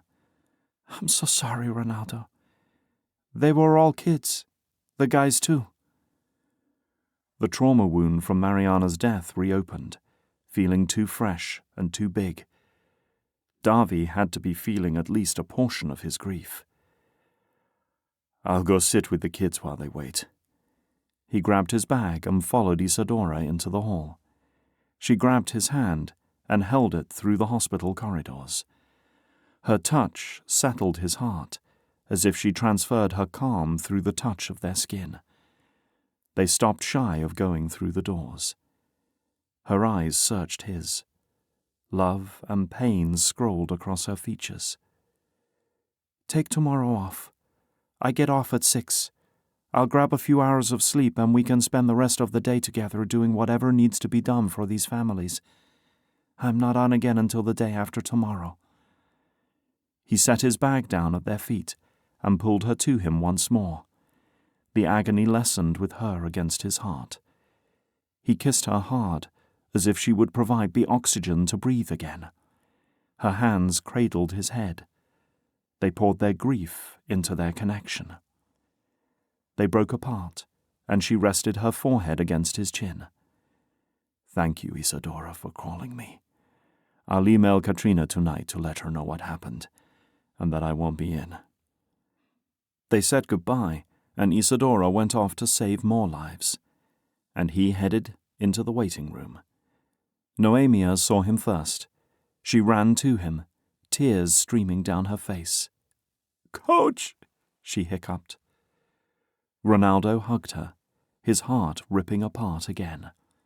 Her friends were gone. When she let go, he grabbed Davy next. He didn't know him well, but it didn't matter.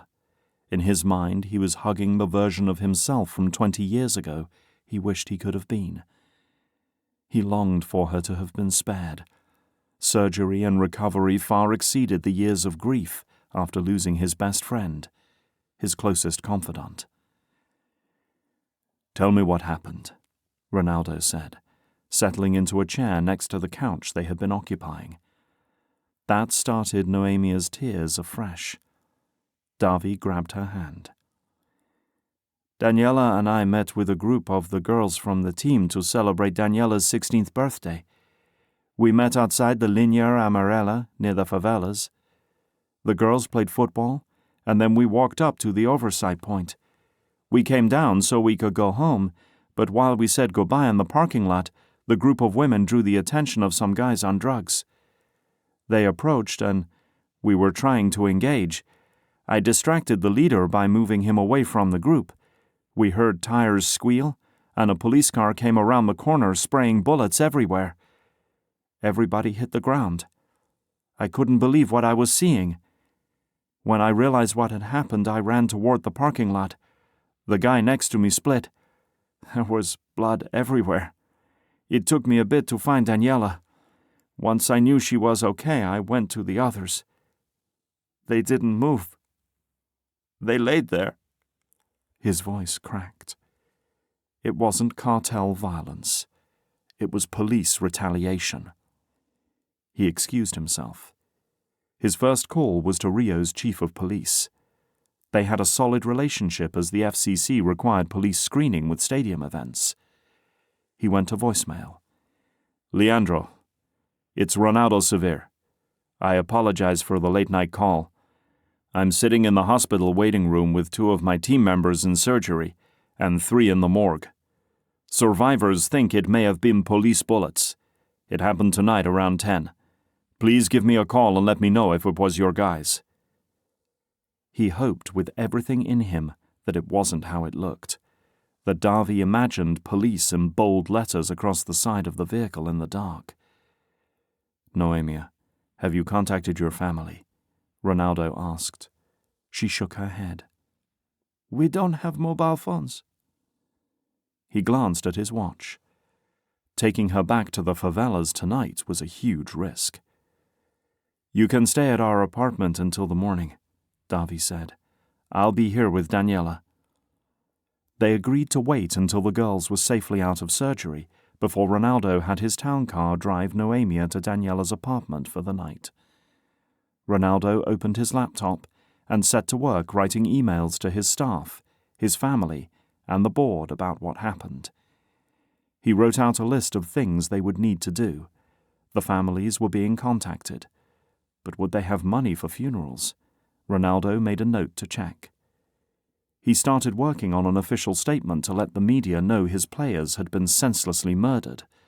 He drew up an email with the details to send to Brazilian News Corporation about it. The doctors came out after an hour and a half more of waiting. They stood.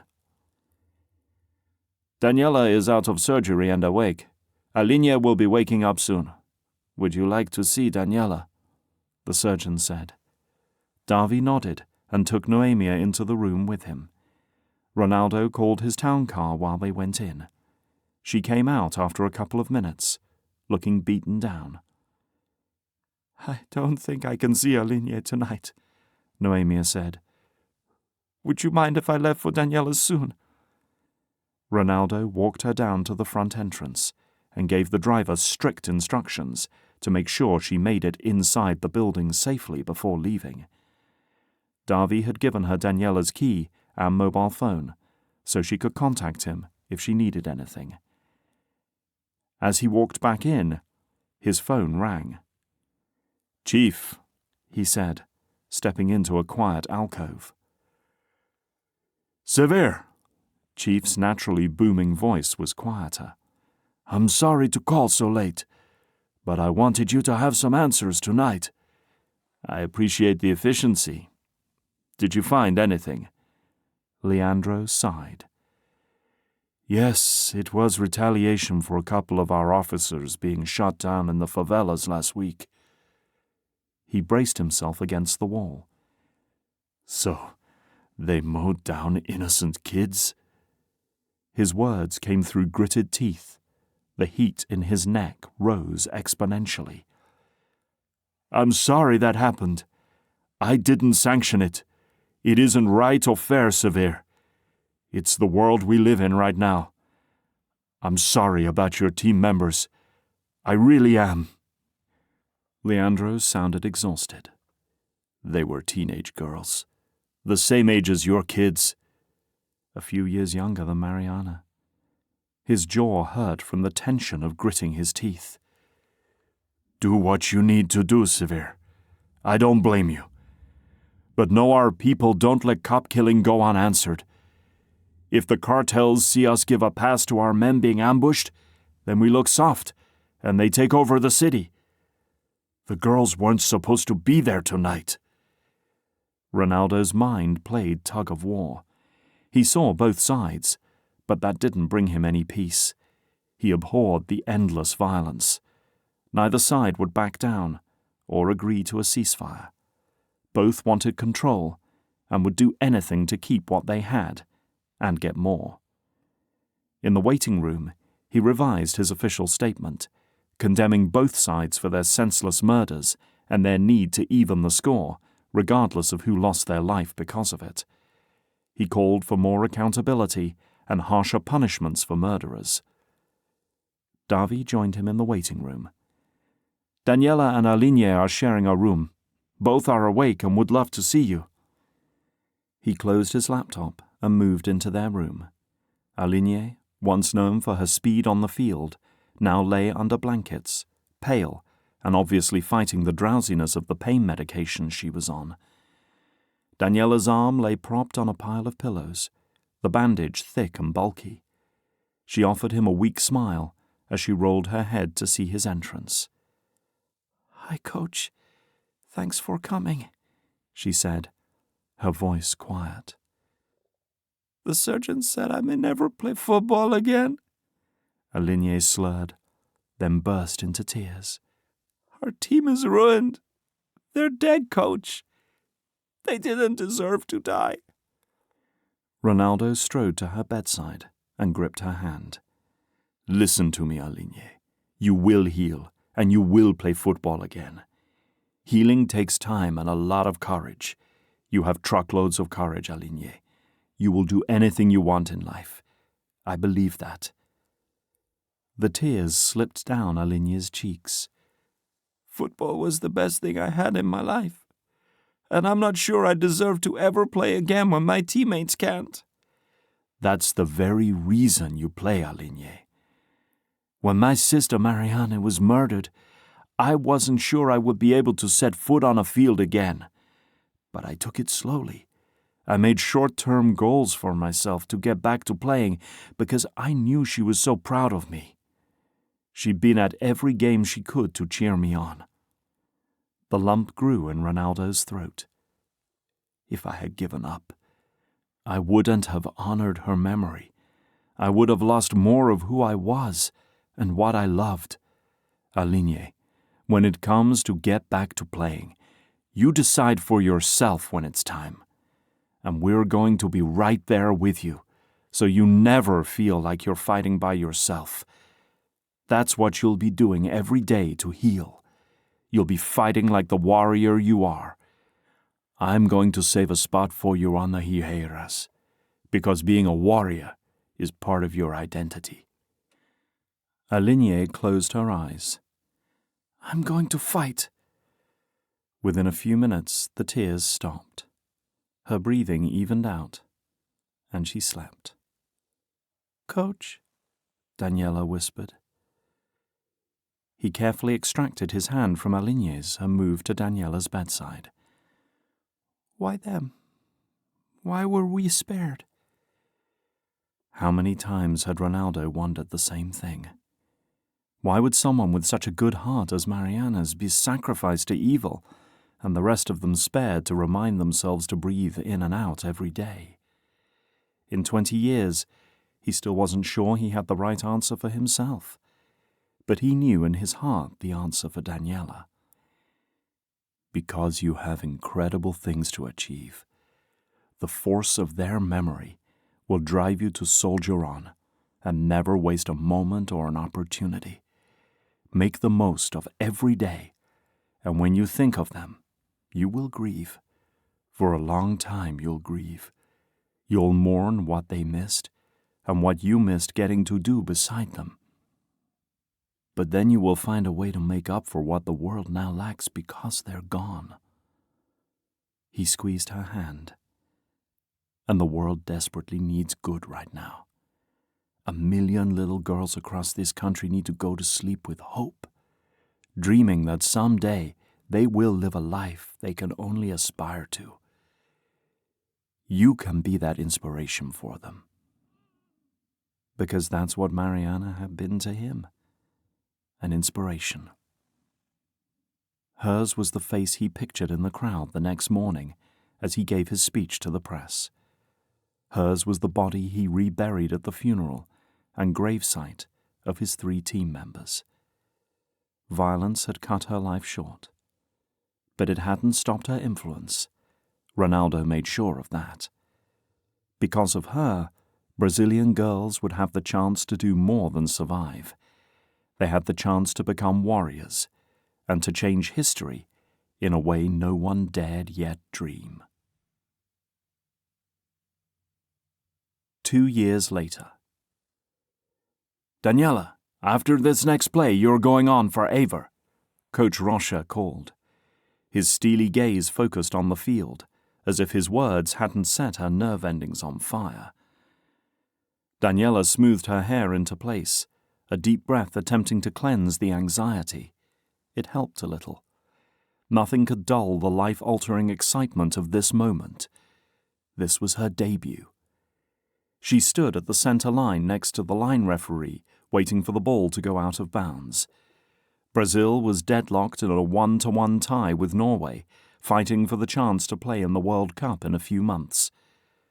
The crowd roared as the ball flew over Brazil's goalposts. She glanced over her shoulder to where Davy stood next to a blissfully married Cambridge and a pregnant Gabby. Davy jumped up and down, shouting her name. Valiana couldn't make it today, but normally she was in the seat next to him, as often as she could be, especially as she was his girlfriend. She had become Daniela's best friend and sister. When they made eye contact, Davy gave her a thumbs up.